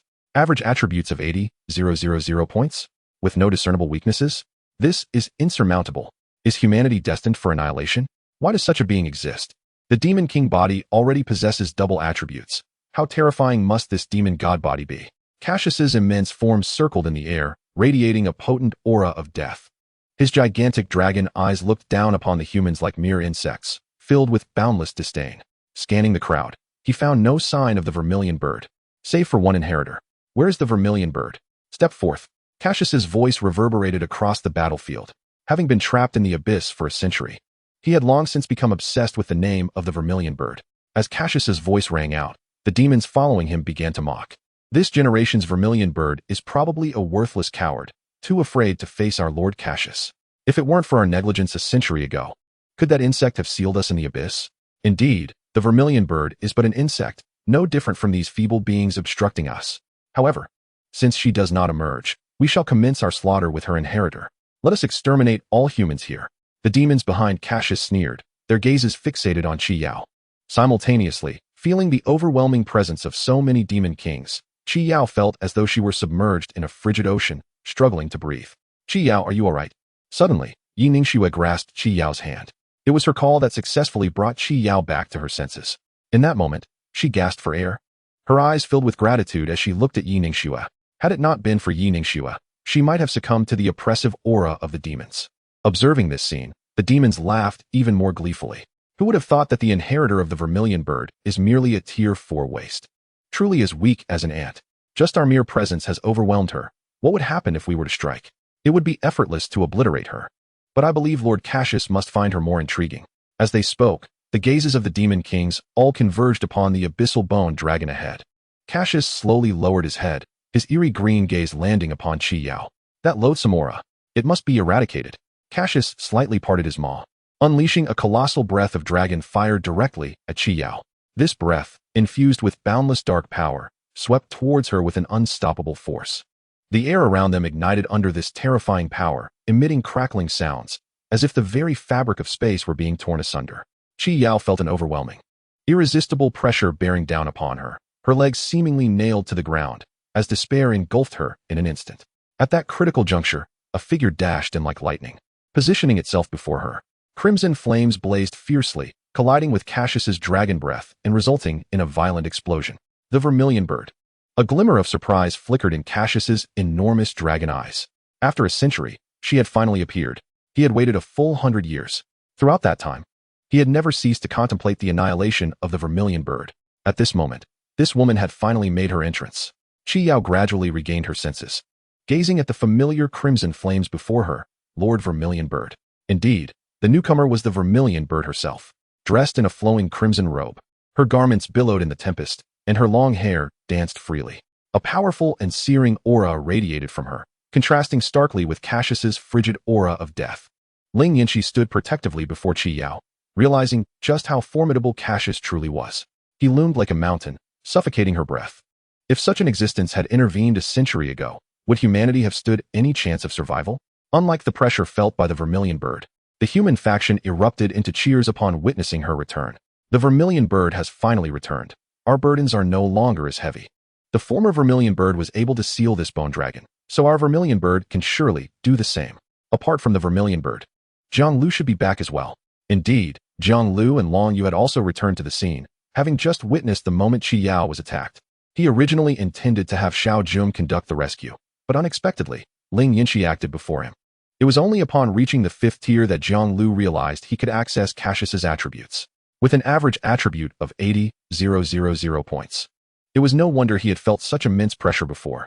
Even now, his strength was still significantly inferior to that of Cassius. However, he was confident that it would not be long before he caught up. As long as he reached level 55 and utilized Shaoxing to replicate the Abyssal Bone Dragon's attributes, combined with a mental link, whatever demonic body or other entities there were, they would all perish. Dean Mu, how many 5th-tier professionals do we have here? Jiang Liu inquired as he approached Mu Xianling. There are approximately 200 5th-tier professionals present, and I roughly observe that there are about 250 Abyssal Demon Lords, she replied. This does not even account for the various 5th-tier Abyssal creatures. Our 5th-tier professionals can manage the Abyssal creatures, but facing those Demon Lords. Mu Xianling did not continue, but Jiang Liu understood her meaning. A few 5th-tier professionals might have a chance to defeat a single Abyssal Demon Lord. This highlighted the disparity between humans and the Abyssal demonic race. Nevertheless, this suited him perfectly. Dean Mu, please relay the order. All the Demon Lords will be entrusted to me. Chapter 125. This battle must not be lost. What? Lin Wan and Mu Xianling were taken aback by Jiang Liu's declaration. One person against all the Demon Lords? Even though Jiang Liu was powerful, Jiang Liu, you are being overly ambitious. We have 200 5th-tier professionals who can help share the burden. However, Jiang Liu shook his head in refusal to Mu Xuanling's kind offer. Dean Mu, trust me, I have my own rhythm. Lin Wan, Mu Xianling.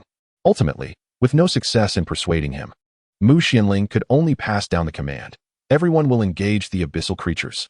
All demon lords will be left to Jiang Liu. Lin Wan gazed at Jiang Liu, whose eyes brimmed with confidence, feeling a mix of emotions. From Lin Shuang, she learned that Jiang Liu's strength was nearly on par with the vermilion bird. Yet, she recalled that not long ago, he was merely a novice professional at level 10. But now he had successfully stepped into the 5th tier. Such terrifying talent. Not just Jiang Liu, but even Yanqi had also advanced to the 4th tier within this short span of time. This was her only consolation. At that moment, Cassius looked at the vermilion bird standing before Qi Yao, his eyes flashing with madness as he commanded, "All demons, attack." In an instant, a dark tide of demons surged toward the humans. Humans, obediently become our sustenance. Kikik, I have awaited this day for a century. I can no longer contain myself. Hand over that vermilion bird heir to me. I wish to taste the difference in her blood. On the battlefield, a small faction of demons charged directly at Qi Yao. Upon witnessing this, both Qi Yao and Yi Ningxue's faces paled slightly. It was not out of fear of death, but rather due to the sheer madness of these demons. Their twisted faces and vile curses were profoundly unsettling. Seeing this scene, Jiang Liu's mind stirred, and he immediately summoned all his beast companions. Upon reaching the 5th tier, all his beast companions experienced a significant evolution, greatly enhancing their attributes. Xiao Jum, Nai Tuaner, White Tiger, Unicorn, Xiao Xing, and Xiao Dai. A total of 6 beast companions appeared simultaneously in the sky. Upon seeing these 6 beasts, the advancing demons hesitated in their steps. The aura emanating from these beasts was formidable. It was worth noting that among Jiang Liu's 6 beasts, apart from the unicorn, which lacked combat capabilities, the others were all legendary level 9. This was equivalent to the most elite demon lords among the abyssal demons. Unicorn, accompany Lu Cixi and patrol the battlefield. Adapting as necessary, Jiang Liu directed, as the unicorn's abilities were not suited for direct confrontation. He assigned her to assist Lu Cixi in logistics. After all, not everyone shared his resilience. For the majority of professionals, battling abyssal creatures was exceedingly perilous. A single misstep could result in injury or even death. Now, with the unicorn's presence, as long as those individuals still drew breath, the unicorn could pull them back from the brink of death. The other 5 beasts, however, stood resolutely before all the abyssal demon lords. "Humans, you think these few beasts can stop us?" scoffed the leading level 59 abyssal demon lord, looking at Jiang Liu with disdain. "Even if this human is strong, our ranks boast nearly 250 demon lords. That is an exceedingly terrifying number. You abyssal demon lords are my adversaries, in my domain. If you can take even a single step forward, that would mean my defeat." He had only 5 beasts. But so what? Sometimes, quality outweighed quantity. With a thought, he linked all his mental attributes to Xiao Jum.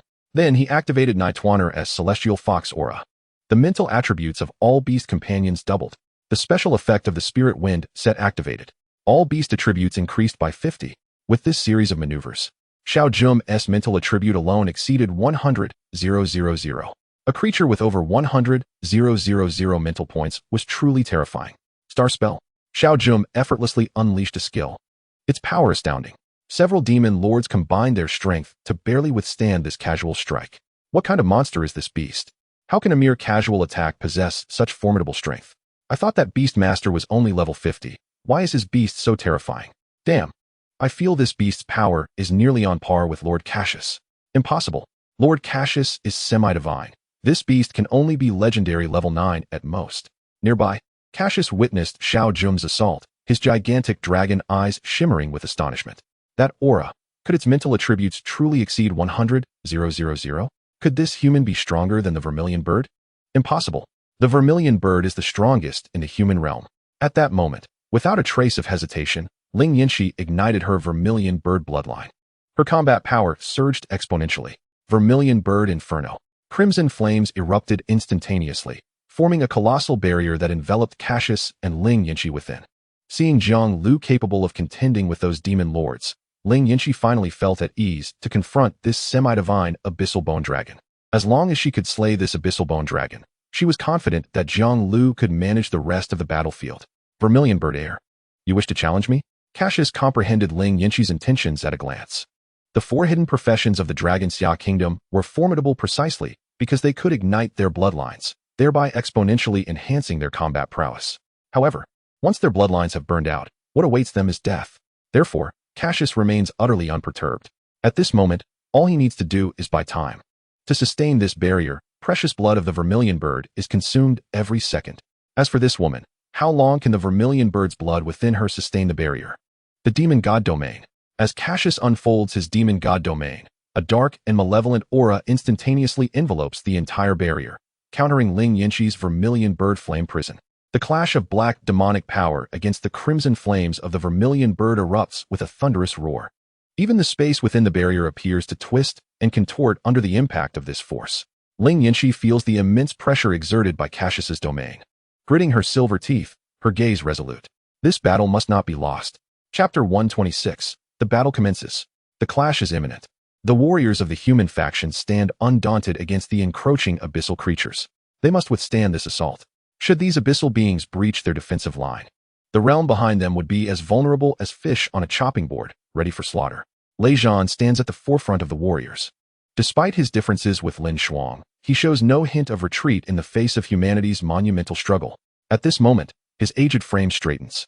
Suddenly, he tears off the long robe draped over him, revealing his muscular physique. All warriors heed his command. Today, not a single abyssal creature shall pass our line of defense. We are warriors, and we must shoulder our responsibilities. Everyone, hold the line. With Lei Zhan's roar, the abyssal creatures collide with the warriors standing resolutely at the front. A swordsman leaps high into the air, facing the oncoming venom, and executes a fierce arc with his blade. The venom is shattered by the sword's aura, dispersing into a cloud of toxic mist. He plunges into a throng of abyssal creatures wielding vicious claws, his sword dancing rapidly. Flashes of steel and blood flying in all directions. Nearby, a shield bearer quickly raises his heavy shield. Rushing to the swordsman's side to fend off the enemies attempting to strike from behind. The shield glimmers with radiant light, absorbing the brutal impacts from the abyssal creatures. Meanwhile, Lei Zhan charges into the midst of the abyssal beings, tearing them apart with ferocity. His valor acts as a catalyst, igniting the fighting spirit of all warriors. None of them harbor the slightest fear in the face of the advancing abyssal creatures. Only a profound resolve to kill remains in their eyes. At this moment, the mage's support intensifies. Lin Wan swiftly weaves intricate hand signs, chanting incantations, and summons a tempestuous storm of wind. The gale, sharp as blades, sends the oncoming abyssal creatures reeling, with several smaller beasts being lifted high into the air, only to plummet to their demise. Following this, she deftly manipulates her fingers, conjuring numerous golden lightning spears amidst the storm. These spears, radiating blinding light and a sense of destruction, are hurled at the abyssal creatures ensnared within the tempest. Each lightning spear striking its target is accompanied by a surge of electricity and the anguished cries of the monsters, filling the air with the acrid scent of charred flesh. Other mages unleash their formidable spells. Flames engulf the battlefield as powerful fire magic ignites, consuming swathes of abyssal creatures within its inferno. Within the flames, the monsters writhe in agony, emitting a nauseating stench.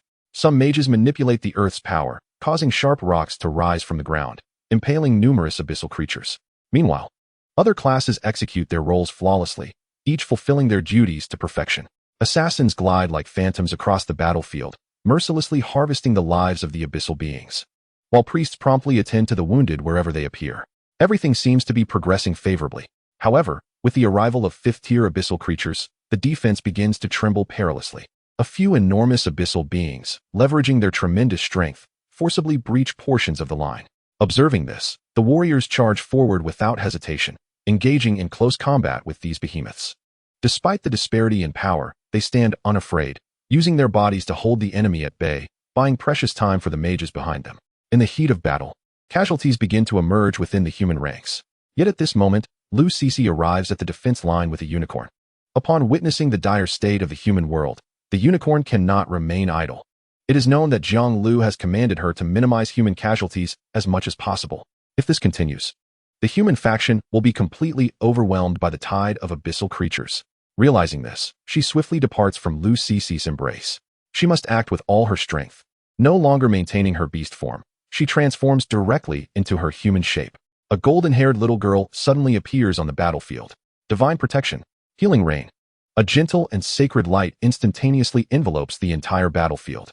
Wherever the light touches, the wounds of injured human warriors heal at a visible pace, and their previously exhausted bodies regain vitality. The warriors feel this miraculous power, their morale soaring, and their murderous intent intensifying.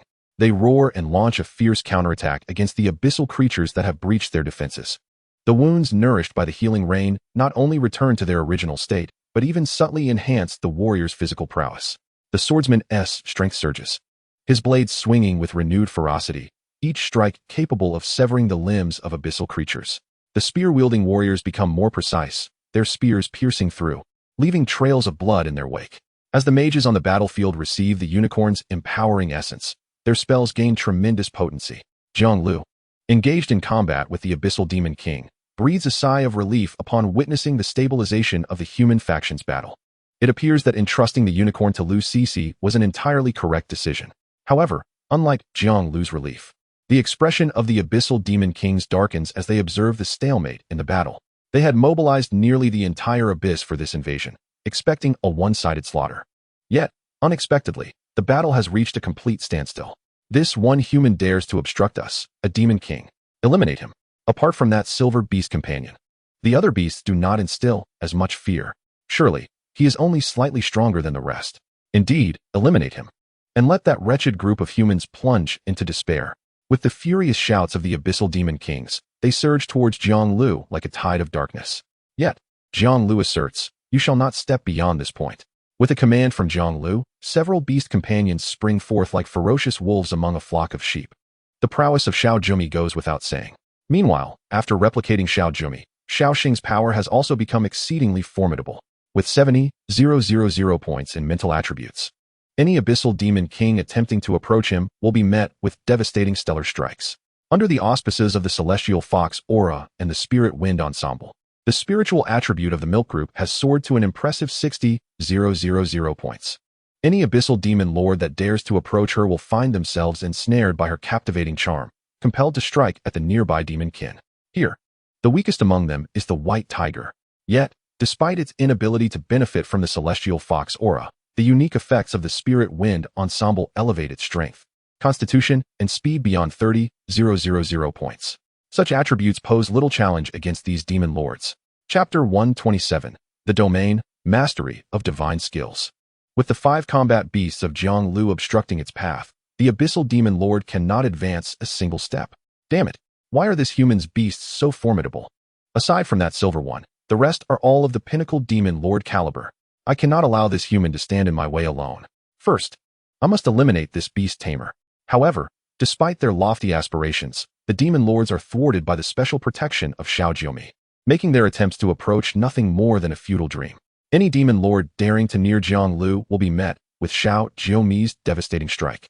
Each assault from the combat beasts claims the life of several Abyssal Demon Lords, leading to the notifications. Congratulations, you have slain 5 Abyssal Demon Lords. Your level has risen to level 51. Congratulations, you have slain 10 Abyssal Demon Lords. Your beast level has risen to level 51. Congratulations, you have slain 20 Abyssal Demon Lords. Your level has risen to level 52. Liu Cixi observes the scene of Jiang Liu battling the Abyssal Demon Lords, marveling at his prowess. Meanwhile, the unicorn, having bestowed its blessings upon the others, returns to Liu Cixi's embrace. Here it is soft. Noticing this, Liu Cixi instinctively hugs it closer. Are you the unicorn from before? The little girl in her arms glances at Liu Cixi, confirming with a nod. With the little one's affirmative response, Liu Cixi quietly acknowledges a fact. It appears that the beasts of the master can transform. At least for now. She has witnessed 3 beasts with this capability. But why are they all female? Human, do you think my master will appreciate my current form? The unicorn gazes at the battlefield where Jiang Liu fights, speaking with a hint of hesitation. Since she has transformed once, it is unlikely she will revert to her beast form again. However, it seems her master has a preference for mature older sisters like the second sister. She glances down at her petite figure, feeling a pang of insecurity. Fear not, you are so adorable, the master will surely adore you. Liu Cixi assures the unicorn with a nod. In a different realm, Ling Yinshi feels the weight of Alexander upon her shoulders. Every second maintaining the Vermilion Bird's inferno drains her precious blood, and despite the immense toll, she is yet to achieve any tangible results. Cassius, concealed within the domain of the demon god he has unleashed, leaves her with no recourse. She has attempted to compress the Vermilion Bird's inferno to engage with Cassius's dark realm, but the collision only accelerates her blood's consumption without yielding any effect. Vermilion Bird, do you truly believe I am oblivious to the nature of your profession? You wish to contend with me? Cassius's voice emanates from the pitch-black domain, laced with derision. Having suffered from underestimating the Vermilion Bird a century ago, he will not permit himself to repeat the same error. 100 years prior, He had witnessed the vermilion bird seal the boundary between the abyss and the human realm, believing a mere human could not hinder the fusion of worlds. Little did he know, his oversight would imprison him in the abyss for a century. Such a blunder he shall never commit again. Ling Yanxi, observing that the abyssal bone dragon shows no intention of confronting her, grows increasingly distressed. With the passage of time, her strength to unleash power wanes. If Cassius continues to evade combat with her, she may very well be dragged to her demise by this bone dragon. She cannot afford to wait any longer. A direct confrontation with Cassius is imperative. Relying on the power ignited by the burning of her vermilion bird blood, she may still grasp a sliver of hope. With steely resolve, Ling Yanxi charges straight into the dark domain. Cassius, watching this unfold, feels a surge of excitement at the sight of the vermilion bird entering his demon god domain. Finally, the bait has taken. Cassius grins malevolently. Vermilion bird, you dare enter my domain. You are merely courting death. His voice reverberates through the barrier constructed by the vermilion bird, echoing across the battlefield. This is the voice of Lord Cassius. I cannot believe the strongest human, the vermilion bird, is so foolish as to voluntarily enter Lord Cassius's demon god domain. Is this not a death wish? Within the domain, Lord Cassius possesses the might of a true demon god. This human may obstruct us. But how can he hinder our Lord Cassius? This human is destined to perish today. Such is your fate. Upon hearing the demon lord's declarations, Jiang Liu realizes the gravity of the situation. Ling Yanxi must have acted impulsively. If Cassius indeed possesses the god-level power within the domain as these demon lords claim, then even if Ling Yanxi sacrifices her life, victory remains unattainable. Beneath the divine, all are but ants. This proclamation is not mere rhetoric. Observing the cluster of demon lords, Jiang Liu decides against holding back his beasts. He had intended for them to conserve their strength for dealing with Cassius. But now it seems there is no time for such caution. If he does not act soon, Ling Yanxi may very well perish within the barrier. Unleash your full power. Upon hearing Jiang Liu's command, the beast's expressions sharpen. The master has spoken. The stellar power surrounding Xiao Jiumi gradually expands, enveloping over 100 demon lords within its embrace. Stellar Domain. This skill emerged when the beasts transcended to level 5. Xiao Jiumi, Stellar Domain. Milk Group, Celestial Fox Domain. Unicorn, Holy Domain. White Tiger Domain. Little Butterfly, Void Domain. Only Little Star remains unchanged, yet having replicated Xiao Jiumi, it too can wield the Stellar Domain. As each beast invokes their respective domains, the faces of the demon lords contort in terror. How is this possible? All these beasts can unleash domains. Are not domains deemed a skill reserved for gods? Why can this man's beasts all perform such feats? We have fallen into a trap. The strongest in the human realm is not the vermilion bird, but this man. Damn it! Flee quickly, or we shall all perish here. The demon lords, filled with dread, desperately attempt to escape. However, while arriving was easy, departing proves exceedingly difficult. The 5 combat beasts envelop all demon lords within their domains. Within these realms, they are the undisputed masters. Chapter 128. The Body of the Demon God, Tripled Enhancement.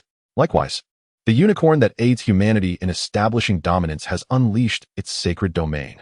However, the unicorn's realm lacks combat prowess. It serves merely as a support. A resplendent golden radiance envelopes the entire battlefield. Under this golden glow, the attributes of all individuals surge by a staggering 10. This is an extraordinarily terrifying figure.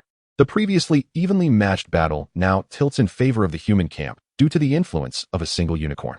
My attributes have increased by 10. Damn. These grotesque abyssal creatures, prepare to face my wrath. The beast companion of Jiang Liu is truly formidable. Were it not for his beast companion, we would have been utterly unable to withstand the onslaught of the abyssal race. Hail to the light. Hail to the little lowly. From now on, this golden-haired lowly shall be my faith. Lu Cece, equally astonished, gazes at the unicorn. She had thought that the indiscriminate healing on the battlefield was the limit of this little lowly-s capabilities. Yet it turns out to be merely the tip of the iceberg of her strength. This is a domain, a passport to a mythic-level beast companion. The prowess of the boss-s beast companion is astounding. Mu Xianling, Lin Wan, and Lin Shuang were equally shaken by this scene. Can all of Jiang Liu's beast companions unleash domains? Only Lin Shuang comprehended the significance of this. A beast companion capable of releasing a domain signifies that they have reached the pinnacle of the legendary tier. There is no possibility for further improvement, leaving only a faint chance of comprehending the domain. But Jiang Liu, all 6 of his beast companions can do it. Is he even human? She gazed at her ice phoenix, tears of envy streaming down her face. Mu Xianling and Lin Wan were more awestruck by the sheer power of this domain. Under the illumination of this golden radiance, Even those of us nearing level 60 experienced a 10-point enhancement in our basic attributes.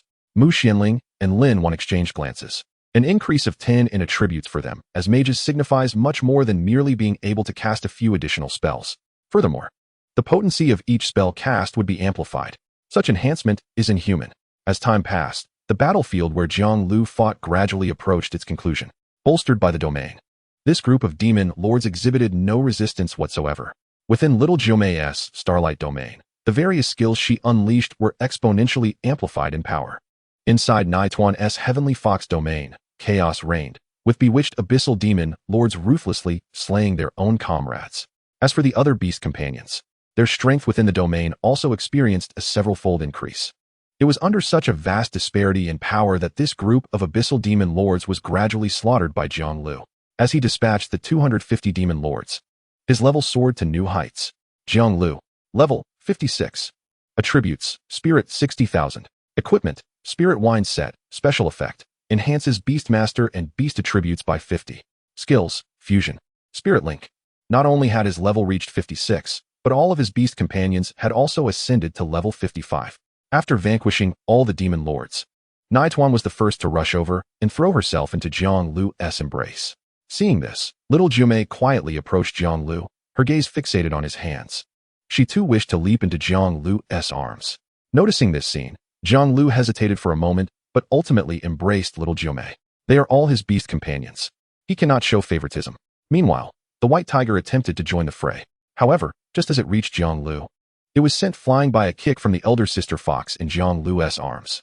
Little Jiume and she were competing for their master, and she was clearly at a disadvantage. And this little tiger, still oblivious to its own limitations, sought to join in? Serves it right. The little tiger, having been kicked away, cast a pitiful glance at Jiang Liu. Master, I wish to be embraced too. Upon hearing this peculiar voice, Jiang Liu silently turned his head away. Out of sight, out of mind. This wretched creature is utterly revolting. The little tiger, rejected by Jiang Liu, stood frozen for a moment before quietly moving to the side of the recovering little Xing. Old 5. At least you don't disdain me, it whimpered. However, little Xing also subtly distanced itself from the abstract little tiger.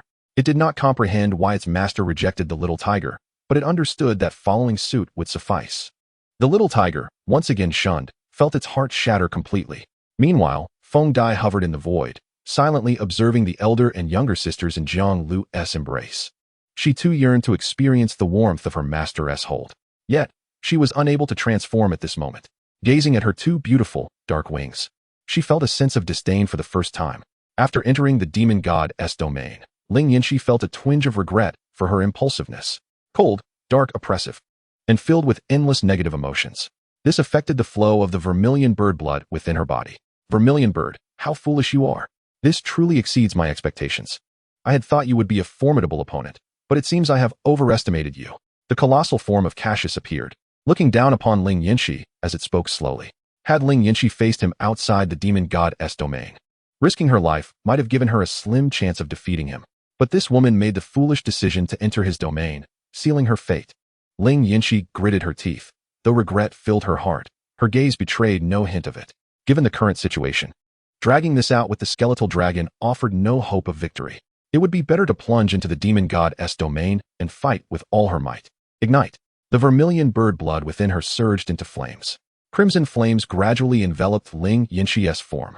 Slaying this skeletal dragon was a mission she had to accomplish, even if it cost her everything. Under the desperate burning of her blood, her aura began to soar. Your spirit attribute has increased, 10,000. Your spirit attribute has increased, 10,000. Your spirit attribute has increased, 10,000. By the time the notifications in her mind ceased, her spirit attribute had reached 200,000. However, she could only maintain this state for 5 minutes. After 5 minutes, the vermilion bird blood within her would be completely expended. Seeing Ling Yinxi's desperation, Cassius dared not become overly complacent. It immediately activated its demon god form. Dark demonic energy swiftly enveloped its entire body. Its attributes reached a terrifying level. Abyssal Bone Dragon, Cassius. Level, 60. Quality, Half Demon God.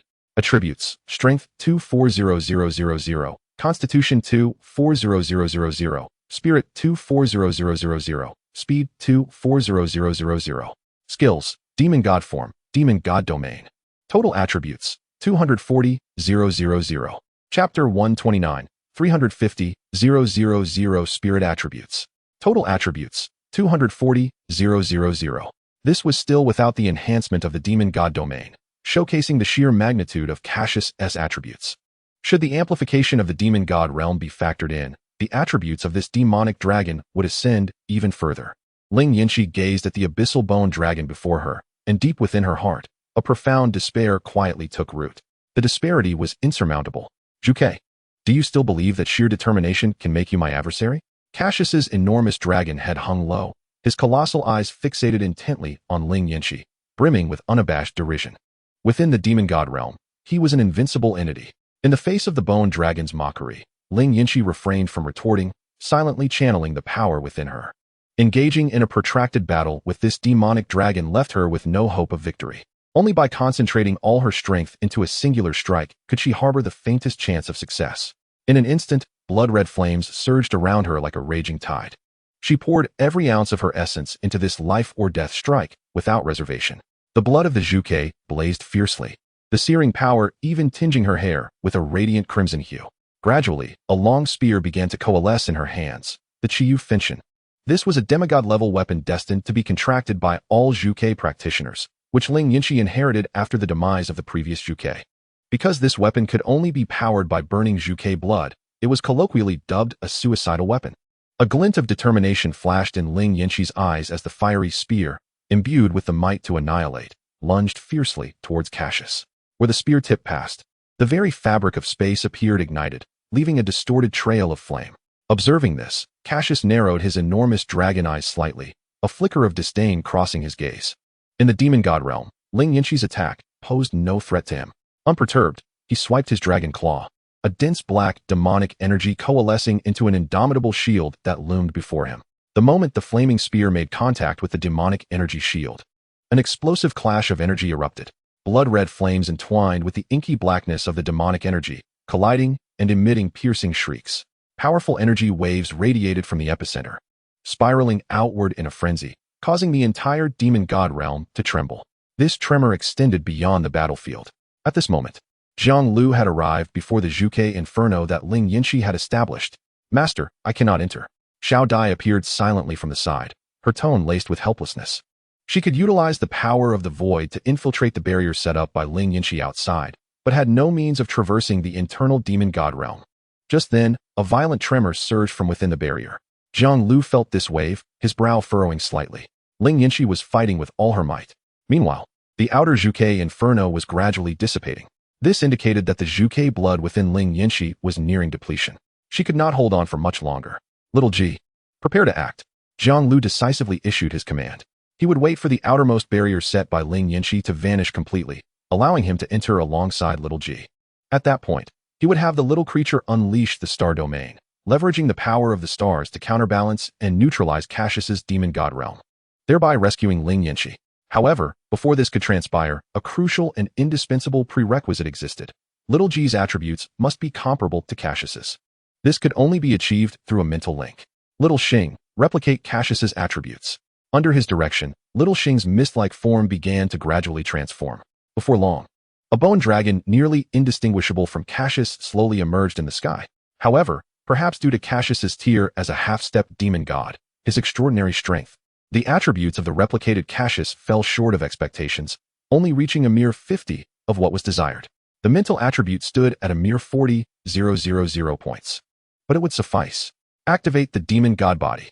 With Jiang Liu's command, Little Xing's mental attributes surged instantly to 120,000. Following this, Jiang Liu began to fully mobilize the mental strength of all his mental-type beast companions. The mental powers of Nightwaner, the unicorn, and Little Xing surged forth like a tidal wave. Coupled with his own imposing mental attribute of 60,000 points, a total of 250,000 mental attributes flowed like a torrent into Little G's body. Furthermore, Little G originally possessed 40,000 points of mental attributes. Under the compounded effects of the Celestial Fox Halo and the Spirit Wind set, her mental attribute soared to an impressive 100,000, with the Spirit Wind set contributing 20,000 and the Celestial Fox Halo contributing 80,000. Ultimately, the mental attributes converging upon Little G reached an astounding 350,000. Such overwhelming attributes, even for the exceptionally gifted little G, were difficult to control naturally. Her body continuously radiated the power of the stars, causing the void to tremble. Indeed, under the influence of such formidable mental strength, the status bar of the little creature began to transform. The originally golden glow gradually took on a shade of red. Moreover, in the qualification section, it had unmistakably transformed into mythical. Within the demon god realm, despite Ling Yinxi exerting every ounce of her strength, the flaming spear remained incapable of breaching the layer of demonic energy shield. As time passed, Ling Yinxi's strength gradually waned. Her body began to sway dangerously, and her arm, which bore the spear, grew increasingly feeble. The Zhuke blood burned out, and the radiance of the flaming spear dimmed gradually. Humph, overestimating yourself. Cassius snorted coldly and abruptly intensified his output of demonic energy. The demonic energy shield swelled instantly, resembling a ferocious beast that voraciously consumed the flaming spear. Immediately after, the remaining demonic energy surged towards Ling Yinxi like a relentless tide. Ling Yinxi had no time to evade and was struck heavily by the demonic energy. Her body flew backward like a kite severed from its string, crashing hard onto the ground of the demon god realm, kicking up a cloud of black dust. Blood spewed from Ling Yinxi's mouth in torrents, her body marred by numerous wounds. She attempted to struggle to her feet, but every movement sent excruciating pain coursing through her, as though her bones had come undone. This was the after-effect of excessive use of Zhuke blood. Gazing at the scant remnants of Zhuke blood within her, despair surged in her eyes. Chapter 130, Cassius defeated. Cassius approached Ling Yinxi with heavy steps, his massive dragon form looming closer. Zhuke, do you now comprehend the chasm that lies between us? This day marks your end. Cassius opened his gaping maw, a denser black, demonic energy coalescing within. Ling Yinxi gritted her teeth, enduring the agonizing pain coursing through her body, still yearning to ignite the scant remnants of Zhuke blood within her. However, upon witnessing her actions, Cassius abruptly stomped down upon her. Still wish to resist? Cassius's voice dripped with mockery. He exerted a slight pressure with his foot, and Ling Yinxi felt as though an immense mountain pressed down upon her, every bone in her body creaking ominously. Do you truly believe that with your paltry, desperate strength, you can stir any tempest? Cassius lowered his head, his enormous dragon eye gazing down at Ling Yinxi with palpable disdain. Just as Cassius prepared to unleash the malevolent energy in his maw upon Ling Yinxi, delivering what he intended to be a final blow, a sudden and intense disturbance reverberated through the skies of the demon god's domain. A golden beam of light, sharp as a blade, forcefully tore through the dark canopy of the demon realm. Within that radiance, a figure plummeted rapidly. Sensing this unexpected turn of events, Cassius warily raised his head, momentarily halting his assault on Ling Yinxi. A flicker of gravity crossed Cassius's dragon eye. The ability to breach the demon god's domain signified that the newcomer possessed strength rivaling his own. But wasn't Zhuke the mightiest among humans? At that moment, the golden light grew increasingly brilliant, accompanied by a remarkably clear voice. Starry domain. The golden realm unfurled instantaneously. The black demon god's domain swiftly dissolved beneath the brilliance of this golden light. How could this be? In that moment, Cassius's dragon visage was etched with shock. His demon god's domain was utterly suppressed by this golden realm, indicating that its attributes paled in comparison to that of the intruder. Who are you? Cassius bellowed, his voice tinged with a hint of panic. His colossal dragon body trembled not from fear, but from the fury ignited by this unforeseen upheaval. Twice he had invaded the human world, only to encounter unforeseen circumstances at the last moment. As the light gradually dissipated, Cassius's demon god's domain had been compressed to a thin, black shield clinging to his form. At this instant, the entire space was enveloped in that divine golden radiance. Feng Dai, harnessing the power of the void, silently appeared beside Ling Yinxi and swiftly whisked her away. In the next heartbeat, Feng Dai brought Ling Yinxi to Jiang Liu's side. Jiang Liu turned to face Ling Yinxi, who appeared as pale as a sheet, her breath faint. However, at this moment, the unicorn's spiritual attributes were entirely bestowed upon Xiao Jiumi. Without the means to heal Ling Yinxi, Jiang Liu could only instruct Feng Dai to transport her to the human ranks. Subsequently, his gaze shifted to the abyssal bone dragon. From the moment he first encountered it, he had been unable to discern its attributes. Yet now, he could firmly suppress it. He had achieved this in merely a few days. Human, who are you? Cassius glared at Jiang Liu, his voice seething with rage. For the first time, he felt a tremendous pressure emanating from a human. Since ascending to demigod status, he had never experienced such a lethal threat, whether in the human realm or the abyss. Though he had been exceedingly cautious in his battle against Zhuke, it was merely a reluctance to be harmed. Now, Sensing the aura of that silver-haired beast companion, he felt for the first time as if he were facing a deity. Powerless, despairing. Who I am is inconsequential. You need only know that soon, you shall meet your demise. Jiang Liu replied coolly. Enveloped within Xiao Jiumi's starry domain, Cassius had no chance of escape. Xiao Jiumi, unleash your full power. Upon hearing Jiang Liu's command, the brilliance of the starry domain surged instantaneously, its already resplendent gold becoming even more dazzling. Countless forces of the stars, manifesting like solidified meteors, hurtled towards Cassius. The reason the domain was termed a divine skill was that within it, nothing was impossible. Cassius felt as though he were ensconced within a golden galaxy, surrounded by an endless tide of stars rushing toward him. A wave of fear surged within him as he sensed this overwhelming assault. But in the next instant, boundless fury surged through his mind. I am a demon god. How could I perish at the hands of a mere human? He roared, and the thin shield of his demon god's domain swelled once more, attempting to withstand Xiao Jiumi's onslaught. The clash of black demonic energy and golden stellar force erupted into a thunderous cacophony, causing the entire space to tremble violently under the impact of this formidable energy. However, at this moment, Xiao Jiumi's attributes were significantly superior to those of Cassius. A staggering disparity of 110,000 in spiritual attributes. Even if Cassius exerted his utmost effort, he found himself increasingly overwhelmed by the relentless assault of stars, akin to a torrential downpour. Ultimately, Cassius's demon god's domain shattered entirely under the relentless barrage, disintegrating into countless fragments of darkness that scattered through the air. Bereft of the protection of the demon god's domain, Cassius was left exposed to the attacks. The stars struck mercilessly against his form. Cassius let out a pained howl as deep wounds erupted across his massive dragon body, black blood gushing forth like a spring. Yet as Jiang Liu beheld the injured Cassius, his eyes betrayed no hint of pity. Creatures of the abyss were not deserving of sympathy. Human, even if I perish, I shall take you down with me. Cassius struggled to raise his head, his once majestic eyes now brimming with malice. With that, disregarding his injuries, he began to gather power once more, preparing to launch a final attack. His form began to swell, dark demonic energy wildly coalescing within his maw, forming a massive black sphere of malevolence aimed at Jiang Liu. This magical sphere harbored terrifying destructive power, causing the surrounding space to collapse under the strain of its might. Yet, even now, Cassius failed to grasp the extent of the disparity between them. The stellar power gradually coalesced into a solid barrier, safeguarding Jiang Liu and the other beast companions within. The moment the magical sphere made contact with the starry barrier, a surge of energy more violent than before erupted. Golden light and black demonic energy intertwined, forming a colossal vortex of energy that drew everything around it into its grasp. In the midst of this fierce collision, although the starry barrier endured immense pressure, it remained unbroken under Xiao Jiumi's steadfast maintenance.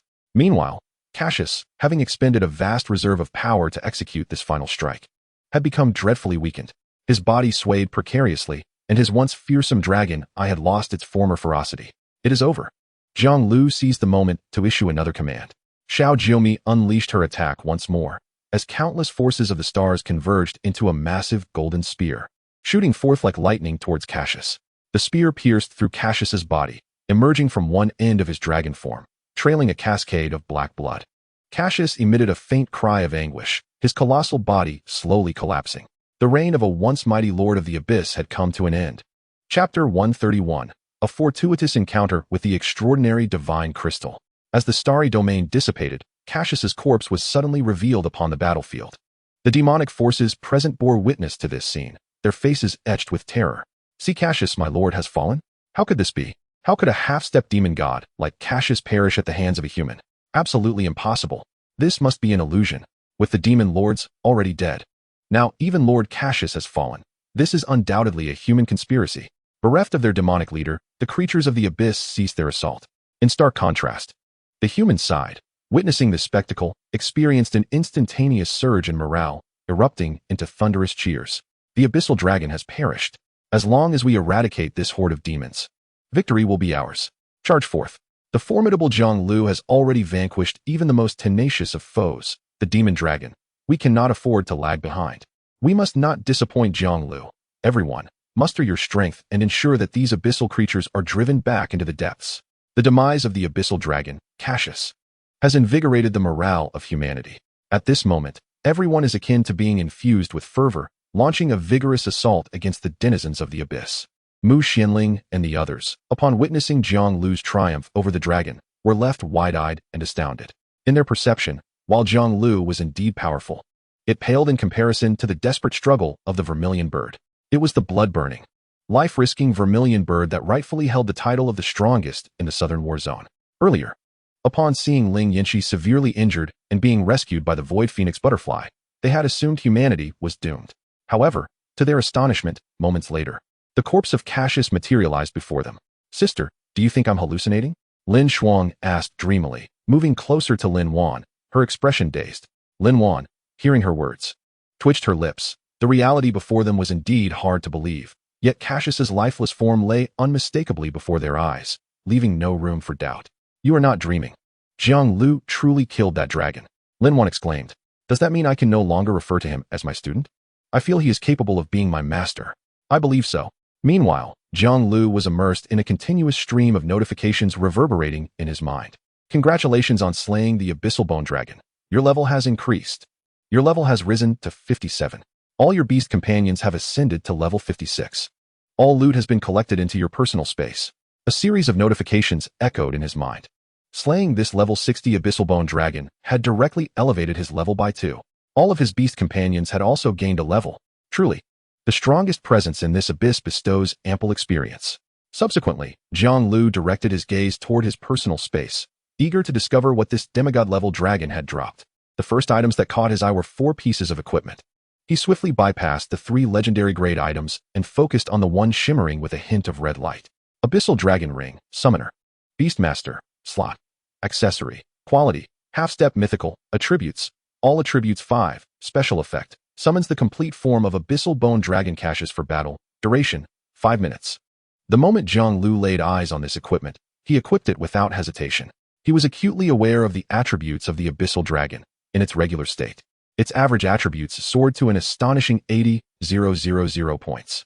With the addition of the Demon God Body and the enhancements from the Demon God Domain, it was virtually unbeatable beneath level 60. As for the other 3 legendary 9-star items, Jiang Liu chose not to inspect their details. For his own Spirit Wind set was already the pinnacle of legendary-grade equipment. In addition to these 4 items, Cassius had also dropped a unique object. Jiang Liu regarded it with a sense of familiarity. Divine Crystal. Attributes, none. Quality, mythical. Special effect, breaks boundaries. Upon reading this description, Jiang Liu's mind momentarily blanked. This item appeared to be an upgraded version of the Holy Crystal. Using it could grant him access to mythical-level items. And for him, as a Beastmaster, the most coveted possession would undoubtedly be a mythical-level beast companion. Dissolving the mental link, Jiang Liu then turned his attention to the silver-haired girl. Stellar Sprite, level 56, quality, legendary 9-star, attributes, Spirit 40,000, skills, Star Domain, Star Spellcraft. Jiang Liu swallowed hard. If he were to give this divine crystal to this little one, how formidable would her attributes become? After a moment's hesitation, he decided to hold off for now. Enhancing the little one was not an immediate priority. The most pressing matter was to deal with the remaining abyssal creatures on the battlefield. Little Jummy, Milkball, drive all the abyssal creatures back into the abyss. With Jiang Liu's command, 5 beast companions surged toward the battlefield. In addition to the 4 beast companions, Jiang Liu also intended to test the special effect of the Abyssal Dragon Ring. With a thought, the ring's special effect was instantly activated. In an instant, a dark radiance burst forth from the ring, and a massive abyssal bone dragon materialized out of thin air. The battlefield, previously thrown into chaos following Cassius's demise, fell eerily silent. Has Lord Cassius returned? They wondered. No, Lord Cassius's corpse still lies there. This is not Lord Cassius. Lord Cassius has become the summoning of that human. Flee. Lord Cassius is under the control of a human. Retreat to the abyss. However, the speed of these abyssal beings could not match that of Cassius. With a powerful flap of his wings, Cassius's immense form appeared on the battlefield in an instant. Simultaneously, the demon god domain erupted, sweeping through the surrounding kilometers like a tidal wave of darkness, engulfing all the demons within. The remaining beast companions were equally relentless, launching fervent attacks on the fleeing demons. Yet, due to the generally low levels of these demons, the experience Jiang Liu gained from this was minimal. Observing that the abyssal creatures were entirely focused on their flight back to the abyss, with no intention of resistance, Jiang Liu contemplated for a moment before commanding his beasts to cease their assault. After all, if they continued to pursue relentlessly, they risked exterminating these abyssal beings. Should the abyss be devoid of its denizens, the paths for others to level up would be irrevocably severed. Once the situation stabilized, Jiang Liu approached the unicorn. He had not forgotten that the principal of Vermilion Academy was still in a critically injured state. Chapter 132, The New Vermilion, Qiao. As Jiang Liu neared the unicorn, he realized the dire condition of Ling Yanxi. The Vermilion profession was quite unique. Although the unicorn possessed healing abilities, the Vermilion blood it had expended was irreplaceable. At present, 95 of her Vermilion power had been consumed. The remaining 5 could barely sustain her essential life signs. Even if the unicorn could heal her injuries, the lost Vermilion blood could not be replenished. This meant that, from this point onward, she would be unable to continue as a professional. However, after a moment's hesitation, Jiang Liu instructed the unicorn to heal her. Preserving her life took precedence above all else. At Jiang Liu's command, a gentle golden light radiated from the unicorn, enveloping Ling Yanxi entirely. Before long, her previously ashen face began to regain color. Soon, the healing completed, stabilizing Ling Yanxi's condition. Jiang Liu, about the principal's body. Lin Shuang, who had drawn closer, began but could not finish her sentence, yet Jiang Liu understood her implication. Rest assured, Teacher Lin, Principal Ling Yanxi is not gravely injured. It merely appears that she may no longer serve as a professional in the future. Upon hearing Jiang Liu's words, Lin Shuang fell momentarily silent. Having worked alongside Ling Yanxi for many years, she was well aware of her temperament. Since assuming the identity of the Vermilion bird, Ling Yanxi had a penchant for shouldering various responsibilities. Now, losing this identity might, perhaps, prove to be a blessing in disguise for her. After a lengthy pause, Lin Shuang finally spoke, albeit somewhat stiffly. It's all right. Perhaps this is indeed a good thing for her. Jiang Liu nodded in agreement before shifting his gaze towards the battlefield. The battle had concluded. Although he had withstood the onslaught of most high-ranking demon lords, the countless fifth-tier abyssal creatures and abyssal demons had nonetheless posed significant challenges for humanity's faction. Despite the unicorn's relentless efforts to provide aid on the battlefield, many professionals had sacrificed their lives in this conflict. Conversely, the aftermath of the abyssal clan's defeat left behind a multitude of spoils. At that moment, the battlefield shimmered with various hues of light, remnants from slaying the abyssal beings. Given Jiang Liu's current prowess, he looked upon these items with disdain. Moreover, he felt no need to personally partake in the subsequent cleanup efforts. Thus, he took his beast companion and returned to the Vermilion Bird Academy ahead of others. Meanwhile, within Cassius's palace, Mog trembled beneath the throne.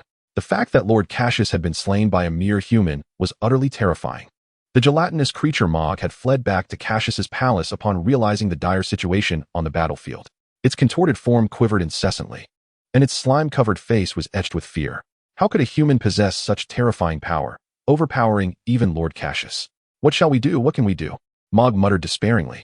The demise of Xios, the strongest being in this abyss, signified a complete disruption of the power equilibrium among the abyss. What awaited the remnants of their forces was likely an even fiercer purge by humanity. No, I must leave this place, Mog resolutely declared to itself. I shall not perish here.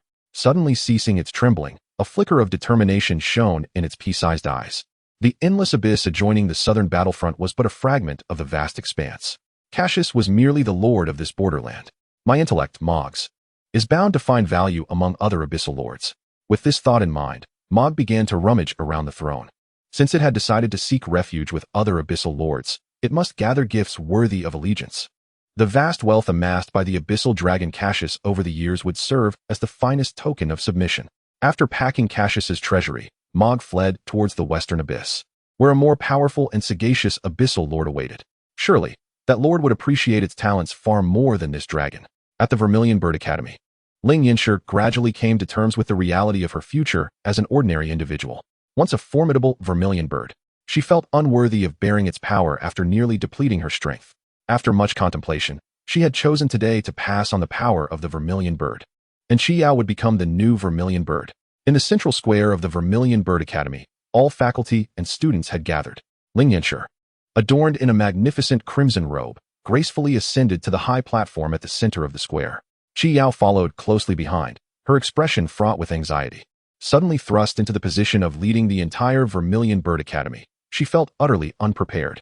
The most pressing concern was that she was far from ready. At that moment, the square was so quiet one could hear a pin drop, all eyes fixated upon the high platform. Ling Yanxi turned to face the gathered crowd, her gaze sweeping over the faculty and students, filled with affection. Today, I will pass on the power of the vermilion bird to Qiao. Her voice was calm, yet resonant, echoing throughout the square. With that, Ling Yinshe raised her hands, palms upward, as a blazing red light began to materialize in her grasp. The radiance intensified, gradually transforming into a lifelike illusion of the vermilion bird, surrounded by flames and emitting a clear, melodious cry. This is the power of the vermilion bird, the secret behind the enduring strength of this profession. Through this inheritance, the next successor's prowess would only grow stronger. Under the watchful eyes of the onlookers, Qiao took a deep breath, finding her composure. This was her mission. Ling Yinshe gently directed the light towards Qiao, proclaiming, "From this moment forth, you are the new vermilion bird." Qiao slowly extended her hands, and as the radiant energy made contact with her palms, a surge of potent and searing power coursed through her body. She trembled, overwhelmed by an unprecedented force that felt as if it would ignite every cell within her. The faculty and students below watched intently as a crimson aura began to envelop Qiao, her resolve growing ever stronger, as though she were being reborn. As the light melded with her being, Qiao's stature became more upright, exuding a regal aura reminiscent of the vermilion bird itself. Finally, the light fully integrated into her form, causing the illusion of the vermilion bird to vanish. Simultaneously, Qiao's level surged dramatically. Level 47, level 48, level 55, level 56, until it stabilized at level 58. Ling Yinshe observed this scene with a satisfied nod. Her mission had been accomplished. The mantle of this responsibility now lay upon the new vermilion bird, Qiao. Chapter 133. The unicorn, aspire for a comeback. Given Qiao's relative inexperience, the position of principal of the Vermilion Bird Academy was temporarily filled by Lin Shuang. Following the successful completion of the inheritance ceremony, everyone finally welcomed the long-awaited moment of relaxation. Jiang Liu, Lin Shuang, Lu Sisi, Qiao, and a multitude of others gathered in Lin Shuang's villa. Jiang Liu, you have worked hard in this war. Allow me to raise a toast to you. Lin Shuang approached Jiang Liu with a glass in hand, her smile radiant. She quietly rejoiced at her decision to bring Jiang Liu into the Vermilion Bird Academy with all her might. In hindsight, it was undoubtedly the wisest choice. Principal Lin, as a member of the Vermilion Bird Academy, this is merely my duty. Jiang Liu replied with a smile, gracefully accepting the glass. And after lightly clinking it with Lin Shuang's, he downed the drink in one go. The fiery liquid slid down his throat, igniting a wave of exhilaration within him. It had been far too long since he had felt such relaxation. For an extended period, his spirit had been in a state of heightened tension, leaving no time for even a moment of stillness. Within the pet space, several of his beast companions seemed to sense the joyous atmosphere of the gathering outside, eagerly expressing their desire to join in the festivities. After a moment of contemplation, Jiang Liu waved his hand, summoning all his beast companions into the room. Today, he would let loose completely. As soon as the milk ball appeared, her gaze was fixated upon the red liquid on the table. She affectionately wrapped her arms around Jiang Liu's arm, her eyes brimming with longing as she said, "Master, I want to drink that." Seeing the adorable demeanor of the milk ball, Jiang Liu's heart melted instantaneously, and without hesitation, he replied, "Go ahead." Having said that, he directly signaled for all the beast companions to frolic without restraint. The unicorn transformed into a golden-haired little girl, who made her way straight to Lu Sisi. In her eyes, this elder sister was exceedingly intriguing. Recently, she had come across a phrase in her studies: one who stays near vermilion gets stained red. Thus, she believed that proximity to greatness would also lead to her own elevation. After all, compared to the first and second elder sisters, it was evident that the master favored them more. Upon making this comparison, she concluded that status was the crux of the matter. Therefore, she resolved to spend more time with this elder sister, hoping to achieve her own transformation through this association. At that moment, Yi Ningxue approached, her eyes brimming with envy. Softly inquiring, "Sisi, could you let me hold her?" Looking at the unicorn nestled in Lu Sisi's arms, she yearned to embrace the adorable little girl. However, Lu Sisi displayed a look of hesitation. After all, this was the pet of a formidable individual, and the little girl had her own preferences. If the unicorn was unwilling, she could not force the issue. Thus, Lu Sisi gently asked, "Unicorn, Ningxue wishes to hold you. Would you be amenable?" The unicorn lifted its head, casting a fleeting, indifferent glance at Yi Ningxue, and resolutely declined. In her heart, she believed that one who stays close to ink becomes black.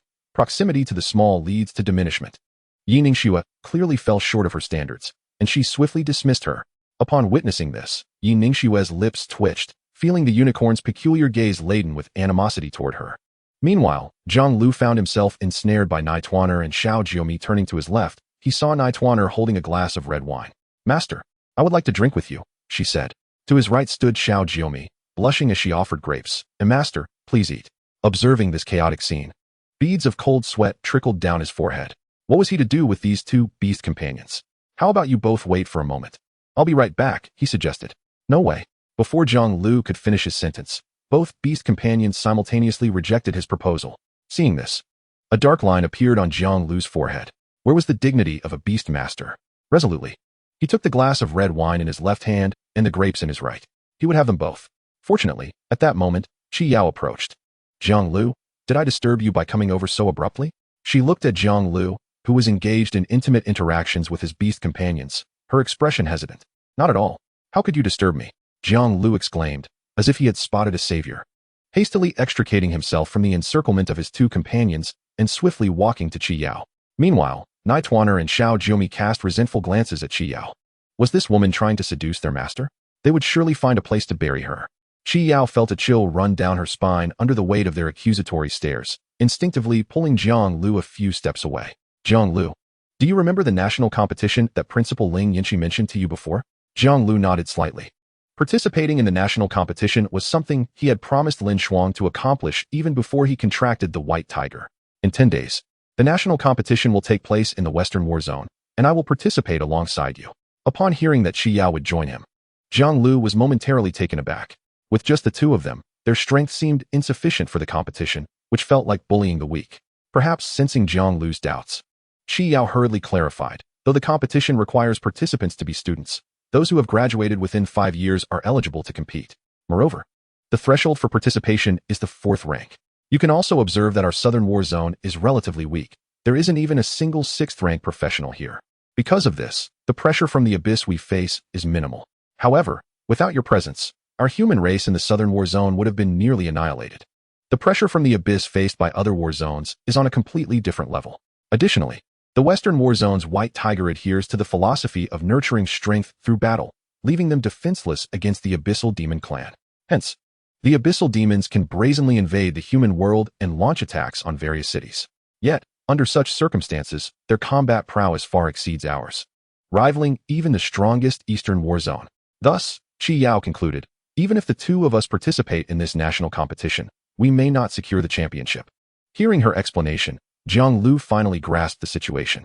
Each war zone had its own management approach, and not all treated the abyss with the same caution as the Southern War Zone. However, he resonated more with the management philosophy of the Vermilion Bird, which valued its people more highly, unlike the Western War Zone, which merely forged strong warriors at the cost of lives. As for Qi Yao's comment about not necessarily clinching the first place, he paid it little mind. After all, he still possessed a divine crystal yet to be used. Once he utilized it to elevate Xiao Jiomi's potential to mythic level, he would have confidence even against a 6th rank opponent.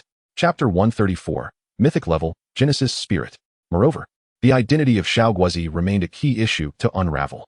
Mo Chun had previously hinted to Jiang Liu that Xiao Guozi's identity might be intricately connected to the Azure Dragon. The upcoming national competition undoubtedly presented an excellent opportunity to engage with individuals from the Eastern War Zone. But were they truly the only two participating?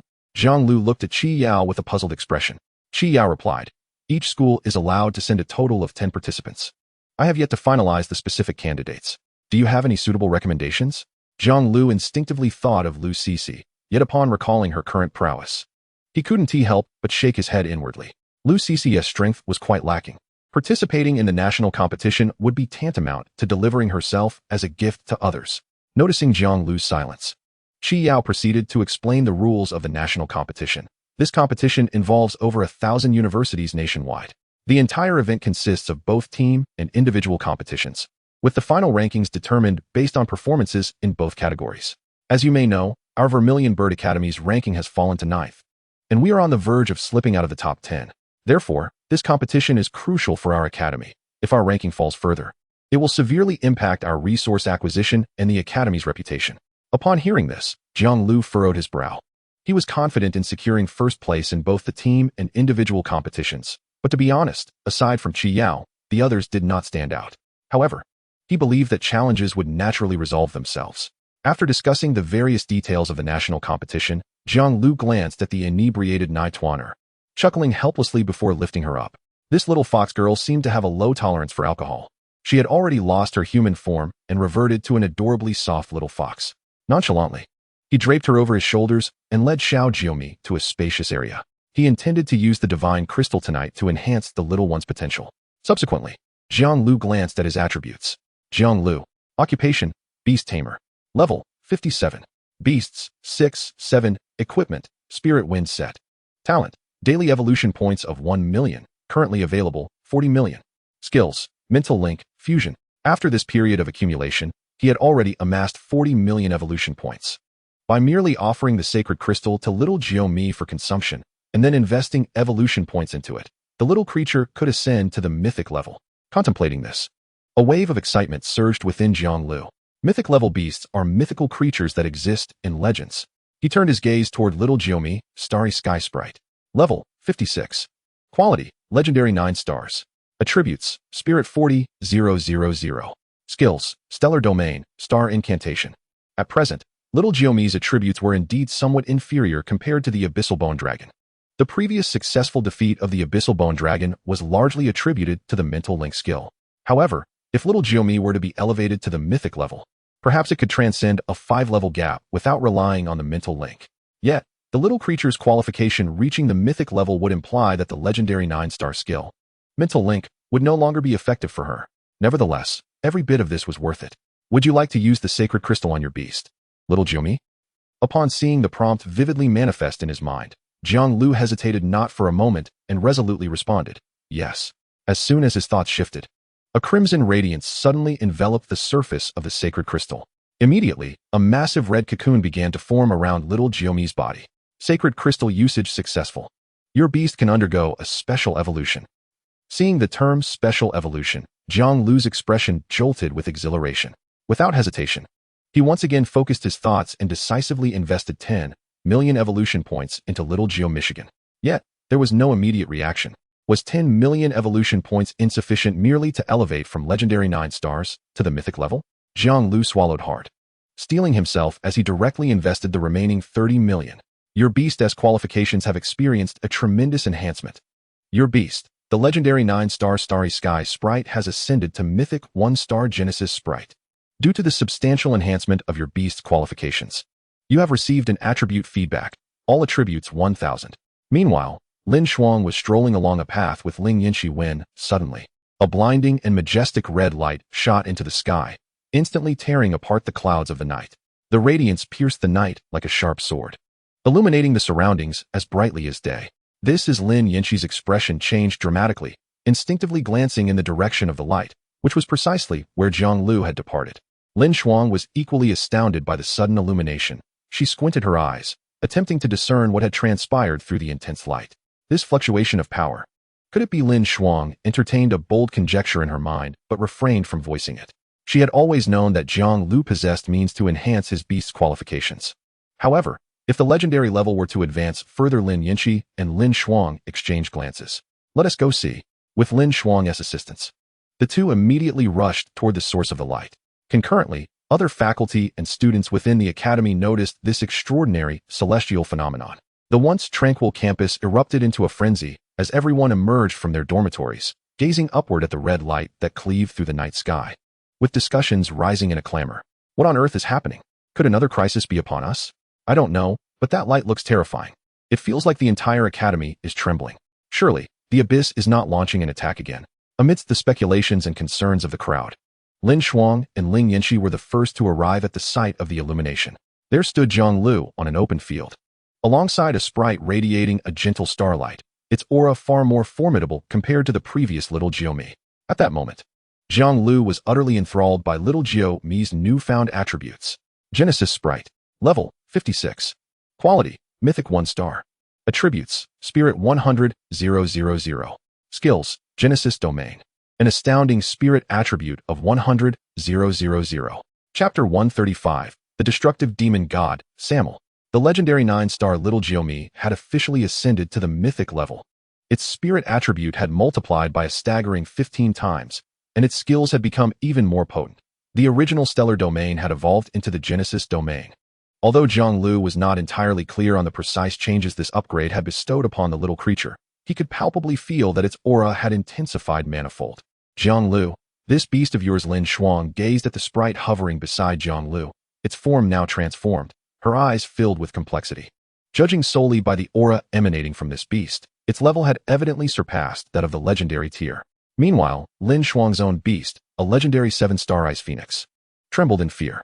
Low qualification beasts stand no chance against those of higher qualifications, especially given the vast level disparity between the legendary and mythic tiers. Within Lin Shuang's mind, the ice phoenix was continuously transmitting feelings of dread. Upon regaining his senses, Jiang Liu realized that Lin Shuang and Ling Yinshi were staring at him in astonishment from a short distance away. He instructed little Jiomi to restrain its aura before approaching the two. Teacher Lin, Principal, what brings you here? Your beast's aura swept across the entire Zhuke Academy, which prompted Ling Yinshi and me to come take a look. Upon hearing Lin Shuang's words, Jiang Liu understood the reason for their presence. He had been completely absorbed in the elevation of his little companion's qualifications, oblivious to the substantial commotion it had caused. Jiang Liu, if I am not mistaken, your beast's qualifications must have ascended to the mythic level. When Lin Shuang spoke, her tone was assertive rather than interrogative. A legendary tier beast could not possibly exude such a potent aura. However, Jiang Liu, while it's certainly a joyous occasion that you possess a mythic tier beast, that aura just now not only reverberated throughout the entire southern war zone, but even other war zones and the abyss have detected it. When you participate in the national competition in the western war zone, it would be wise not to disclose your beast's qualifications. Not all war zones are as united as ours in the southern war zone. Some cities in the White Tiger war zone may have already allied with the abyss. Should the news of your possessing a mythic tier beast reach the abyssal demon race, they will undoubtedly devise methods to. Lin Shuang left her sentence unfinished. But Jiang Liu grasped her meaning. If the information regarding his mythic tier beast were to be leaked to the abyssal demon race, it could very well result in a united assault against him by the abyssal forces. However, for Jiang Liu, unless the troublemakers were demon gods of level 6 or higher, he could face any number of foes with his beast. Ling Yinshi, standing nearby, was momentarily taken aback by the conversation between Jiang Liu and Lin Shuang. It had only been a few days since she lost her powers, yet she could hardly comprehend the exchange between the two. Was it true that Jiang Liu possessed a mythical level beast companion? Moreover, Lin Shuang was earnestly advising Jiang Liu to keep it concealed. The intricacies of their dialogue were lost on her. Simultaneously, in the western, northern, and eastern battle zones, the trio of Baihu, Qing Long, and Xian Wu simultaneously cast their gazes skyward. The aura they sensed was undeniably of a mythical caliber. However, the precise source of this energy remained elusive. Upon realizing this, the three wasted no time summoning their subordinates, issuing identical commands to thoroughly investigate the entire battle zone and exert every effort to trace the whereabouts of mythical artifacts. It was known that mythical-level objects were exceedingly rare throughout the entirety of Longxia Nation. Even the weapons wielded by the three were merely at the demigod tier. In stark contrast to the three human battle zones were the lords of the various abysses. Among them, the lord responsible for the western battle zone was revered as the god of destruction, Samel, a terrifying abyss demon of level 70. Samel keenly detected the mystical aura, and a bloodthirsty smile gradually emerged upon its already fearsome visage. The mythical presence had finally manifested. In its enormous, lantern-like crimson eyes, greed and excitement flickered with abandon. Should it succeed in claiming this mythical entity, it would undoubtedly bring immeasurable advantages. Whether to bolster its own strength or to summon even more formidable demon lords. Relay the order for all abyssal creatures to enter a state of readiness at once. Once the source of this aura is confirmed, we shall dispatch troops to seize it. Samel bellowed hoarsely to its hunched, trembling demon aide. The aide trembled violently, hastily acknowledging the command before departing in a flurry. At that moment, a demon rushed in, flustered, to report, Lord Samel. A demon king from the southern border claims to bear significant news for you. Upon hearing this, Samel was momentarily taken aback. It recalled that border territory, ruled by Cassius, a being it deemed utterly incompetent. What business could Cassius's subordinate possibly have in its domain? Allow that demon king to enter. Let us ascertain the nature of this important news. If it turns out to be mere drivel, toss it to my mount for a snack. Samel's eyes glinted with a bloodthirsty light. The reporting demon quivered at the mention of mount, well aware that Samel's steed showed no mercy, be it demon or human. Those who fell into its maw would be devoured whole. Yes, great god of destruction, I shall bring it forth immediately. Without a hint of hesitation, the demon quickly returned, leading in the contorted figure of Mog. Upon seeing the exalted Samel, Mog immediately adopted a deeply respectful posture. Great god of destruction, the abyss will praise you. Samel, with an air of impatience, snorted coldly, urging Mog to get to the point. Sensing Samuel's clear displeasure, Mog dared not delay further, promptly divulging all that had transpired in Cassius's territory. Samuel's face was a mask of astonishment. You mean to say that the incompetent Cassius is dead? Indeed. Great god of destruction. Samuel's fingers instinctively tapped against the armrest, its eyes betraying profound confusion. It was well aware of the strength of the individuals in the southern battle zone. There wasn't a single tier 6 practitioner among them. How could such a swarm of insignificant beings possibly have slain Cassius, an abyss lord of demigod strength who had awakened his domain? You assert that there exists an exceptionally powerful Beastmaster in the southern battle zone. Indeed, great god of destruction. Mog respectfully bowed his head, his face etched with sincerity. As Mog's admission sank in, Samuel's incessant drumming fingers came to an abrupt halt. A Beastmaster capable of slaying Cassius would undoubtedly possess extraordinary beast companions, and it relished the prospect of collecting various beasts and transforming them into abyssal entities. Recently, it seemed the Western Battle Zone was hosting a national competition. Surely, this Beastmaster would make an appearance there. In the ensuing days, the Juke Academy was industriously engaged in the selection process for participants in the national competition. Ultimately, the roster of contestants was finalized. Jiang Liu, Qi Yao, Yining Xue, Yin Qi, and Yu Wenmu. 5 of the 10 participants were acquaintances of Jiang Liu. The remaining 5 were esteemed alumni of Juke Academy, now possessing Tier 5 strength. Additionally, Lu Cixi, as a cheerleader, joined the group on their journey to the Western Battle Zone. Given the considerable distance between the Southern and Western Battle Zones, the group traveled via a mode of transport known as a flying boat, a creation only the most skilled mechanical engineers could produce, with costs that were exorbitantly high. After 2 days of flight, they finally arrived at the border city of Yunbian in the Western Battle Zone. Due to strict regulations prohibiting flight within the Western Battle Zone, they had to rely on their own means for the remainder of the journey. Upon stepping into Yunbian City, a rich tapestry of foreign charm enveloped them like a tidal wave. The streets bustled with activity, throngs of people jostled for space, and a cacophony of unique vendors' cries filled the air. The architectural style here starkly contrasted with that of the Southern Battle Zone, with most buildings constructed from massive stones, their thick walls exuding an aura of ancient resilience. As Jiang Liu and his companions traversed the streets, they drew many curious glances. Look at these pretty boys. They clearly hail from other battle zones, with their delicate limbs, probably lacking in combat prowess. Keep your voice down. Are you not afraid they might thrash you? Afraid? With them? Let them try. These little kids are no match for me. But I must admit, the girls from other battle zones are quite charming. After a life spent on the edge of danger, the local folk were undeniably fierce. Upon sighting the beautiful Qi Yao, Lu Cixi, and Yining Xue, many whistled and jested. However, the moment Qi Yao subtly revealed her aura, the crowd dispersed in haste.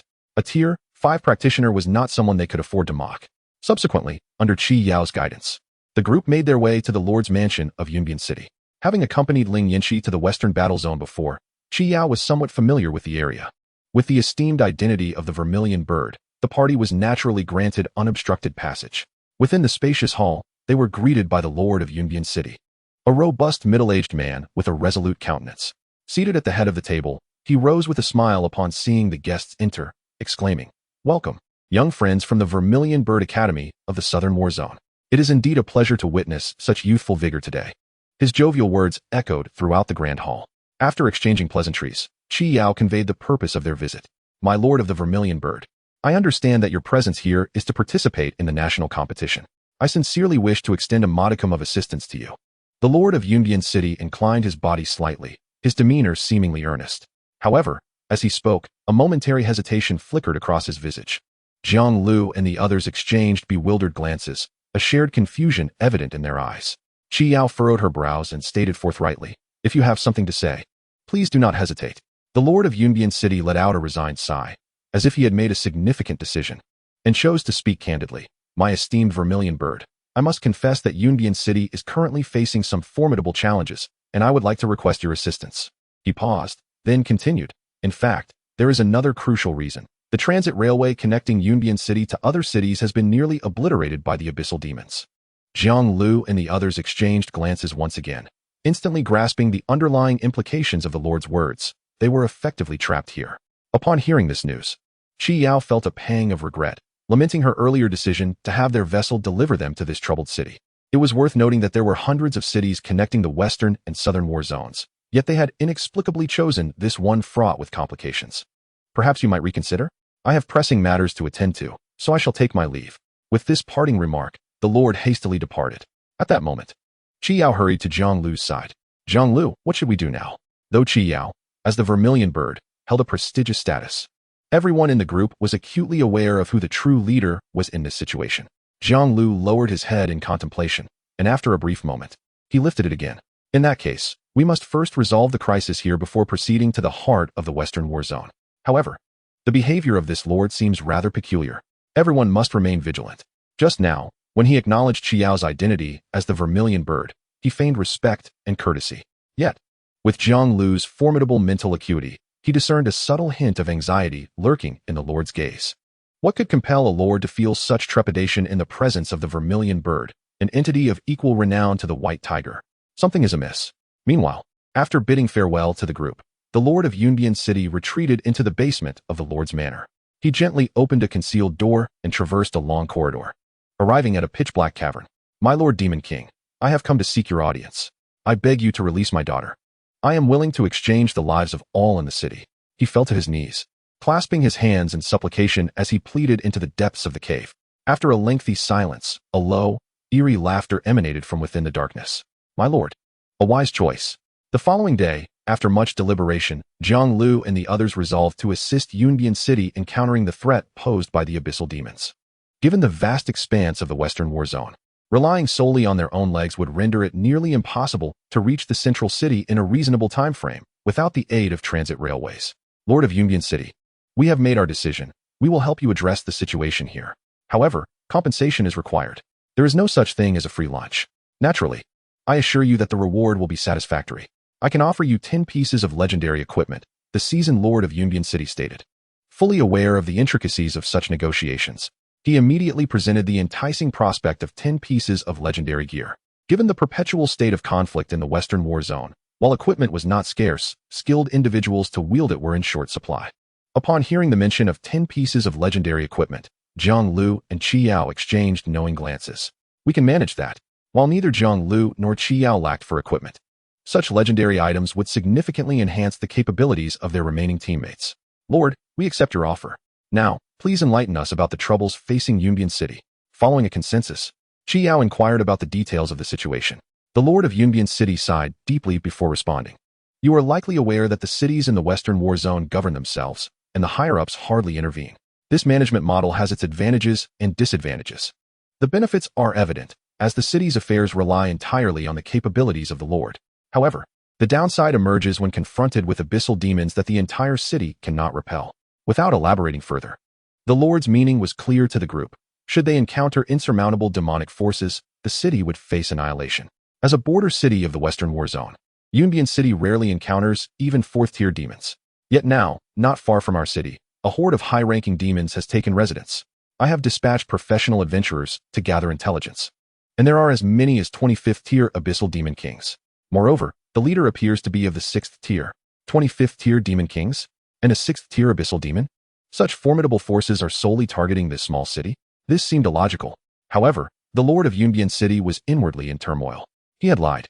While there were indeed 25th-tier demon kings and a 6th-tier demon outside the city, that was merely a fraction of the entire horde. In reality, the number of 5th-tier abyssal demon kings exceeded 200, with more than 10 6th-tier demons. Although he was uncertain of their intentions, a significant event had transpired recently in the Western War Zone, the national competition. It was likely that these demons intended to launch a full-scale assault during the competition. As a top-tier 5th-tier professional, he could have kept his daughter safe, far from this chaos.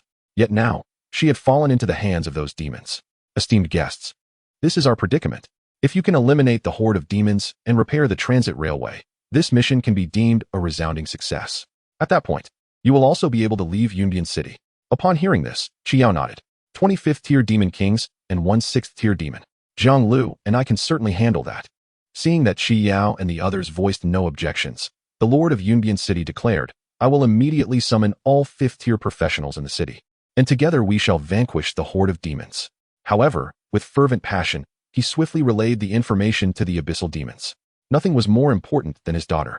Not far from Yunbian City, a group of abyssal demons lounged together in a relaxed manner. This is utterly dull. These humans are merely to be observed, not devoured. When will this interminable wait come to an end? A level 5 demon lord spat with irritation, his face a mask of impatience. Hush! Are you trying to get yourself killed? If the esteemed lords hear you, they will surely cast you to feed Lord Samuel's steed. A nearby demon quickly interjected, his expression tense. At the mention of the steed, the previously boisterous level 5 demon lord visibly flinched, and a flicker of fear crossed his eyes as he muttered, I dare not harbor any resentment towards the tasks assigned by Lord Destruction. However, I cannot fathom why the esteemed lords choose to collaborate with a human city lord. Would it not be more straightforward to simply devour him? You know nothing. Another demon scoffed, rolling his eyes. If we do not cooperate with that city lord, the inhabitants of Yunbian City would have fled long ago. If we cannot wait for the national competition to commence, what shall we feast upon then?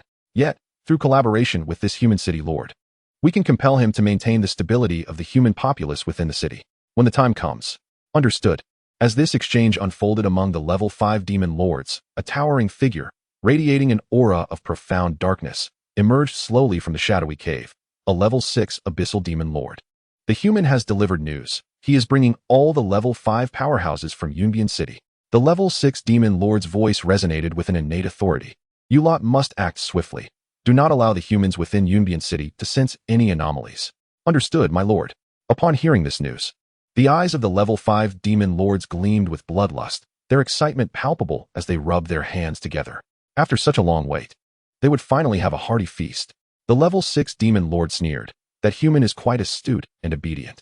Were it not for the fact that I had already devoured his daughter, I might have considered returning her to him. However, you all must be vigilant. There seems to be a Beastmaster among those humans, and Lord Destruction specifically desires his beast companion. Be careful not to kill the beast. Within Yunbian City, the city lord, wearing a grave expression, summoned over 20 level 5 professionals. My lord, why have you suddenly permitted us to venture out to deal with those demons today? Indeed, my lord, we have sought your consent countless times before, yet you never allowed us to engage those demons. Is it because we now have these allies from the southern war zone that you have agreed? In an instant, everyone's gaze sharpened, fixated upon the city lord. At this moment, the expression on the city lord's face shifted slightly, betraying a hint of unease. These individuals had always stood by him, forging a brotherhood in the establishment of Yunbian City.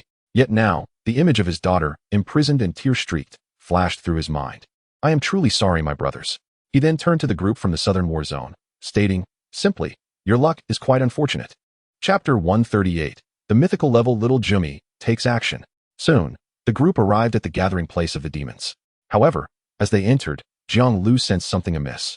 It is too quiet. Unnaturally so for the wilderness. Lu Cece, frightened, edged closer to Jiang Liu.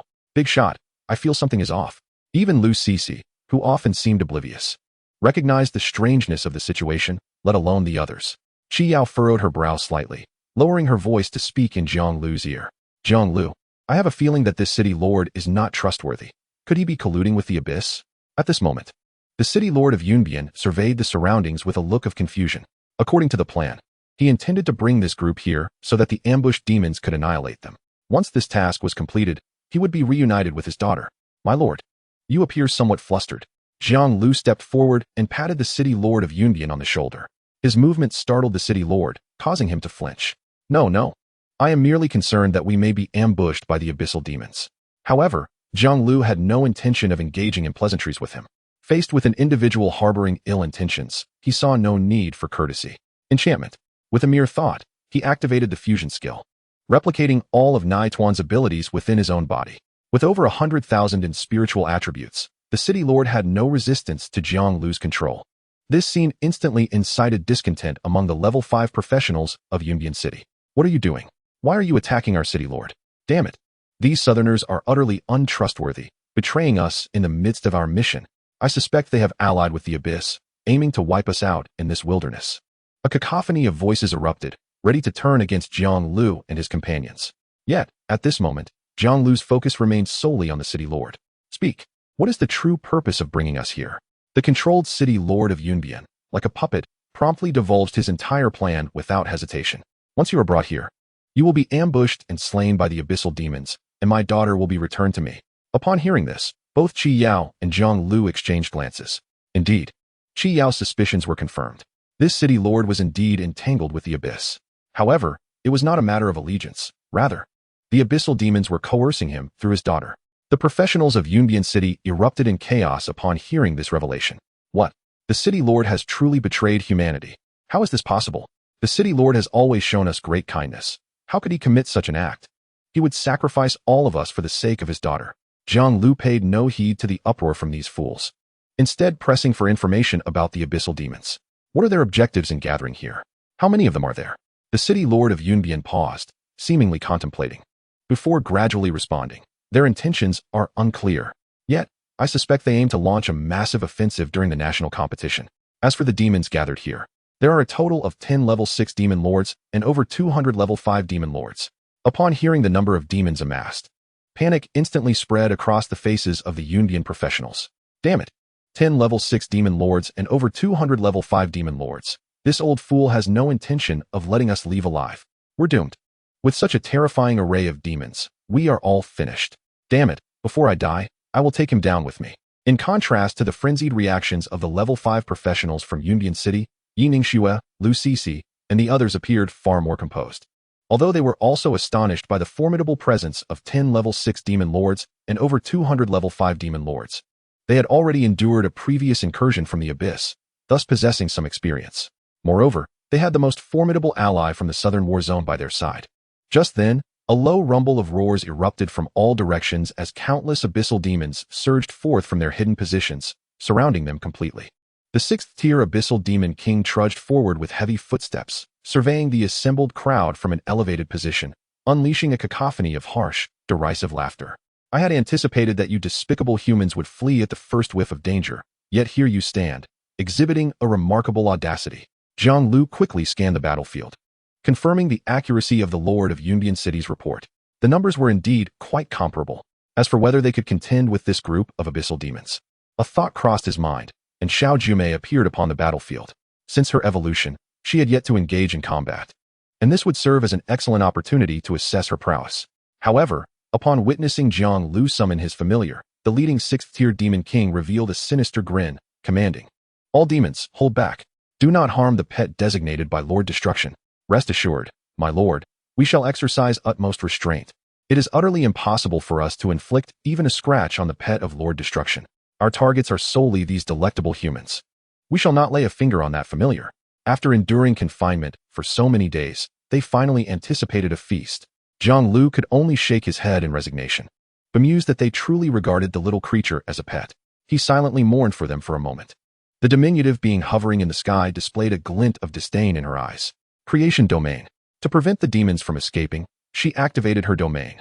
The vibrant hues of the creation domain enveloped the entire battlefield, the laws of power surging and runes shimmering, as if a brand new world was being birthed. Under the overwhelming force of this domain, the demons found themselves ensnared, their bodies trembling uncontrollably. Is this a domain? Could this familiar possibly be of divine caliber? It was unfathomable. A human could command a being of divine stature. The previous arrogance of the abyssal demons dissipated, replaced by sheer terror. In any realm, a mythical being reigned supreme, whether in the human world or the abyssal realm. At that moment, Jiang Liu, situated within the domain of the little creature, recognized a significant transformation from his previous stellar domain. If the earlier stellar domain radiated a golden hue, the current realm resembled a miniature world. The demons trapped within the domain were gradually drained of their energy, which nourished this realm. Let us join forces to break this domain. Even if this familiar is of divine caliber, the disparity in levels remains. Indeed, if we all attack together, this domain cannot possibly restrain us. Under the leadership of several 6th-tier demon kings, the abyssal demons united. However, their struggles appeared utterly ludicrous before the little creature. The attributes of these abyssal kings were merely 50,000 points, half of what the little one possessed. Moreover, within the domain, her strength would be exponentially amplified. Their futile resistance was in vain. Their assaults bore no effect on the domain conjured by Xiao Jiumei, yet the extraction of energy from their bodies persisted unabated. In a short while, all the 5th-tier demon kings were completely drained. As for the 10 6th-tier demon kings, they were merely remnants of their former strength. No, this cannot be. A 6th-tier demon king bellowed in despair, beads of sweat rolling down his forehead as he flailed ineffectually, attempting to resist the insidious extraction of energy. Xiao Jiumei floated in the air, seemingly indifferent to the battle unfolding below. In her domain, everything operated according to her will. At that moment, she was preoccupied with fiddling with her clothing, her thoughts consumed with how to snuggle with her master. Since that fateful embrace, She had felt a spark of understanding.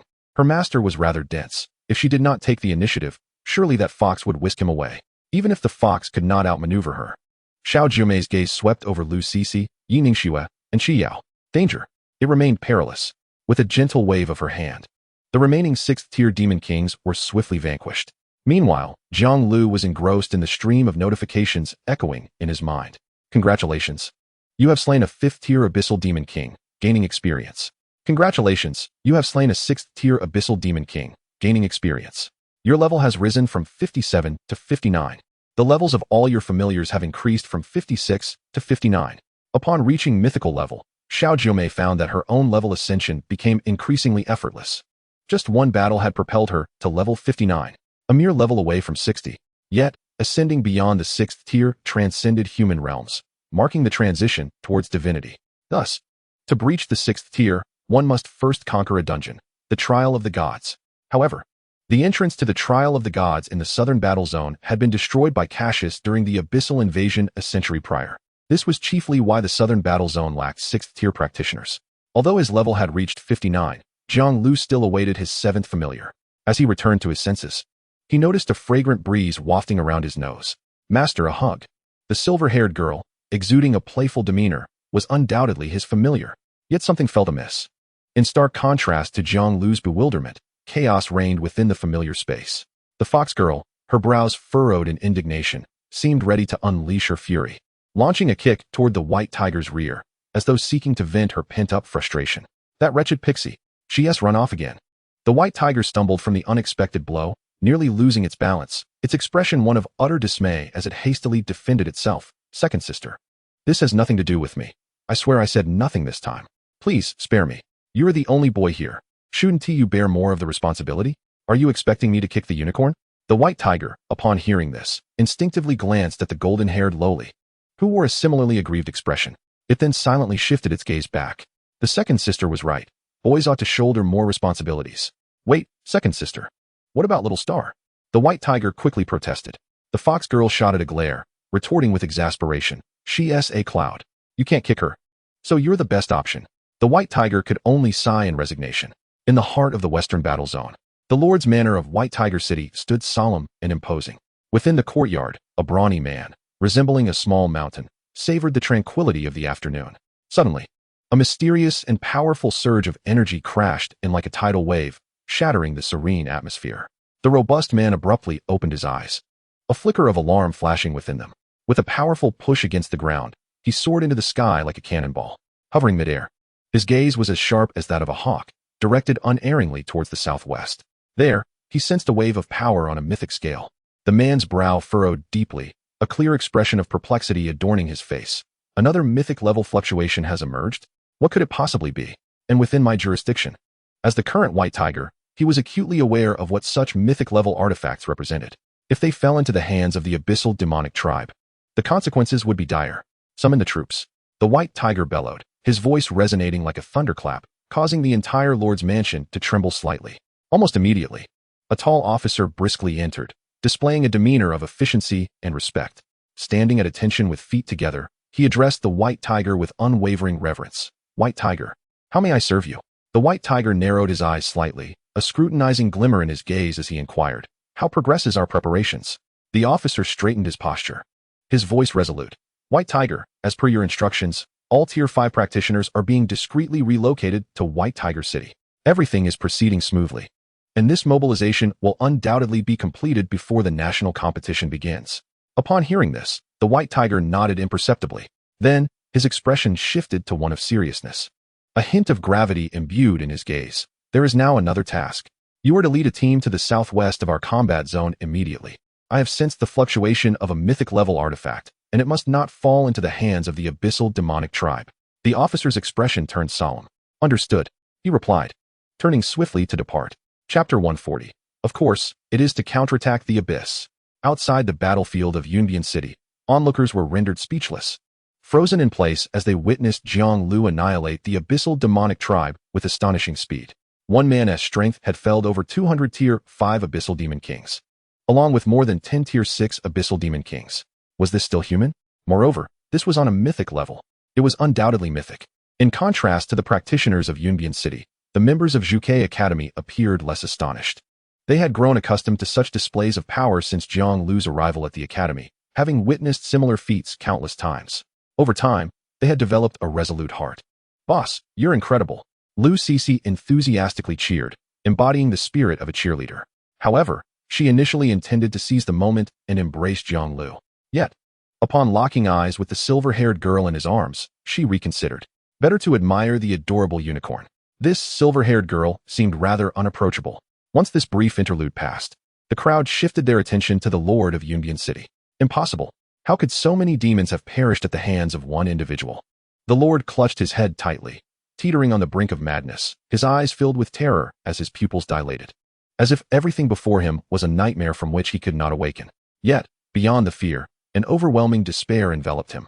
He could not accept the harsh reality before him, his lips trembling as he muttered, "Impossible. This is all an illusion. If these demons are dead, what will become of my daughter?" His voice trembled, echoing hauntingly in the still air. "My daughter must still be alive. She is waiting for me to rescue her. Yes.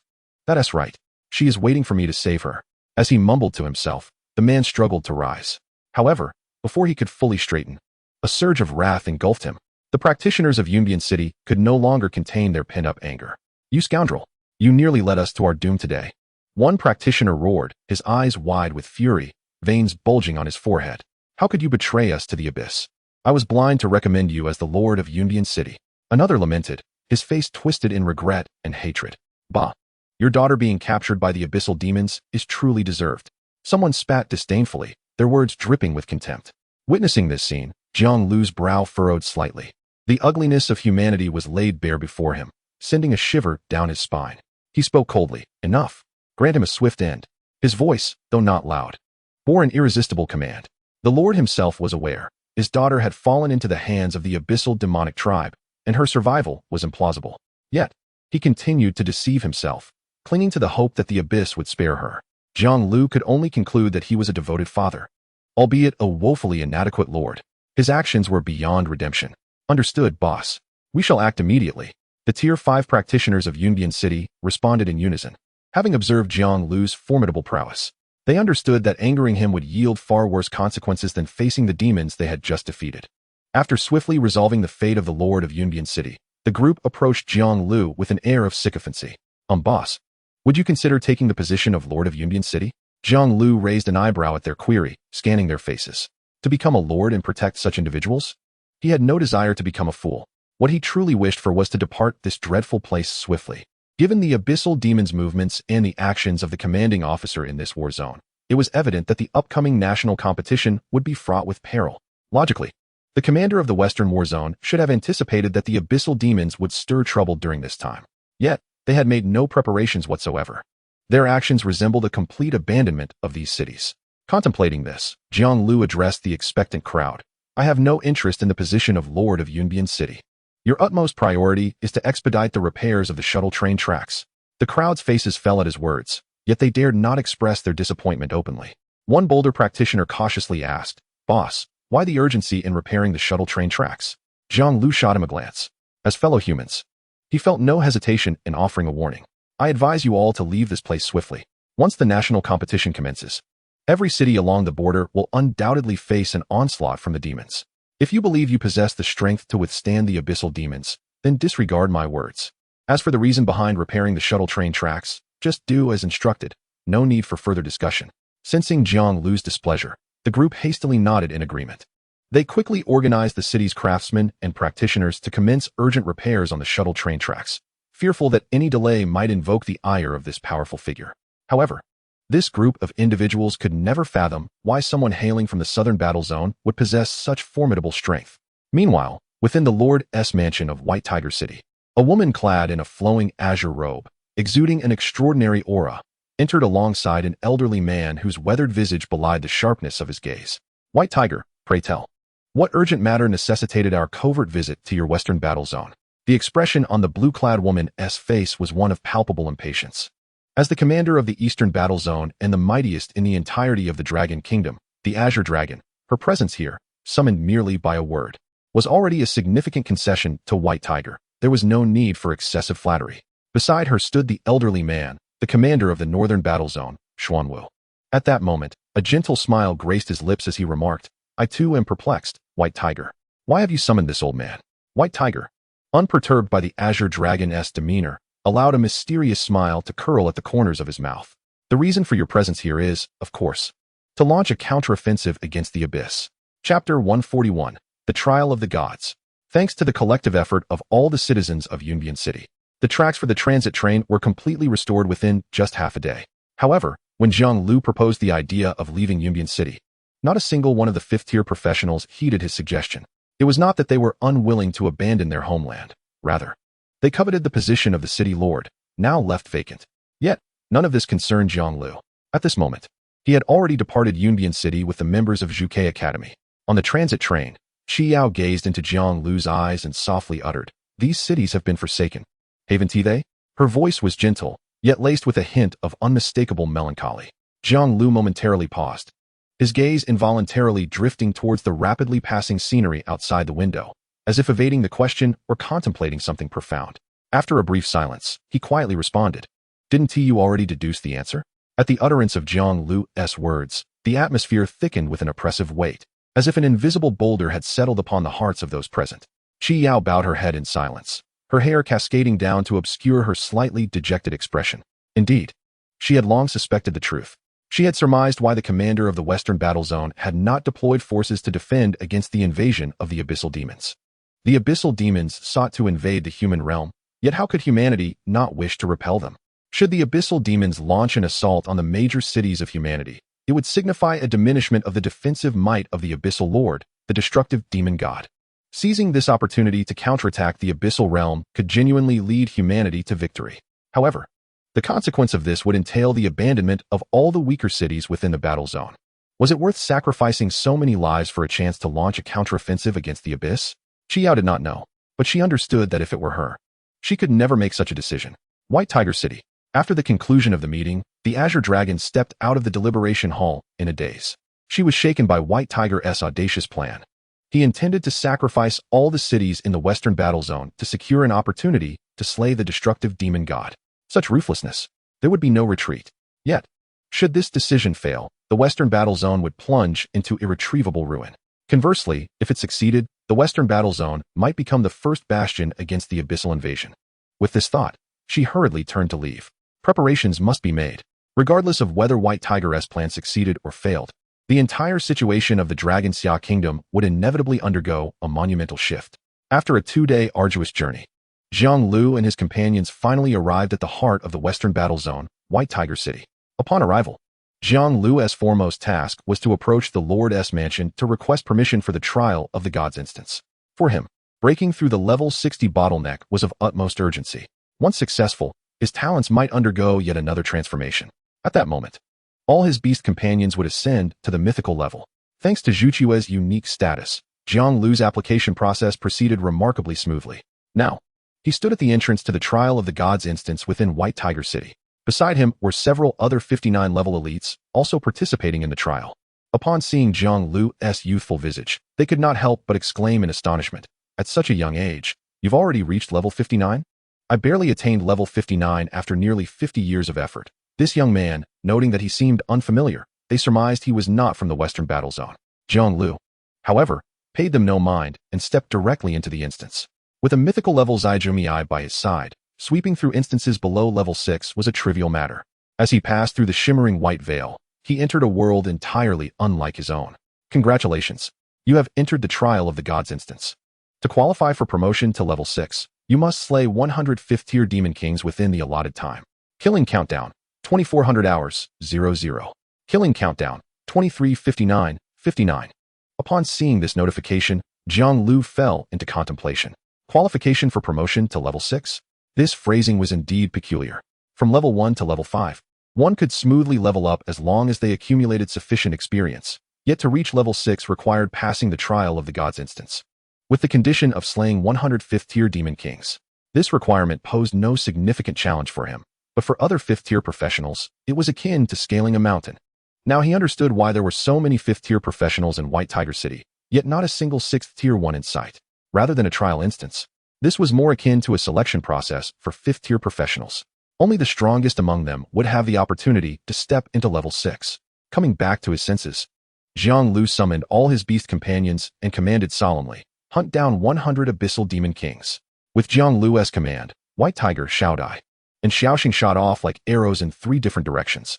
Meanwhile, Xiaojuomei and Naichuan each grasped one of Jiang Liu's hands. "Master, let them handle the 105th tier demon kings. I don't need to go, right?" The little fox girl said sweetly, pulling at Jiang Liu's hand. On the other side, though Xiaojuomei did not speak, Jiang Liu could read the same sentiment reflected in her eyes. As for the remaining little blonde girl, even if she were willing to venture out to hunt demon kings, Jiang Liu did not feel comfortable sending this little healer into battle. In his team, she was like a talisman. While the other beasts were formidable, they completely overshadowed the unicorn's ability to shine. However, for the task of slaying 105th tier demon kings, it was indeed unnecessary for Xiaojuomei and Naichuan to join the fray. After a nod of agreement, he allowed the two to remain by his side. At that moment, he turned his gaze towards this world. Rather than merely an ordinary instance, it was more like a vivid reenactment of the historical incursion of the Abyss.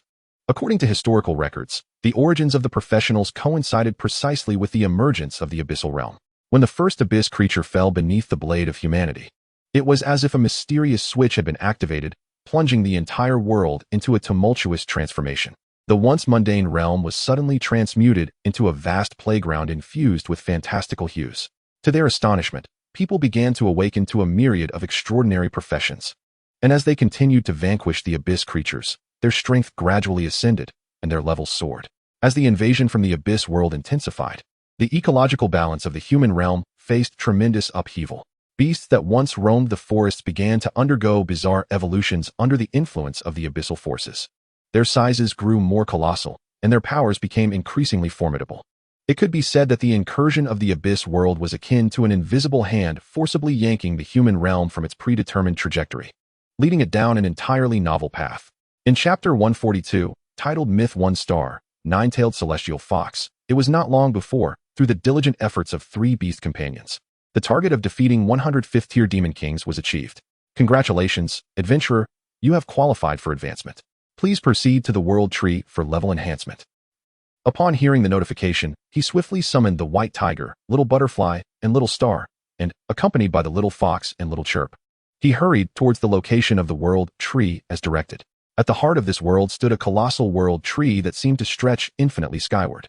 At this moment, Jiang Liu stood beneath the tree with his beasts, gazing up at it, his brow furrowed in recognition. How familiar! It seemed he had encountered this tree before, but after a moment of contemplation, he could not recall any related memories, so he relinquished the thought. Congratulations, child. You have successfully obtained the qualification to advance to level 6. A benevolent voice emanated from the massive trunk of the tree. Jiang Liu, taken aback, looked towards the world tree, attempting to discern the source of the voice. You can speak? In all previous instances, there had been no sentient beings within the dungeons. Yet, this world tree possessed its own consciousness. I am the spirit of this world tree, having guarded this place for countless ages. The gentle voice resounded again, imbued with a soothing power. Although Jiang Liu was filled with myriad questions, his primary objective remained to elevate his level to 60.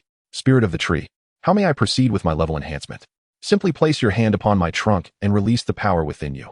I shall guide you through the advancement. Taking a deep breath, Jiang Liu followed the spirit's instructions, gently laying his hand upon the world tree. In an instant, a warm and potent force surged from the tree into his body, intertwining with his own strength. He felt as though his body was infused with renewed vitality, and the power within him began to undergo a metamorphosis. Little Fox and Little Chirp anxiously stood by, their eyes fixed on Jiang Liu. The white tiger, Little Butterfly, and Little Star also gathered around, sensing their master's energy gradually becoming more formidable. Soon, under the spirit's guidance, Jiang Liu successfully completed his advancement. Child, congratulations on your successful advancement. Your talent is truly commendable. Jiang Liu turned his gaze to his attribute panel. Jiang Liu, level 60. Attributes, Spirit 150,000.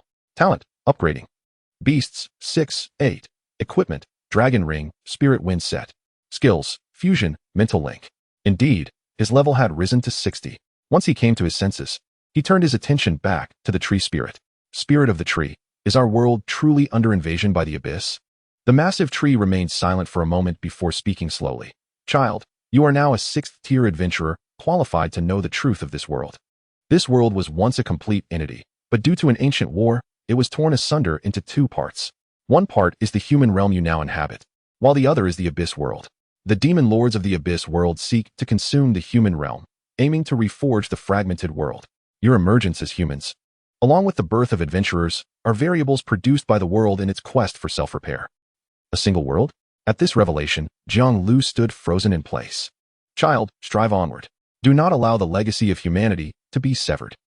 After uttering these words, Jiang Liu felt a repulsive force emanating from the dungeon.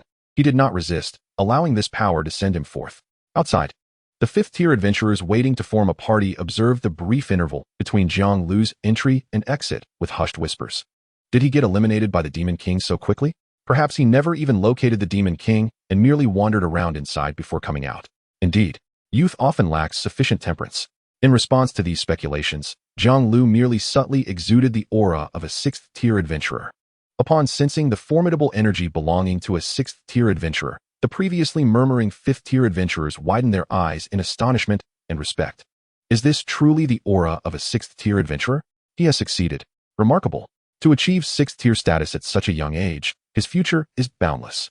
If only we had brought this esteemed individual along with us. Alas, I rue my decision. Jiang Liu departed from the scene, returning to the hotel where the students of the Vermilion Bird Academy resided. As he entered, the members of the academy welcomed him with open arms.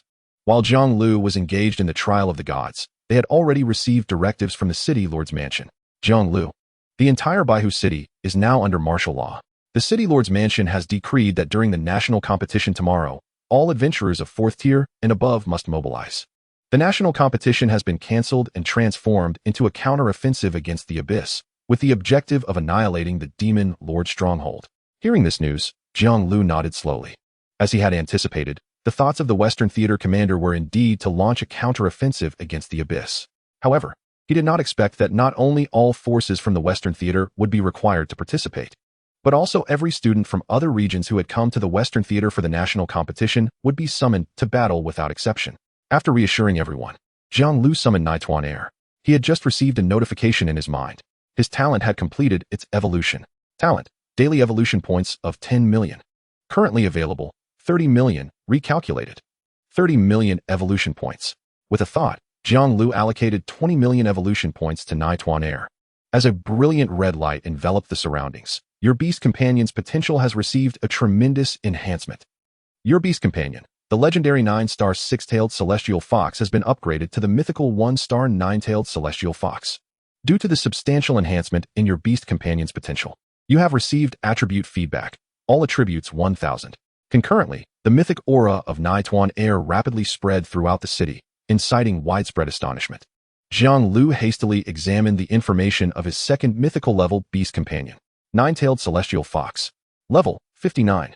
Quality, mythical 1-star. Attribute, Spirit 120000. Skill, Celestial Fox Domain. In Chapter 143, the four hidden professions gathered. The trio from White Tiger City, White Tiger, Azure Dragon, and Xuanwu, immediately sensed the presence of the mythical aura.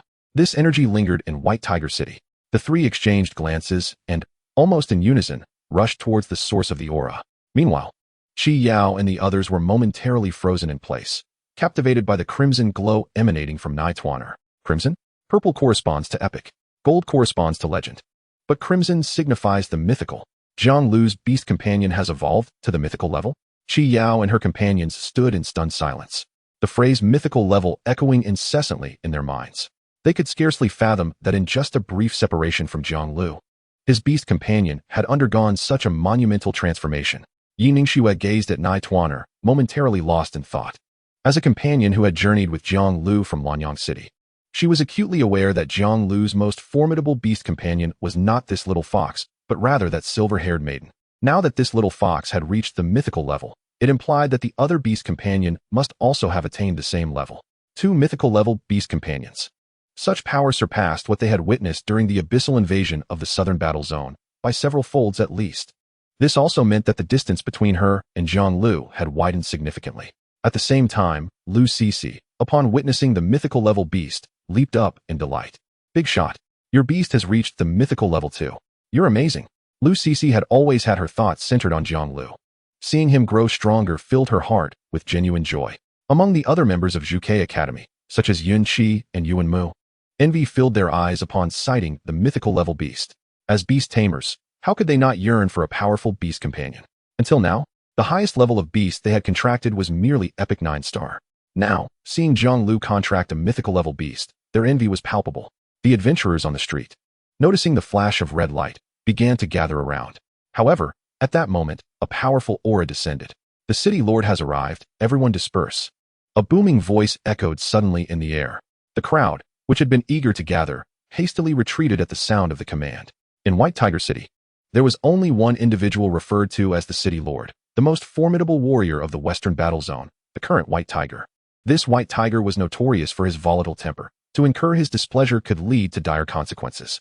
Though curiosity brimmed within them, the crowd dared not defy his command and reluctantly dispersed, casting lingering glances back over their shoulders. The trio of White Tiger, Azure Dragon, and Xuanwu swiftly arrived at the scene. Upon witnessing the rich crimson light enveloping Nightwaner, the muscles on White Tiger's face twitched as he gruffly remarked, "A mythical item is, astonishingly, a beast companion, and someone has contracted it?" Dressed in azure, Azure Dragon scrutinized Jiang Liu, clearly more intrigued by the master of this mythical beast than by the beast itself. Meanwhile, the benevolent Xuanwu approached Qi Yao with a warm smile. "You are the current Zhuke, correct? It is a pleasure to meet you." The previous Zhuke had severed ties with the trio due to disagreements, a rift that had persisted for over a century. This was also why they had not sought Zhuke's assistance in their plans to counterattack the Abyss. "Senior Xuanwu, it is an honor to meet you." Qi Yao, aware of the esteemed elder's reputation, did not dare to be presumptuous and greeted him earnestly. Ling Yanxi had previously informed her about these three individuals. The current Xuanwu, a level 69 professional, was the strongest shield warrior of Longxia Nation, possessing the Xuanwu domain. His defensive capabilities were unparalleled. The current White Tiger was also a level 69 professional, the mightiest among warrior classes, wielding the White Tiger domain for lethal assaults. As for the most enigmatic Azure Dragon, Qi Yao only knew that she was a level 70 professional, undoubtedly the strongest in Longxia Nation. After exchanging pleasantries with Qi Yao, the elder Xuanwu gravitated towards Nightwaner, his expression filled with awe. "Is this truly a mythical level beast? It appears distinctly different from a legendary level beast." White Tiger nodded in agreement. "This little one's aura even exudes a hint of pressure, truly befitting its mythical status. However, I am now curious to see what her domain is like and how it compares to my White Tiger domain." Yet, their pointing and discussing nearly provoked Nightwaner to fury. Had they not been human, she would have already acted against them. At this moment, she turned to Jiang Liu, gritting her teeth as she inquired, "Master, may I take action against these two?" Jiang Liu replied, "It seems our little companion is truly getting angry." Just as he was about to instruct the two to leave, they proactively apologized. "We apologize, young lady. We were merely curious, having seen enough now. We promise to keep our distance." Hearing their apologies, Nightwaner's puffed cheeks deflated slightly, yet she remained vigilant, perceiving them as untrustworthy. Observing their departure, Jiang Liu breathed a sigh of relief. He understood their curiosity towards a mythical level creature, yet Nightwaner was his beast companion, and he would always stand by her side. At that moment, a woman clad in azure approached him and extended her hand. "Hello, I am Long Yu." Jiang Liu was momentarily taken aback by her gesture. Given her simultaneous arrival with White Tiger and Xuanwu, he could easily deduce her identity. She was the strongest in Longxia Nation, the Azure Dragon, and the only level 7 professional in the realm. Yet, in the presence of Longxia Nation's strongest, Jiang Liu remained composed, exuding neither deference nor arrogance. "Hello, I am Jiang Liu." Observing Jiang Liu's demeanor, a glimmer of appreciation crossed Long Yu's eyes. This young man, despite his tender age, had been revealed in her earlier assessments to already be a level 6 professional. Moreover, through her unique abilities, she sensed an additional powerful force within him. If she were correct, the other mythical level power that had emerged days prior belonged to this young man's beast companion. Contemplating this, even Long Yu was astounded. 2 mythical level beasts. This boy's talent was extraordinary. With 2 mythical level companions, his prowess could very well rival that of the 3 of them. In Chapter 144, the plan to counterattack the Abyss was set in motion. Subsequently, White Tiger led everyone directly to the city lord's mansion. Without Jiang Liu, the people of the Southern Battle Zone would have had no right to engage with him as equals. However, with the unexpected arrival of Jiang Liu, the members of Zhuke Academy have found their place in the eyes of a few. Once everyone settled down, Baihu extended an invitation to Jiang Liu and Zhuke to the conference hall. As Jiang Liu and Qi Yao pushed the door open, they beheld Baihu, Long Yue, and Xuanwu already seated. Upon their entrance, The trio promptly gestured for the two to take their seats. Once they were settled, Baihu finally rose to speak. Jiang Liu, Zhuke. I shall outline our plan for you. Currently, the Abyssal Demonic Clan has dispatched at least 70 of its forces to assault the western battlefront, leaving only 30 of the guards around the Destruction Demon. After this period of mobilization, over 1,000 Tier 5 practitioners have gathered in the city of Baihu, and even the Tier 6 practitioners exceed 50. Tomorrow marks the commencement of the national competition. Coinciding with the day, all demonic forces will attack the peripheral cities of the Western Front. Our current strategy is to seize this opportunity to launch a full-scale assault on the Destruction Demon. If we can vanquish it, we could establish a stronghold on its territory and advance into the abyss. Having spoken, Baihu turned his gaze toward Jiang Liu. In his eyes, the foremost figure in the southern battlefront was no longer Zhuke, but this individual possessing a divine beast companion. Yet, Jiang Liu did not respond immediately to Baihu's inquiring gaze. He was contemplating the pros and cons. From the world tree, he had learned that the entire world is divided into the realm of humanity and the abyss. The fusion of these two worlds is an inevitable occurrence. Therefore, Baihu's notion of preemptively seizing the territory of the abyssal demons is undoubtedly the most prudent course of action. Consequently, although Qinglong and Xuanwu were reluctant to see countless innocent lives sacrificed in the Western Front, they felt compelled to make such a painful decision for the future of Longxia Kingdom. However, executing this mission hinges upon one crucial premise. They must be able to slay the Destruction Demon. Furthermore, after capturing its territory, they must be able to successfully defend against the onslaught of other abyssal lords. Do you have confidence in killing the Destruction Demon? Jiang Liu posed this pivotal question to Baihu. Upon hearing this, Baihu did not respond immediately. Instead, he glanced at Xuanwu and Qinglong, and upon seeing their nods, he finally spoke slowly. You have now reached Tier 6. I believe you understand the truth of this world. If we merely sit idly by, we are destined for a dead end. Currently, due to the constraints of world rules, Tier 7 demon kings cannot enter the realm of humanity, which is why the abyssal demons can be suppressed by us. But what of the future? When Tier 7 demons invade our world, how shall we resist? Thus, it is better to take a chance. If we succeed this time, the path ahead will be significantly easier. Jiang Liu remained non-committal to this assertion. There can be no results without attempting. However, with your involvement, our odds have increased by 1/10. Baihu added, observing Jiang Liu's interest. The addition of a divine beast companion is sufficient to enhance our chances by 20 to 30%. Meanwhile, Qi Yao, listening to their conversation, appeared utterly bewildered. Currently, her level stood at merely 58, just one level shy of breaking into Tier 6. She was entirely oblivious to the truth of this world, and the others showed no intent to explain it to her. At this moment, she could only look at Jiang Liu in confusion. Yet, Jiang Liu did not offer an explanation. Instead, he continued his inquiry directed at Baihu. What about after seizing the territory of the Destruction Demon? What information do we have regarding the other abyssal lords that need to be guarded against? The 70-level Destruction Demon posed no significant challenge to Jiang Liu when considering the combined strength of his companions. However, should the demon exceed Tier 7, even he would find himself powerless. At this moment, Xuanwu took the initiative to speak. Allow me to provide clarity regarding the information about the abyssal lords. As the most senior among the practitioners here, I possess the most comprehensive understanding of the abyss.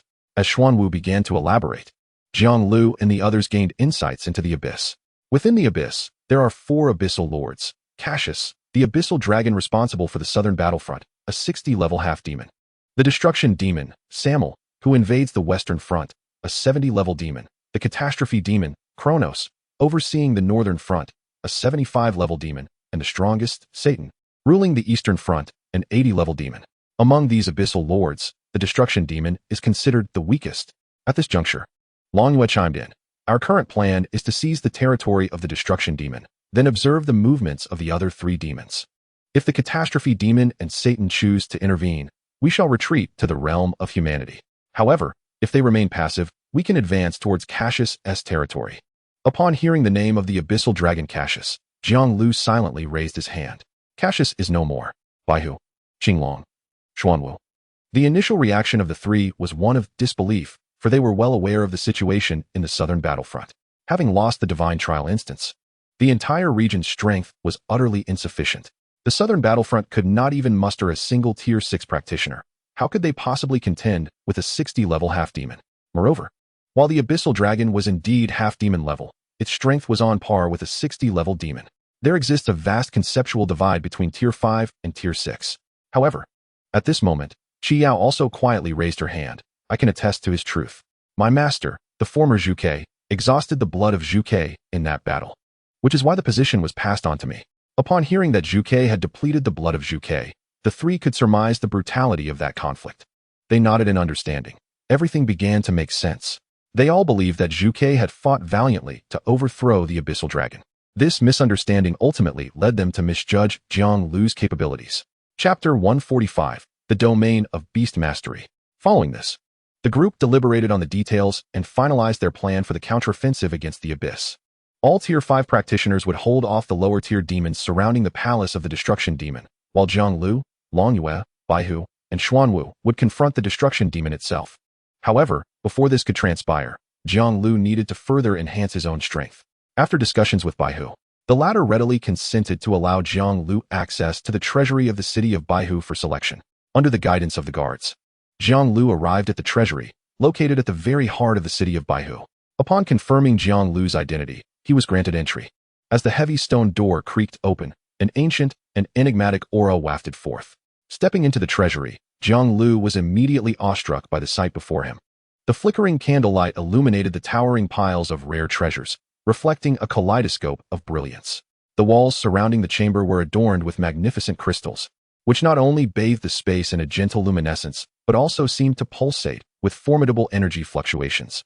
As Jiang Liu strolled through, he beheld an array of weapons radiating peculiar glimmers. Some swords flowed with enigmatic runes, and merely approaching them allowed one to sense their surging power. Additionally, there were armors that emitted a soft glow, each scale exquisitely crafted. However, these items were not Jiang Liu's objective. His quest was for skill books. Making his way directly to the section designated for beast tamers, Jiang Liu discovered a plethora of items related to this profession. Due to the frequent conflicts in the Western War Zone, there was an abundance of legendary-grade equipment. Yet, Jiang Liu, equipped with the Lingfeng set, had no need for any other gear. Skimming past the various armaments, his gaze fixated upon the skill books. Temporary Enhancement, Legendary 3 stars. Beast Fusion, Legendary 9 stars. He eagerly embraced these skill books, learning them all. Upon breaking through to the 6th tier, he awakened a domain, the Beast Tamer domain. All the skills he had previously acquired seamlessly integrated into this domain. Furthermore, he discovered that the skills he learned as a Beast Tamer would likewise merge into the domain, becoming part of it. Theoretically, the more skills he acquired, the stronger his domain would become. After mastering all the Beast Tamer skills within the treasury, the enhancements to his beasts became formidable. Beast Tamer domain. Within this domain, beasts receive a boost of 300. Once he had absorbed all the Beast Tamer skills, Jiang Liu departed from the treasury of White Tiger City. Now, all that remained was to silently await the dawn of the next day. Before long, the night passed. As the first light of dawn emerged, over 1,000 fifth-tier professionals gathered at the gates of White Tiger City. These fifth-tier individuals represented the pinnacle of combat prowess in the entire Western War Zone.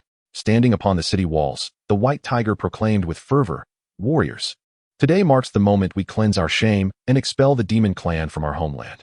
For the peace of the Western War Zone, for our kin and compatriots, we shall stake everything." The White Tiger's voice reverberated through the crisp morning air, echoing like a resounding bell, igniting the fervor within every professional present. Rest assured, Lord City Master, we shall wage an unyielding war against the Abyss, and we will drive every last one of them from the realm of humanity. Indeed, Lord White Tiger, even at the cost of our lives, we shall not allow the demon clan to remain. This time, we shall take on all 5th-tier and 6th-tier abyssal demons. Lord City Master, you focus your efforts on the destruction demon god. Faced with the potential for death, not a flicker of retreat appeared in their eyes. On the contrary, their gazes were filled with the courage to wager everything, coupled with a resolute determination to achieve their goal. Observing the steadfast ranks below, the White Tiger nodded in satisfaction. With a devoted group supporting him, he was confident that his plan would succeed. All right, now, let the operation commence. At the White Tiger's command, all rushed swiftly towards the Abyss entrance. Simultaneously, within the sinister palace of the destruction demon god, the usual stillness was abruptly shattered by an unforeseen presence. A most unwelcome guest had arrived. Kronos, the catastrophe demon god. Kronos was enshrouded in an eerie purple-black mist, within which flashes of blinding lightning danced with reckless abandon. Each bolt seemed to contain the terrifying power capable of rending the very fabric of the universe. The light flickered and leapt in the dark palace, illuminating a scene of uncanny splendor. His figure was elusive within the mist, exuding an aura of mystery and danger, with blood-red eyes that radiated a chilling glow. as if capable of uncovering all of the world's secrets. Destruction, I have devised a plan concerning the realm of humanity. Kronos' voice was deep and hoarse, imbued with an endless chill, echoing as if it had emerged from the deepest abyss of the underworld. The destruction demon god, who had been lounging lazily upon a massive throne, furrowed his brow at these words, irritation evident on his face. Kronos, why have you come here instead of remaining in your catastrophe domain? Those human ants can be crushed with but a flick of my finger. There is no need for your meddling. In truth, he had already concocted his own scheme regarding the human realm, gradually extending the shadows of the abyss from the borders, intending to engulf the entire human world in due course. Destruction, you remain as arrogantly ignorant as ever. Kronos let out a chilling laugh, laced with mockery. Over the years, humanity's strength had grown exponentially. Having doubled, they were no longer the weak beings he could tread upon at will. Kronos paused, fixing his gaze intently upon the destruction demon god. Take the Azure Dragon, for instance. Do you possess absolute confidence in defeating her? This remark struck like a sharp dagger, piercing directly at the destruction demon god's sore spot. His expression darkened, anger boiling over. While I may not have absolute certainty, I do have the courage to perish alongside her. Moreover, the Azure Dragon will not even come to the Western War Zone. Destruction, why act so impulsively? Kronos' tone softened, yet carried an undeniable allure. Soon, the restraints of the abyss upon us will be lifted, and at that time, we, the level 70 demon gods, will be able to freely enter the realm of humanity. If we join forces and step into the human world together, such a course of action bears no risk. Does that not sound appealing? You should ponder this carefully. These words struck the destruction demon god like a heavy hammer, leaving him momentarily stunned. His mind raced with thoughts of Kronos' proposal, weighing the pros and cons.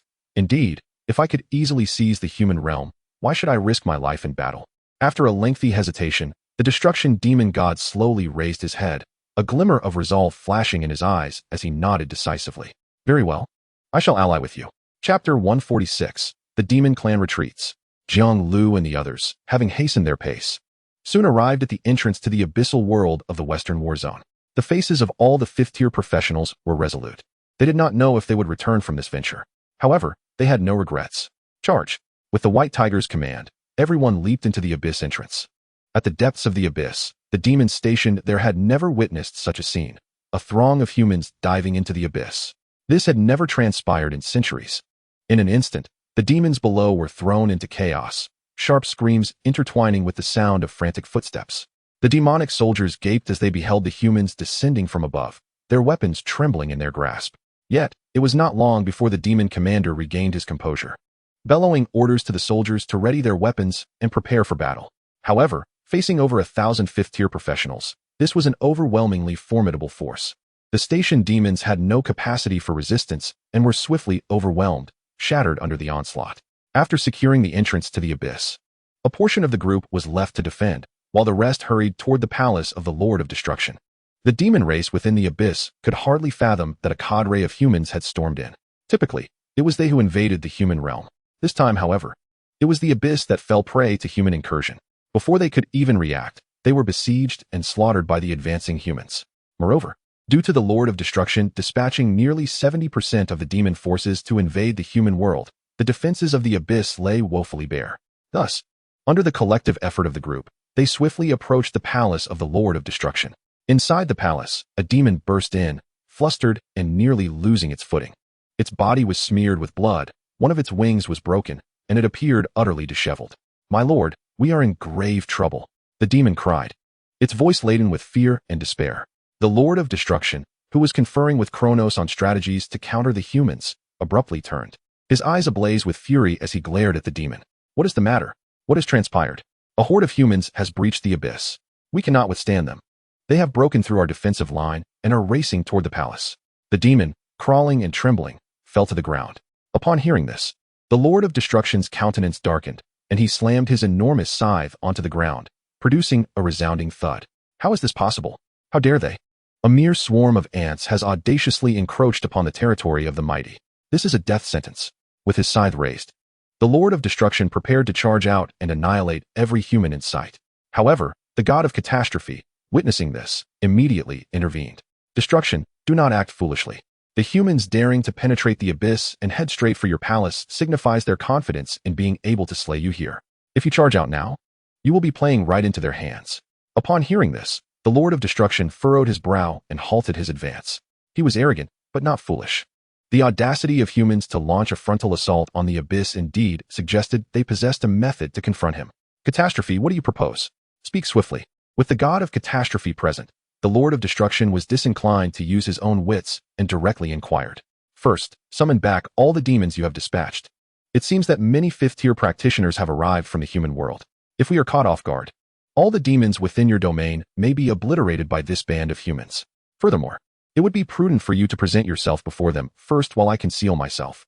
When the moment is right, I shall emerge and deliver a fatal blow. Very well, let it be as you say.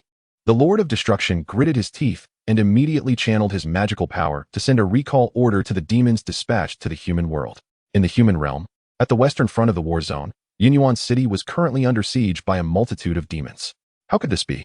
Why are there so many demons? There is nothing of value here. Why would they concentrate their attack here? Cursed the soldiers atop the walls, their faces etched with fear and confusion.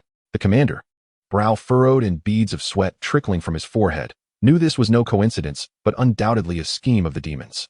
Everyone, remain calm. Do not panic. Archers, prepare. Mages, gather your magic. Await my command before striking. The commander shouted, attempting to stabilize the morale of his troops. However, the assault from the demons grew increasingly ferocious. A relentless tide of dark silhouettes crashing upon them, wave after wave, seemingly endless. At the city gates, a massive battering ram pounded against the entrance, producing a deafening roar, each impact causing the walls to tremble. The soldiers atop the walls fought valiantly, hurling stones and pouring boiling oil in an effort to thwart the demons' advance. Yet, the demons disregarded their casualties, continuing their reckless charge. Report. A formidable elite demon unit has appeared outside the east gate. Their offensive is overwhelming. We can hardly hold on. A messenger rushed in, panting heavily. Meanwhile, within the city, all fifth-tier practitioners had gathered together. It was in this moment that they truly felt regret. They had ignored Jiang Liu's earlier advice to leave, and now Yunyuan City was encircled by demons, leaving them with no means of escape.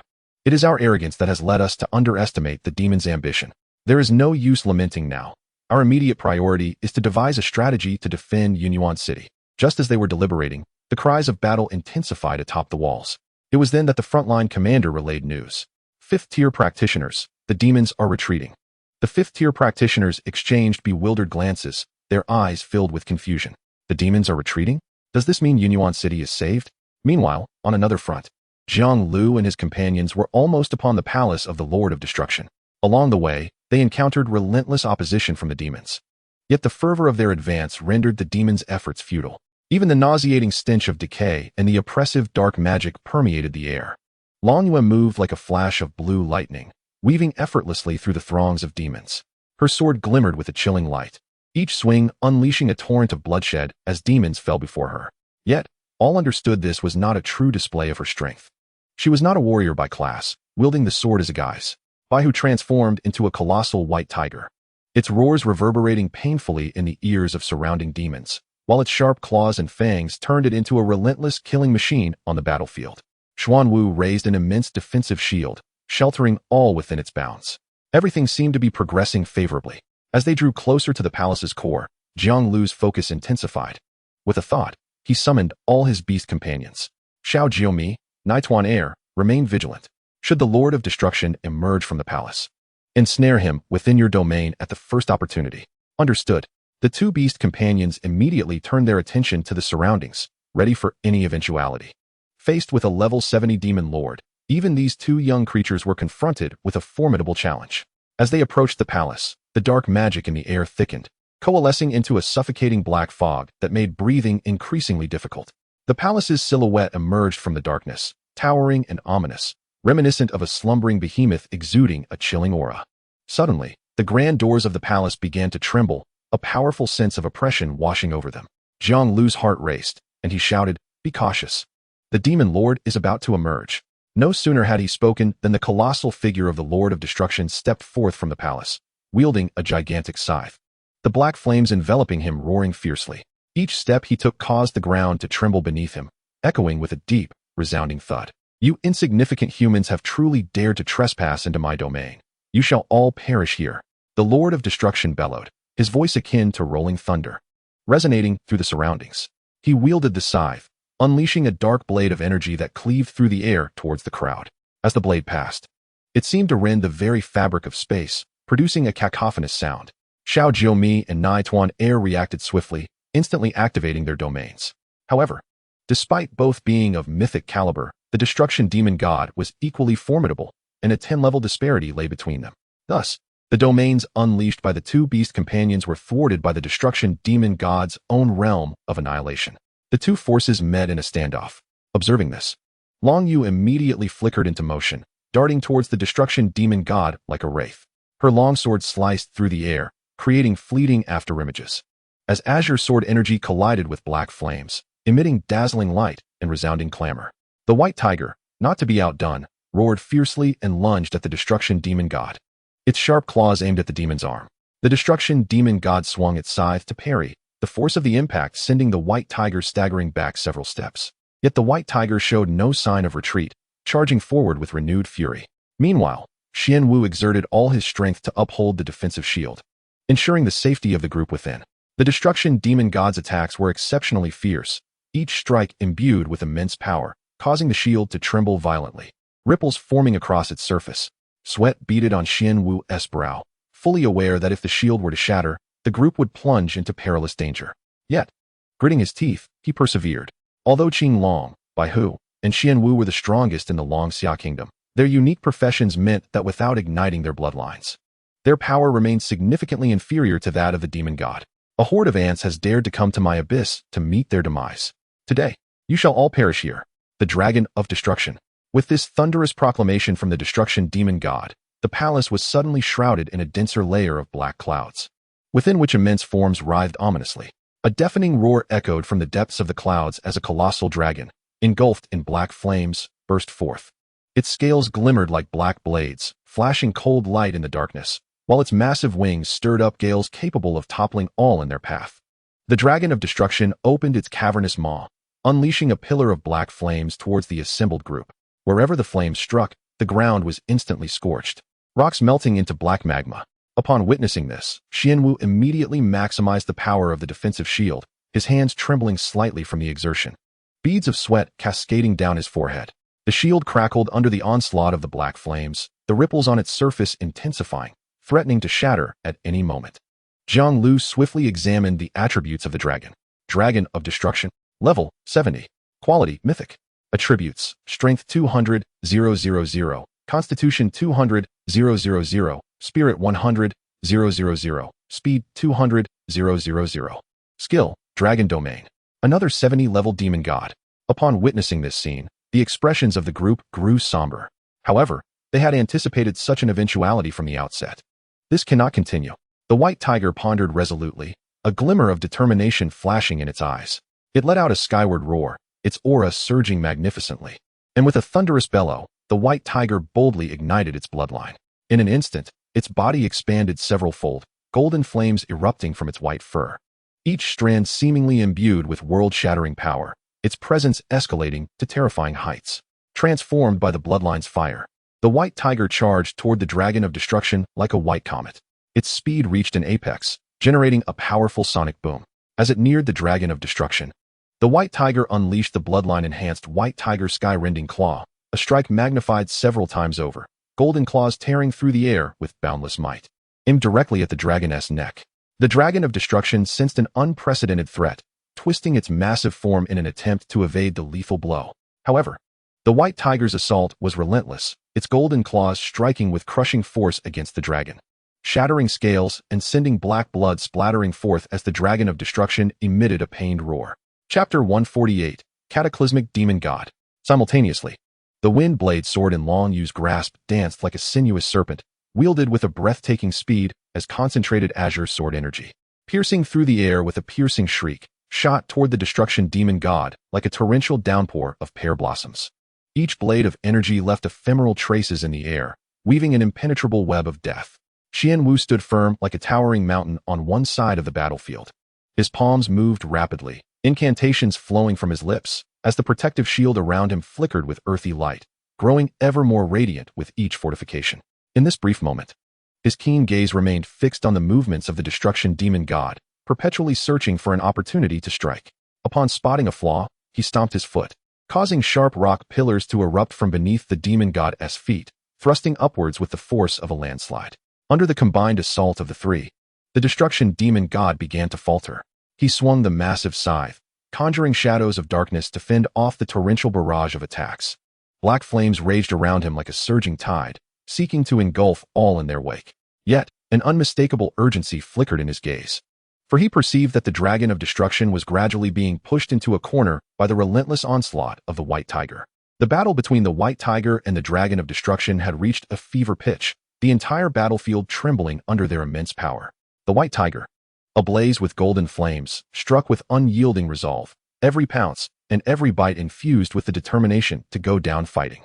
Its eyes blazed with a fierce battle spirit, a light born of the will to protect and to triumph. Another intense collision erupted, the sheer force distorting the air around them.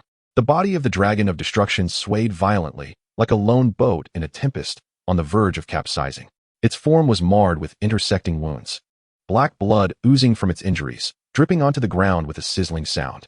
The black flames enveloping it had also weakened, flickering like a dying candle in the wind, poised to extinguish at any moment. The white tiger, keenly aware of its opponent's frailty, raised its head to the sky, channeling all its strength into a single point. Face your doom. With a thunderous roar, the golden flames engulfing the white tiger coalesced into a massive golden claw blade, radiating a menacing aura capable of rending all creation asunder.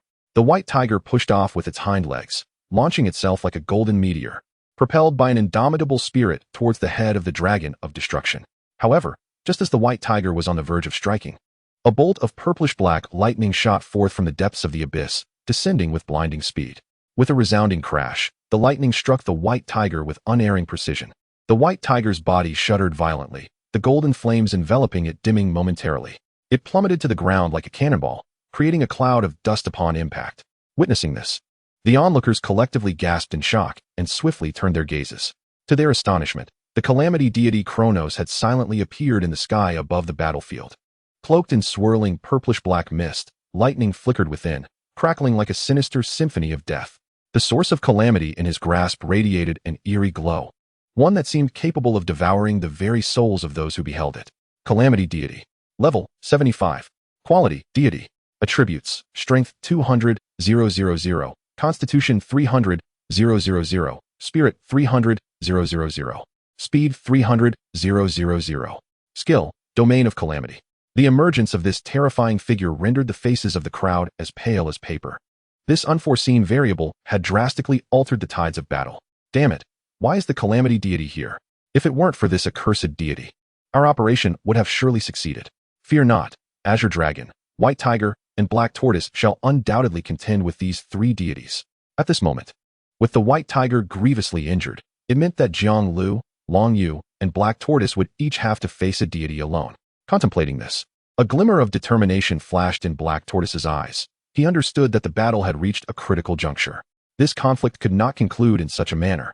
He murmured softly, his voice imbued with unwavering conviction. Then, he suddenly raised his head and unleashed a deep, resonant roar, a cry that ignited the flames of life within him. In an instant, the aged visage of Black Tortoise flushed with vitality, as if reborn. His once white hair transformed into a lustrous black, brimming with life force. A thick layer of earthy yellow light enveloped his form, within which ancient runes flickered, exuding a mysterious and formidable aura. Black Tortoise Barrier, arise. With this thunderous proclamation, a colossal earthy yellow barrier ascended from the ground, resembling a guardian of the earth, firmly ensnaring the destructive deity within. The destructive deity, upon witnessing this, erupted in fury, wildly swinging its scythe, dark flames surging forth in a tempestuous display as it desperately sought to rupture this confinement. Each strike reverberated through the barrier, causing it to tremble violently. Yet, it remained as steadfast as a mountain, impervious to the onslaught, with only the deity's enraged roars echoing within. Meanwhile, Long Yu slowly closed her eyes. The wind blade soared in her hand, dissipating like melting snow. In its stead, a mysterious force coalesced around her, swirling like a vast vortex, intensifying and warping the surrounding air. When she reopened her eyes, they shimmered with an extraordinary light. She intoned softly, "In my name, by the command of the word Spirit, bind." An invisible power surged towards the calamity deity Kronos. Kronos felt his body stiffen, as if ensnared by an invisible might, utterly immobilized. His eyes brimmed with terror and rage as he struggled in vain, discovering his strength suppressed by the word spirit's enchantment, rendering him powerless, as if sealed. Black Tortoise resolutely confronted the destructive deity, while Long Yu fearlessly faced the calamity deity. The only adversary left for Jiang Liu was the relatively weaker destructive dragon. Understanding their concern for his inadequate strength against the deities, Jiang Liu realized their decision to step forward. Indeed, their apprehensions were not unfounded. For an ordinary Beastmaster, even equipped with 2 Mythic-tier beast companions, the disparity in levels against mythic deities would render victory an impossibility. However, Jiang Liu was different. He possessed the Beast Mastery domain, an unparalleled advantage that set him apart from all other Beastmasters. As he unleashed the full extent of his domain, the radiance surrounding Xiao Jumi and Nai Tuan soared dramatically, blindingly bright like the sun, causing pain to the eyes. Their attributes and domains surged threefold in an instant, catapulting their power to a new zenith. Xiao Jumi's creation domain enveloped the destructive dragon, fervently siphoning its strength. The destructive dragon writhed in agony, emitting piercing roars that seemed to penetrate the very soul, chilling to the bone. Its dark flames flickered weakly, with the essence of life gradually waning. Naituan also refused to be outdone, unleashing the Heavenly Fox domain, a torrent of potent mental energy crashing upon the destructive dragon, hindering its movements. Under the dual influence of their domains, the resistance of the destructive dragon diminished further and further. Chapter 149, The Three Deities, Vanquished. Ultimately, under the combined might of Xiao Jumi and Nai Tuan, the destructive dragon's strength was entirely drained. Congratulations on defeating the level 70 destructive dragon. Your attributes have been enhanced. The notification resounded in his mind, signifying the demise of the destructive dragon within the domain. Jiang Liu exhaled a sigh of relief and turned his attention to the other 2 battlefields. Within Black Tortoise's barrier, the destructive deity continued its frantic struggles, its scythe striking the barrier with thunderous force, each collision sending ripples of violent tremors through it, as if it might shatter at any moment. Black Tortoise's complexion grew increasingly pallid, sweat cascading down his brow. Maintaining this powerful barrier had evidently brought him to the brink of exhaustion, yet his gaze remained resolute, fixed firmly upon the destructive deity without a hint of retreat. Meanwhile, Long Yu sensed the impending crisis as the effects of her word spirit technique began to wane. Kronos' body trembled slightly, his eyes filled with malice, poised to unleash a frenzied retaliation the moment he broke free. Realizing the urgency, Long Yu again closed her eyes, her hands swiftly forming seals in an attempt to prolong the effects of her spell. Jiang Liu understood that he could afford no lapse in vigilance. He commanded Xiao Jumi and Nai Tuan to assist Long Yu at once. Xiao Jumi, with its wings adorned in shimmering runes, swiftly flew to Kronos' side, reactivating the creation domain to partially restrain him while channeling some of its power into Long Yu, aiding her in stabilizing her spell. Nai Tuan also unleashed the Heavenly Fox domain, utilizing its formidable mental force to disrupt Kronos, making it increasingly challenging for him to concentrate and escape his bonds. Through their collective efforts, Kronos' struggles were temporarily subdued. Yet at that moment, the destructive deity let out a desperate and frenzied roar, igniting its primal essence. Black flames surged violently, emanating an aura of annihilation as they assailed the Black Tortoise barrier. Not good, Black Tortoise exclaimed, thrusting both hands forward, pouring every ounce of his strength into the barrier. The barrier blazed with brilliance, yet it trembled precariously under the onslaught of the destructive deity. Realizing the peril, Jiang Liu immediately summoned Xiao Jumi and Nai Tuan back, directing them to support Black Tortoise. The 2 beast companions approached the barrier, with Xiao Jumi reinforcing it using the creation domain, while Nai Tuan employed its mental prowess to soothe Black Tortoise, helping him regain his composure. The ferocity of the destructive deity's attacks intensified. It appeared utterly reckless, intent solely on breaching the barrier to deliver a fatal blow to the group. At this moment, the incantations of Long Yu finally faltered, and Kronos unleashed a chilling laughter, the source of calamity in his hand radiating an overwhelming brilliance. Just as the situation seemed to spiral into despair, Jiang Liu suddenly perceived a fleeting disruption in the energy fluctuations of the source of calamity. A spark of realization ignited within him. Perhaps this was the crucial breakthrough. Everyone, concentrate your efforts and attack the source of calamity. That is the key to unraveling this catastrophe, he bellowed. Upon hearing his words, the crowd adjusted their assault, pooling their collective strength towards the source of calamity. The destruction demon and Kronos, witnessing this turn of events, were struck with alarm as they endeavored to thwart the onslaught, but it was too late. Under the force of their united assault, the light of the source of calamity began to flicker erratically, and with a thunderous explosion, it was ultimately obliterated. As the source of calamity was destroyed, the calamity wrought by Kronos gradually dissipated, the ominous clouds in the sky began to disperse, and the lightning ceased. Stripped of the source of calamity, Kronos' power diminished significantly, and a grim expression overtook his face. Meanwhile, the destruction demon, besieged by the relentless efforts of the group, began to falter, the dark flames enveloping him growing increasingly dim. Impossible! How can I be defeated by mere insects like you? The destruction demon roared in despair, igniting the last vestiges of his power in a final, desperate struggle. Although Jiang Liu and his companions were equally exhausted, their eyes still shone with unwavering determination and the belief in victory. They understood that this battle was a matter of life and death for the human realm, compelling them to give their all. Longyue unleashed her most potent incantation. In my name, I command you to dissipate. As her words echoed, a formidable force surged towards the destruction demon, slowing his movements. Despite its grievous injuries, the white tiger mustered its strength, emitting a thunderous roar as it gathered its power once more and lunged at the destruction demon. Meanwhile, Xuanwu raised a defensive shield to prevent the destruction demon from escaping, simultaneously casting earth magic to conjure sharp stones from the ground, assailing the foe. Jiang Liu commanded Xiao Jumi and Nai Tuan to utilize their domain powers to further weaken the destruction demon. Through their concerted efforts, the destruction demon's strength was gradually depleted. Ultimately, with a cry of hopeless despair, the destruction demon's form slowly dissolved into nothingness, vanishing into the void. Congratulations on your participation in the defeat of the destruction demon. Your level has been elevated. Congratulations on your participation in the defeat of the calamity demon. Your level has been elevated. 2 notifications sounded in succession. Jiang Liu glanced at his personal information. Jiang Liu, level 65, class Beastmaster, talent, daily evolution points in the millions, available 10 million. Attributes, Spirit 250. 000, skill, Beastmaster domain. The defeat of both demons had catapulted his level to 65. Furthermore, all of his summoned beasts had also reached level 65. Longyue retracted her incantation gestures and slowly opened her eyes, her gaze imbued with a mix of relief and exhaustion.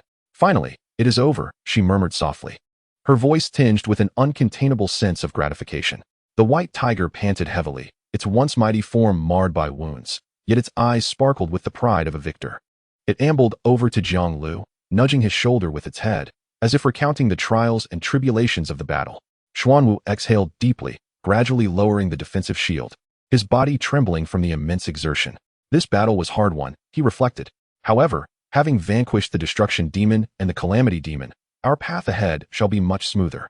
Indeed, as long as we eradicate every last one of the abyssal demons within the territories of the destruction demon and the calamity demon, we can leverage these domains to extend our reach throughout the abyssal realm. Chapter 150. The Rise of All to Mythical Status. Subsequently, Jiang Liu turned his gaze towards the spoils gained from vanquishing the demons. The first thing to catch his eye was a beast egg. Dragon of Destruction, level 1, quality, mythical, status, contractable, skill, dragon's domain. Without a moment's hesitation, Jiang Liu chose to contract this beast. With this new addition, he acquired his 7th beast. Then, he shifted his attention to the mythical items obtained from the demons. One of these was a tome, which Longyue equipped immediately, while another was a large shield that Xuanwu claimed. As for Jiang Liu, he opted for the sole piece of equipment meant for Beastmasters. Beastmaster Star Chain, quality, mythical, special effect, enhances domain effect by 200. This equipment significantly amplified the effects of his domain. Previously, his Beastmaster domain could enhance his beast strength by 300. With this mythical equipment, that boost would escalate to 600. Such a figure was truly formidable. Longyue and Xuanwu were both astonished by the powerful attributes of their newly acquired mythical gear. Soon, they gathered around Jiang Liu. Jiang Liu, we owe you a debt of gratitude. Without you, the 3 of us would surely have perished here. Longyue remarked, her eyes filled with admiration. Had it not been for Jiang Liu's decisive strike against the Dragon of Destruction and his subsequent assistance in establishing an advantage for her and Xuanwu, this battle would have been far from the effortless victory it was. At that moment, the white tiger reverted to its human form, limping towards Jiang Liu. Jiang Liu, well done.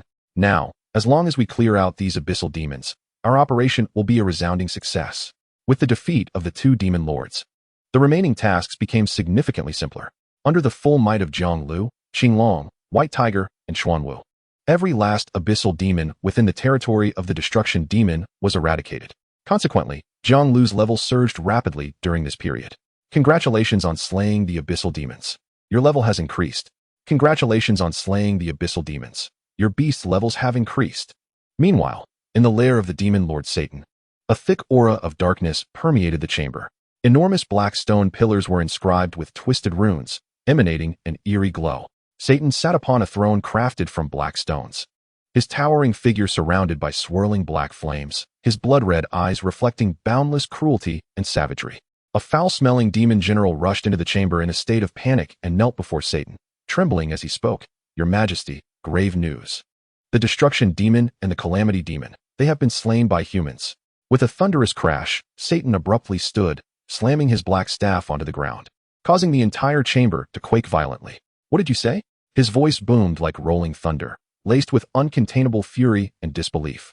Those two fools. How could they succumb to a throng of mere mortals? The demon general trembled in terror, his head nearly grazing the ground. Indeed, my lord. It is said that a human named Jiang Liu has led a cadre of formidable warriors into the palace of the destruction demon, engaging them in a fierce battle, ultimately slaying the two demon gods. Inferno blazed in Satan's eyes, black flames swirling violently around him, as if on the verge of eruption. Very well. These humans dare to provoke the majesty of my demon kin. I shall ensure they pay a grievous price. With a thunderous roar, Satan's voice reverberated throughout the demon domain. All demons, heed my command. Assemble at the demon palace square immediately. In an instant, the demon territory erupted in chaos. Various demons surged forth from all directions.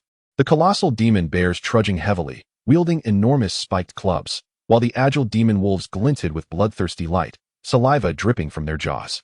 Then there were the demon sorceresses, skilled in dark magic, chanting incantations, their wands flickering with eerie luminescence. Before long, the demon palace square was teeming with an overwhelming multitude of demons, their numbers stretching as far as the eye could see. The air was thick with the acrid scent of blood and dark magic, sending shivers down one's spine. Hovering above the square, Satan loomed like a storm cloud, casting a shadow over the entire gathering. My subjects. His voice echoed throughout the square. It is a disgrace for our kind to have been slain by humans. We must make them aware of the dire consequences of offending the demon race. Slay all humans. Slay all humans.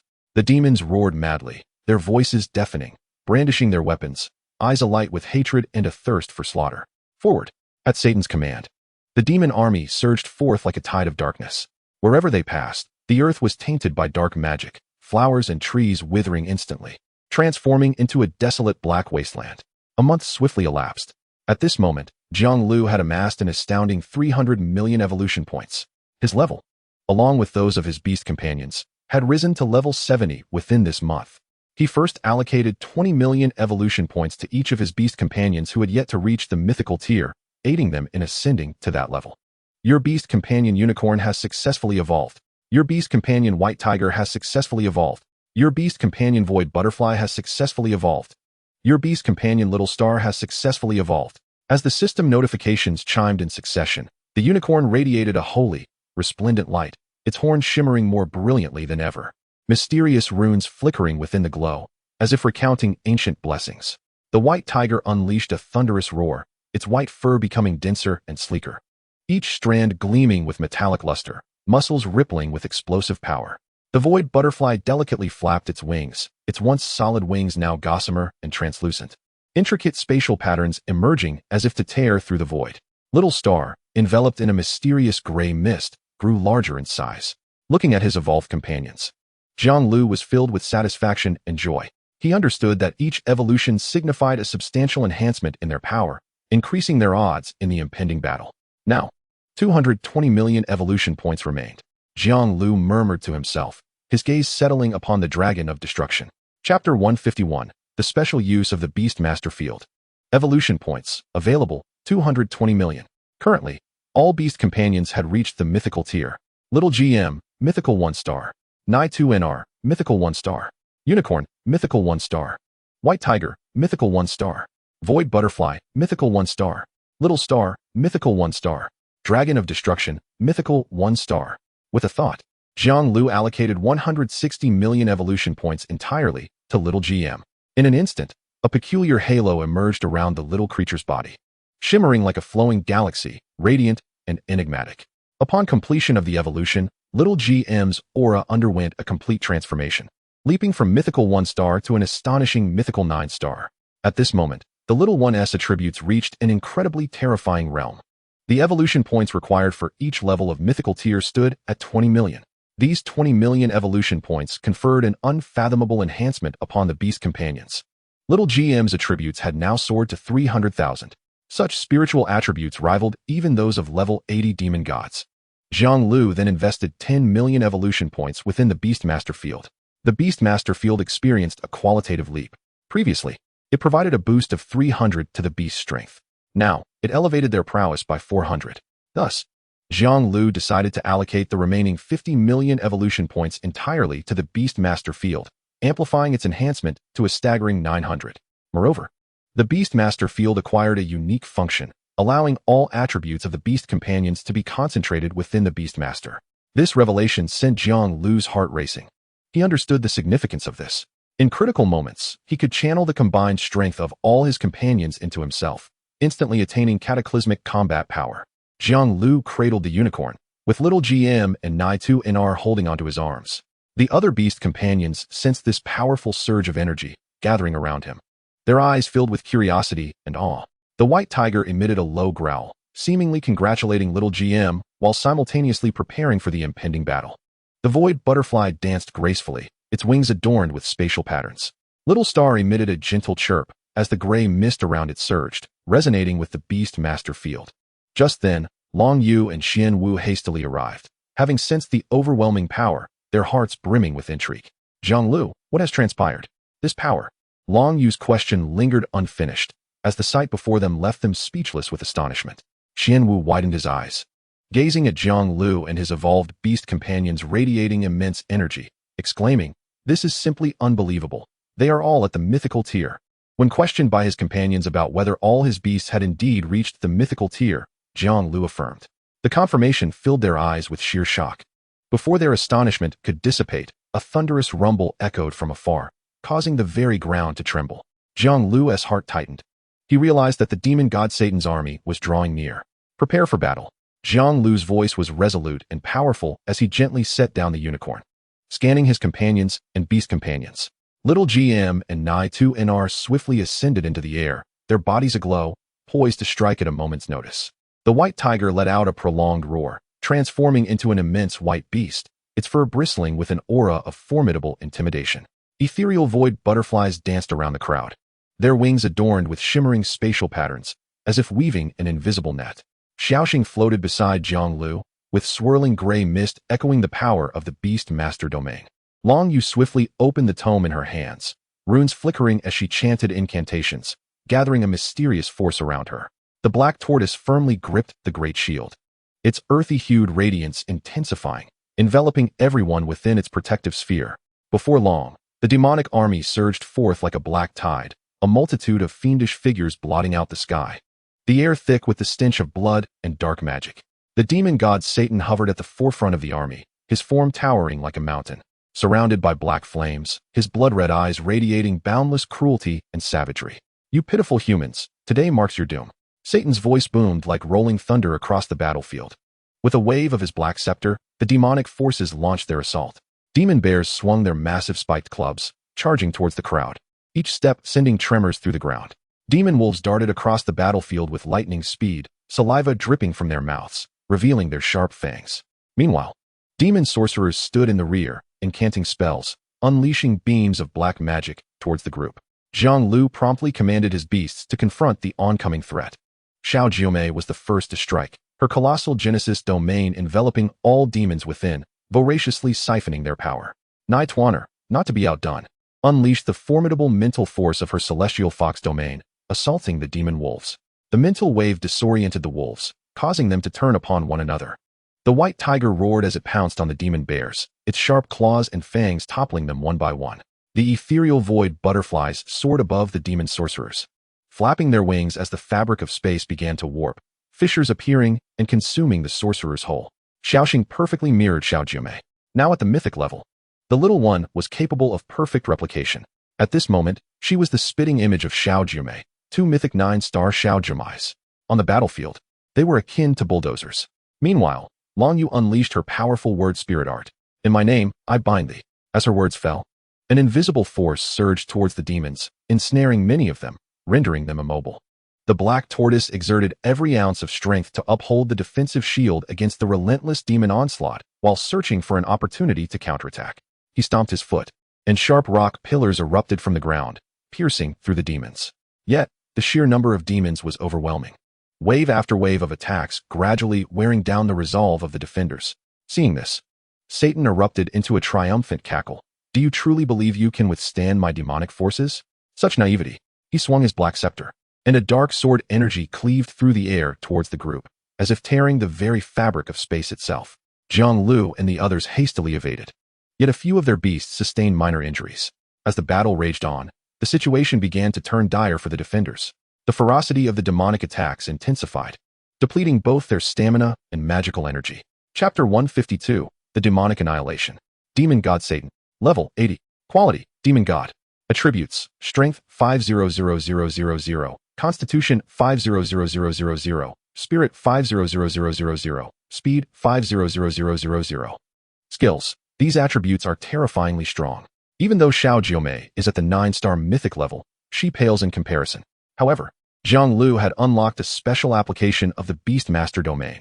Drawing a deep breath, he fully activated the Beastmaster domain. In an instant, a powerful suction erupted from within him, forming a gigantic vortex of energy centered around him. Xiao Jiumei, Nightwaner, the White Tiger, Ethereal Void Butterflies, Xiaoxing, and the Dragon of Destruction, all his beasts were irresistibly drawn towards Jiang Liu. Xiao Jiumei's celestial glow intensified, and with a joyful chirp, she willingly merged into Jiang Liu's body. In that moment of fusion, her Genesis power, formidable mental attributes, and the terrifying strength of a 9-star mythic being flowed unreservedly into him. Jiang Liu felt his mental energy surge dramatically, as if he could perceive the mysteries of the universe, visions of the cosmos's primordial chaos flashing through his mind. Nightwaner, playfully swaying her 9 tails, infused her spirit control abilities into Jiang Liu, further enhancing his mental power.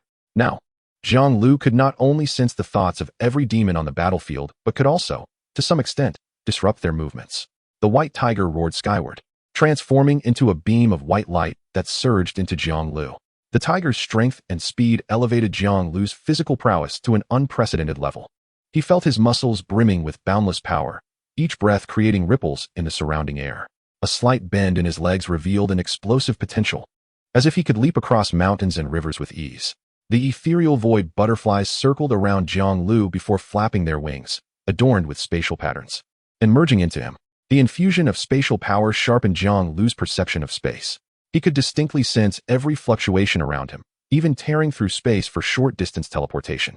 Xiaoxing, unwilling to be outdone, allowed the swirling gray mist around her, carrying the same terrifying power as Xiao Jiumei, to merge into Jiang Liu. Now, Jiang Liu wielded the strength of 2 9-star mythic beasts, his power now truly formidable. Finally, the Dragon of Destruction let out a fierce cry, flapping its small wings and melding into Jiang Liu's body. The destructive force rampaged within him, clashing and merging with the powers of his other beasts, generating an even greater strength. When all the beasts had integrated into Jiang Liu, his form underwent a transformative change. His body slightly expanded, radiating a kaleidoscope of colors, each hue embodying potent forces, sacred, malevolent, mental, spatial, destructive, all intertwining to create an unparalleled aura. What is this power? Satan's eyes widened with a flicker of dread as he beheld Jiang Liu's transformation. He had never anticipated that a mere human could possess such colossal strength. Jiang Liu offered no reply, his gaze turning icy and resolute. With a gentle lift of his hand, a powerful beam of energy shot forth, targeting the demonic army. Where the energy beam passed, demons were reduced to ashes, leaving not a trace behind. No, Satan let out a despairing roar, swinging his black scepter in a futile attempt to counter Jiang Liu's assault. However, his strikes appeared feeble in the face of Jiang Liu's might. With a mere flick of his hand, Jiang Liu shattered Satan's black scepter into fragments. Who are you? Satan gazed upon Jiang Liu with palpable trepidation, his voice laced with fear. I am Jiang Liu, the guardian of humanity. Jiang Liu's voice resonated like a mighty bell, echoing across the battlefield. In an instant, he appeared before Satan, his form a blur. Embrace your demise, Jiang Liu bellowed, delivering a punch directed at Satan. This strike harbored the collective might of all beast companions. Imbued with cataclysmic ferocity, Satan attempted to evade, yet Jiang Liu's speed was insurmountable, rendering escape impossible. Boom. With a thunderous crash, Jiang Liu's fist connected with Satan's body, reducing him to mere ashes. The demon army, witnessing the fall of their leader, succumbed to chaos, fleeing in disarray. Jiang Liu offered them no reprieve. He darted across the battlefield with fluid grace. Each strike annihilated swathes of demons. His presence was akin to a specter, a war deity, leaving devastation in his wake. Under Jiang Liu's relentless assault, the demon horde crumbled utterly. Within mere minutes, the once mighty legion, obscuring the heavens, vanished without a trace. The battlefield was enveloped in an eerie silence. Jiang Liu gradually withdrew his power, his body trembling slightly, clearly exhausted from the exertion of the recent conflict. We have triumphed. Long Yu's voice brimmed with disbelief.